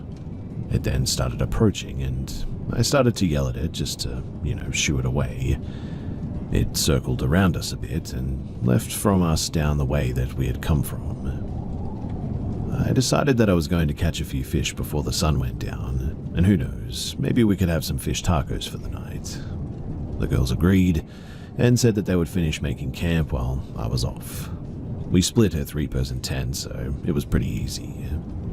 Anyway, as I went down toward the small river in the meadow, there was a large rock near where we were camping, and it was about the size of, I would say, a 2-car garage, and about that tall as well. Large enough that you definitely couldn't see over it. Now, when I passed it, I noticed a young man walking around it in my direction. I was surprised by that because by this time most people are already getting camp ready, as it gets pretty cold and dark fast in this era. I was also a bit confused on where the heck that he'd even come from, as he was not on the trail.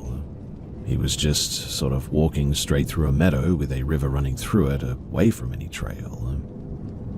As he got closer, I noticed that he was only wearing a small day pack, blue running shorts, and a white t-shirt, all completely clean. That may not sound that strange, but when you're multiple days away from any trailhead that leads out of the mountain, it definitely is a bit strange. I was kind of walking away from him toward the river, but it seemed like he was following me, so I stopped and said, "Hey man, how's it going?" He replied, "Hello," in a very plain and sort of monotone voice. He then said to me in the same voice, "What are you doing?" I replied, "Well, I'm about to go fishing," as if it wasn't obvious that I have a rod and a reel in my hand. He didn't laugh though. As he kept following, he said, "What will you do with the fish?" I said, "If it's big enough and not pregnant, I'm going to eat it." At this point, I stopped by a little beach on the side of the river, and he passed by me, and I felt a bit of relief. He seemed a bit off to me, I guess, but then, just when he was about 20 feet past me, he stopped and turned around along the beach and squatted down and just watched me fishing. Eventually, I pulled one in, and it was a pretty good size, and I prepared to clean it, and just as I pulled the guts out of the fish, he said, "How does it taste?" And I looked over at him, waiting to hear a joke or something, and he was just smiling. A terrible feeling suddenly came over me, like that hair on the back of your neck type of feeling, just standing up. I said, "Well, I have to clean it first, man, and then, cook it and all." I said it in a way that would have come off to normal people as, "Okay, I'm done talking to you, it's time to go" type of way. I stuck my knife in the sand in front of me, and I didn't put it away this time. The man, after a while, said, "I'm hiking 30 miles today," and I said, "That's nice, man, have fun." And he just stood up and walked off into the meadow towards a tree line, not on or near any trail, and just sort of vanished into the woods. I went back to camp, and I didn't really say anything to the girls because I didn't want to scare them. The night came in, and we ate, and we went to bed, and honestly, I mostly forgot about it. But then I wake up. Well, actually, I felt woken up is probably a better way to say it. I noticed both girls sitting up, and my wife said, "There's something there." I was so tired that I just said, "No, there isn't. Go back to bed, guys." I laid down, and so did the girls, and within seconds heard a very fast shuffling sound, and immediately I sat up, and so did the girls. I said, "Oh yeah, there's definitely something there." So I use a sort of small foam sitting mat outside of my inner tent in the vestibule for shoes at night and to sit on during the day. And I saw it moving, and could even feel it moving, which meant that something was literally right outside of my tent. I grabbed my headlamp and our bear spray, and with my heart exploding out of my chest, I zipped open the tent ready to battle whatever was out there. But when I did, there was nothing, not even a distant sound. It was dead silent, like ear-ringing silent, in fact. Maybe a squirrel or something, or maybe that buck that I saw earlier, I said. We laid down, and this ended up happening like 7 more times, and every time that I went out, there was nothing. Eventually, I started to actually pass out because of just how exhausted I was, and I only really remember cursing at it as I fell asleep. I woke up again and looked over, and both my wife and friend were asleep. I heard the sound again, and I got ready with my bear spray and worked up my courage once more. I zipped open the tent, and there he was, about 15 feet away. The same guy on all fours in an almost push-up-like position, staring directly at me with that same face. It was completely silent, and then he crawled backwards into the dark with a speed that it's hard to explain. Then, all I remember is that I woke up. I was so relieved that it was a dream, and in the morning I told them that I had dreamed that there was something at the tent, and they looked at me like I was joking. Our friend said, "Yeah, that wasn't a dream." My heart sank. I said, "Well, what about the guy?" And they said, "What guy?" Obviously, I didn't tell them about the guy down at the river, so they couldn't know if it was real or not, or just a dream that he had visited the tent. But they also recalled not understanding why they fell asleep so fast when something was outside, and they felt like there was a sort of blank in their memory before falling to sleep, which is a bit weird. We all agreed that there was a general feeling that was off in this place. I don't really tell people this story too because I know how crazy it sounds, that it sounds stupid and fake. It even sounds that way to myself when I talk about it. But I do know one thing. I will never be sleeping in that meadow ever again.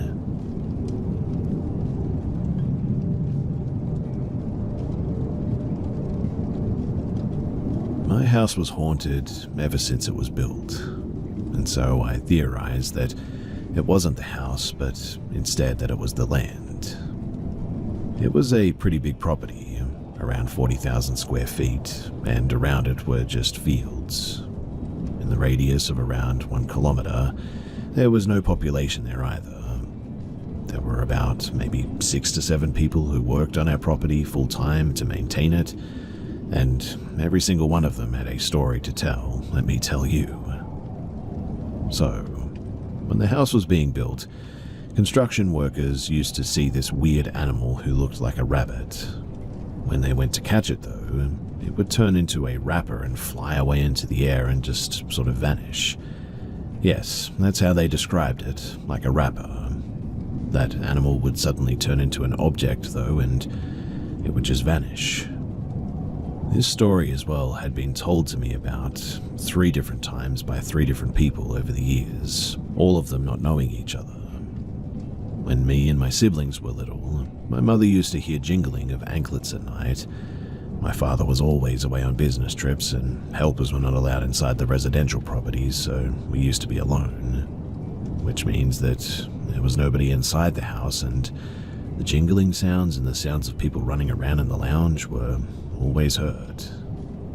Things took a major turn though when we grew a bit older.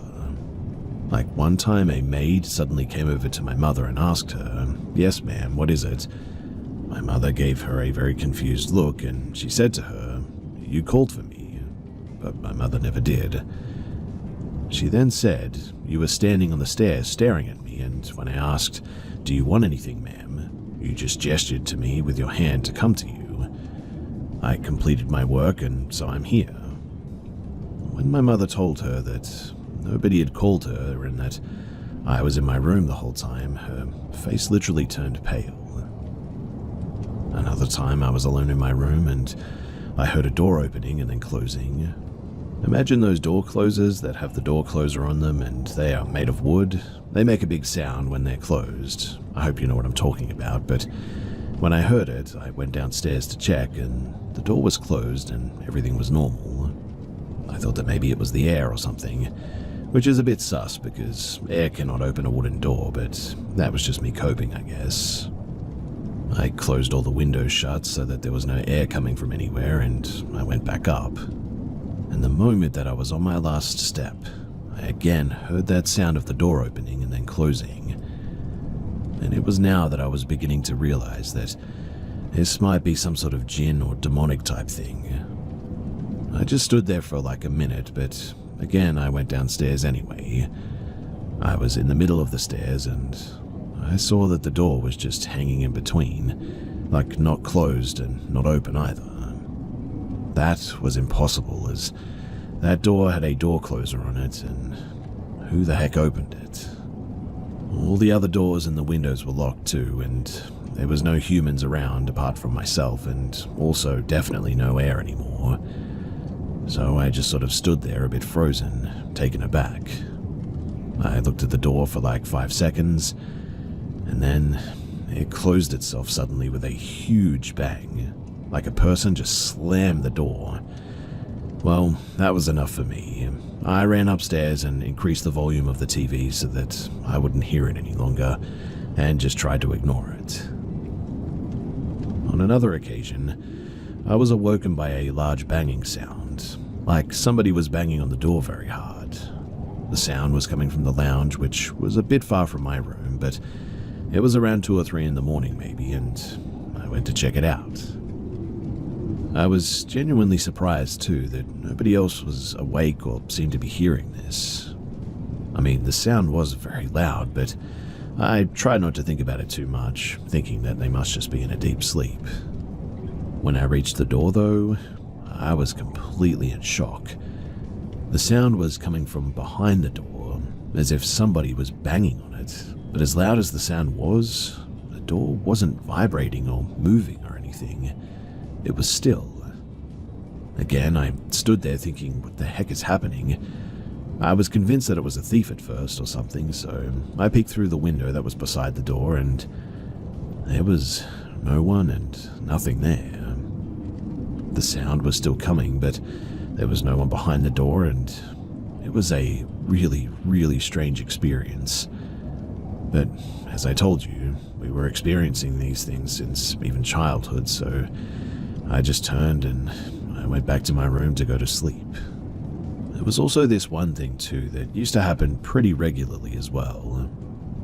Whenever one of us was sleeping alone in a room at night, we used to always feel as if something was pulling the toe on our feet.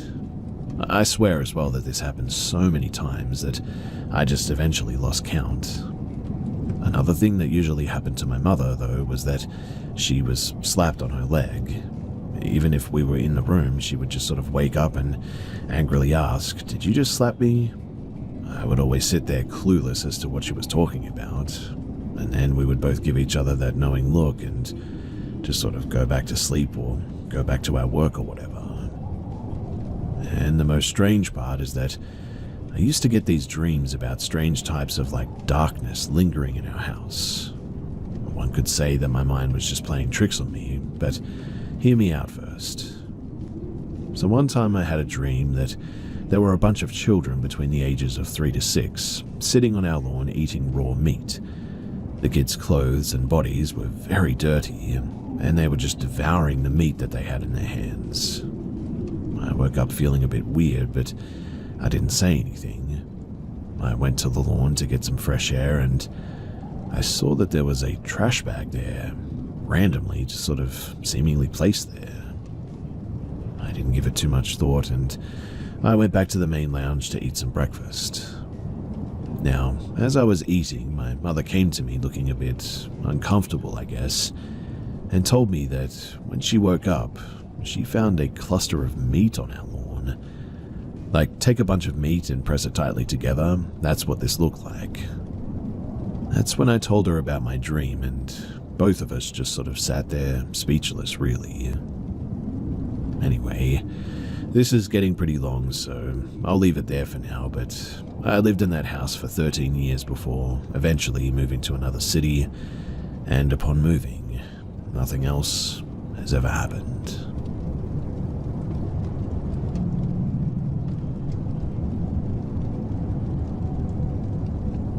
I was 22 years old when this happened. So I worked in a grocery store which had been featured in the news. You could see me in the clip and it was clear where I worked. I had just came back from vacation and a co-worker told me that some guy had been coming around every day for a week asking for me. When I asked who or why, they told me that they had no idea, but he was around my age and seemed a little bit off to them. Well, a few hours passed by and my co-worker came and told me that the guy was back again, asking for me. His name was James. In the back room, we had a computer, and you could see all the camera footage from all over the place. I looked and didn't recognize who James was, but decided to go and ask what he wanted anyway. When I went to meet him, he was clearly drunk and said that he had seen me on TV and wanted to ask me out. I replied with, I'm sorry, but I'm actually in a relationship, even though I was single. I said that I needed to get back to work, and he asked me if he should come with me or not. I was confused by this and said that I'm working. He then left, but I could see him through the cameras outside the store, just drinking.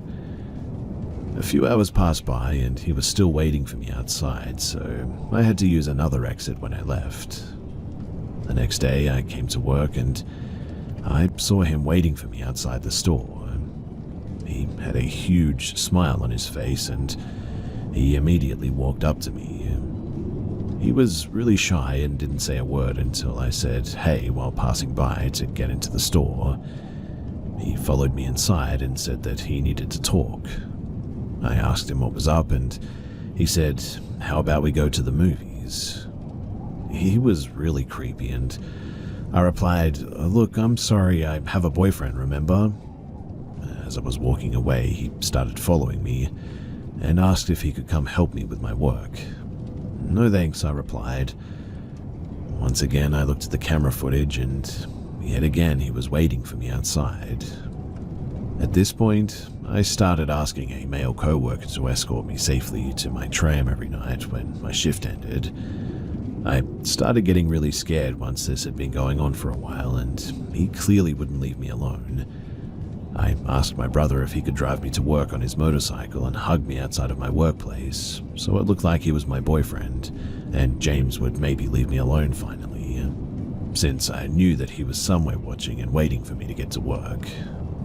It didn't help though. I started getting these messages like, is that your boyfriend? And he doesn't need to know if we go out, you know. I was confused about how he had even gotten my number in the first place. I asked all of my co-workers and a new one said that she'd apparently given my number because he had said that he is a friend of mine. I was angry about that. At this point, I asked my male co-workers to throw him out if he ever came back, which was a lot.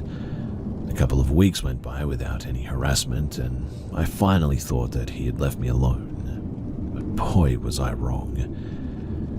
I came to work one day and was in the changing room, and heard that we have a new co-worker, and that it's his first day.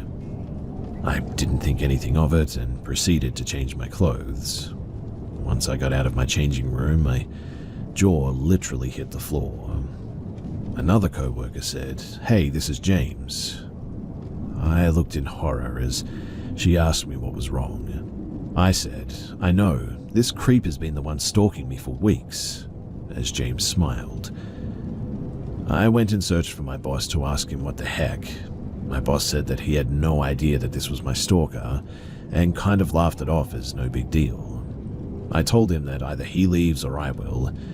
He said that I wouldn't have to work the same shift as James and he couldn't fire him. He lied though.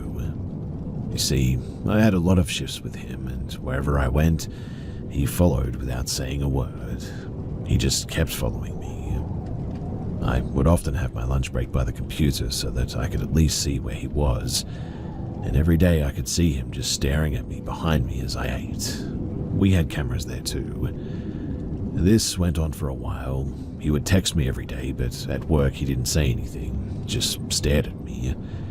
My boss finally understood though what a freak James was and that he didn't actually do any work, just stalking, and started to think of ideas of how to fire him.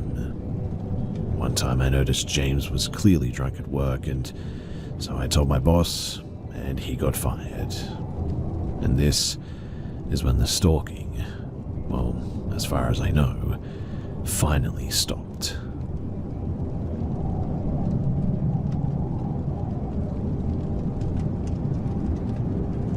This is my account of the only real scary occurrence that I've had in my life. It was mid-October, 1992. I was riding home on my motorcycle from seeing some friends. It was late in the evening, early morning hours of that chilly fall weekend in Central California. I had made my turn off of the county freeway onto a less than well-lit country road. I remember that the road ahead was deserted, no headlights coming towards me, nor any taillights in my rearview mirrors. The road was encompassed though with large walnut groves on each side. The huge trees and the land swallowed the distance ahead in complete darkness. I was clipping along at about maybe 50 miles per hour when my eyes caught the jogger up ahead of me, on my right side. My mind quickly thought, how odd, wondering why someone would be out here jogging at this time of the year, at this hour of the night. As I approached him, I gradually moved to the middle of the road to give the jogger some space. I touched on my brights so that he could see me approaching. Now, understand this. At first, in my mind, there was nothing out of the ordinary, other than the timing of the situation. A hooded runner, heather grey sweats, a figure about 6 feet tall, jogging along the shoulder of a deserted country road at midnight in October. A bit strange, yeah, but really, who am I to judge? Anyway, as I approached him at a safe distance of maybe 100 feet away, bright headlight blazing, I saw him. Or perhaps I should say, it stumbled. I fully expected the figure to fall, sprawling face down into the plowed dirt, but it didn't. It fell to the ground on all fours, but very quickly and with amazing agility, it began running like an animal on all fours, like a wild animal. Mind you, I was riding at a regular speed at this point, maybe 55 miles per hour, but the hooded human form that I'd watched become a hooded animal was keeping pace with me for a moment. Then, as if it sensed that it had been discovered, it sped off to its right into the pitch-black walnut grove. Instantly, my blood ran cold. I downshifted out of instinct and throttled hard, and honestly, I was gone. All I could think of at that split second was that thing, that animal, might suddenly pop up in my rearview mirror with some horrific, maniacal, grimaced face right before ending me. Before I knew it, I was driving 5 miles down the road and my speedometer read 100 miles per hour. And just before I made my final right turn towards home, I got my courage up to look into my rearview, but there was nothing. There was just the pitch black night behind me. Whatever it was now gone. Shakingly, I made my last turn and I didn't look back again until I pulled into my garage and I closed the door. To this day, now 30 years later, I can tell this story and My listeners will react with either complete disbelief, some believe me, and others are not sure. But what really was it? A person, an animal, a shapeshifter, a skinwalker or something? Or maybe a combination of all those? I'll let you decide for yourself.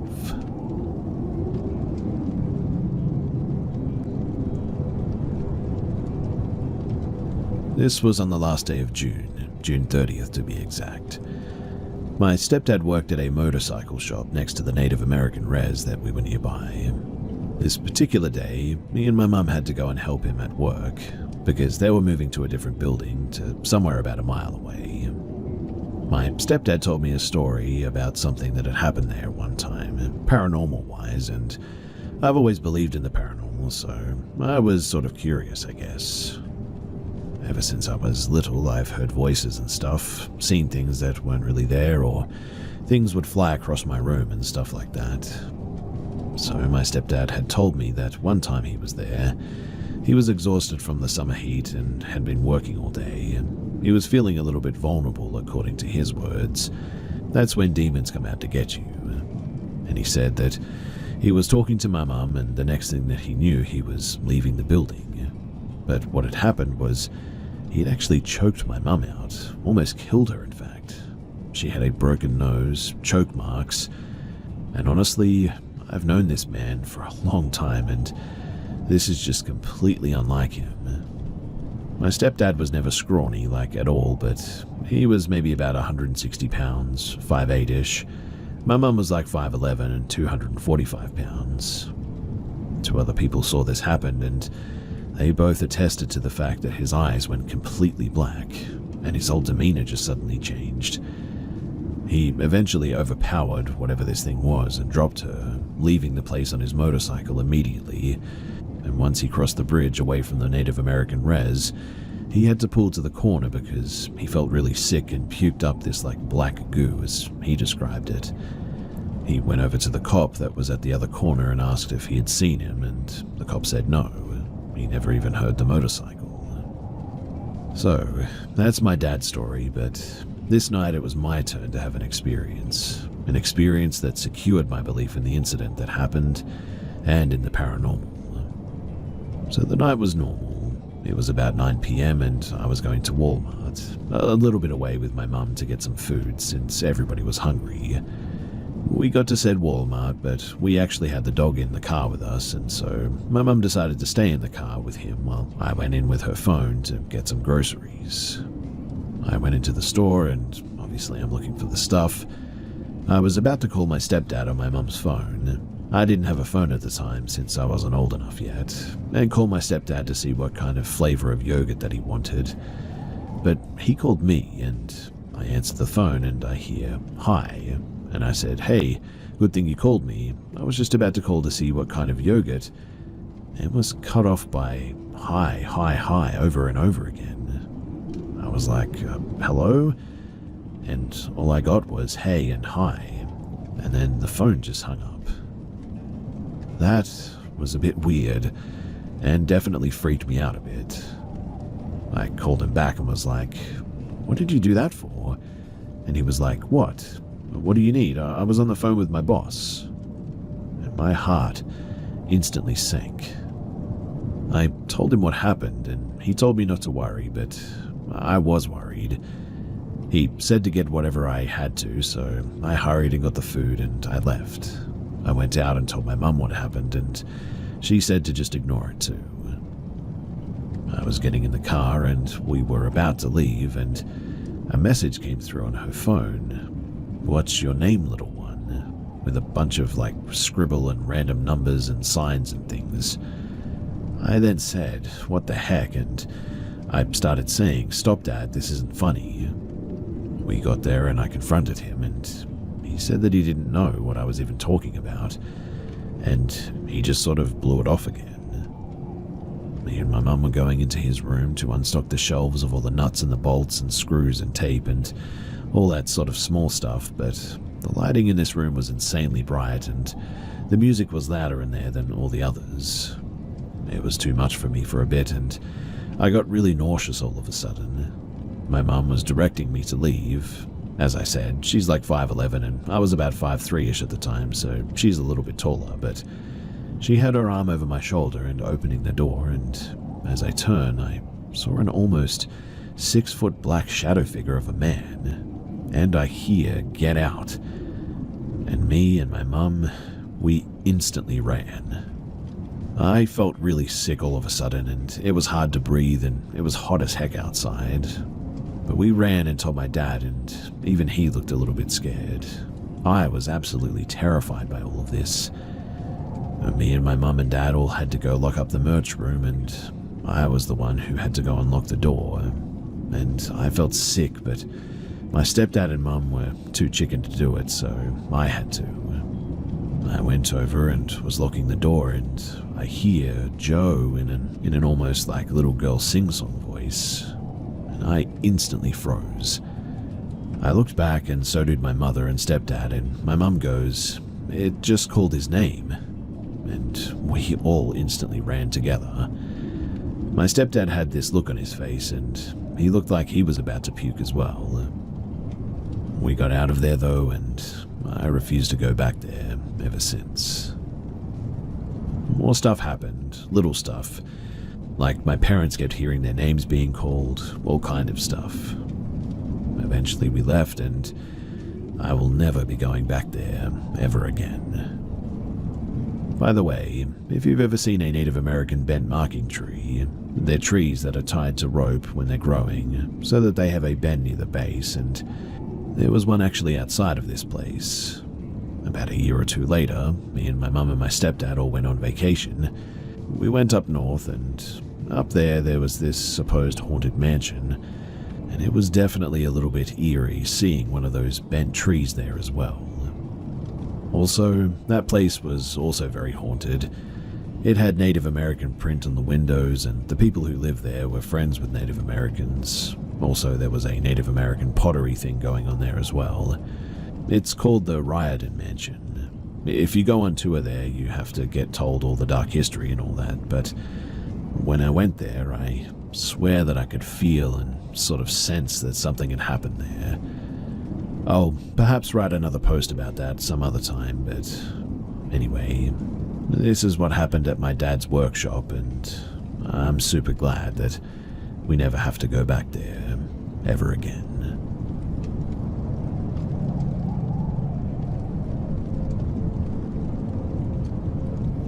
I don't know what is completely relevant to this story, so I'm just going to try to be as detailed as possible. So several years ago, when I was still a student, I witnessed something strange. It was 4 a.m. and I had just left my dorm room to wake a friend up in another dorm block. On normal days, we'd wake up at like 5 a.m., but we had exams coming up, so that's why I woke up an hour earlier. I had a quick shower and walked over to pick up my friend from her dorm. Now, we didn't have any streetlights on our campus, and we were far from the closest town, like 5 kilometers at least.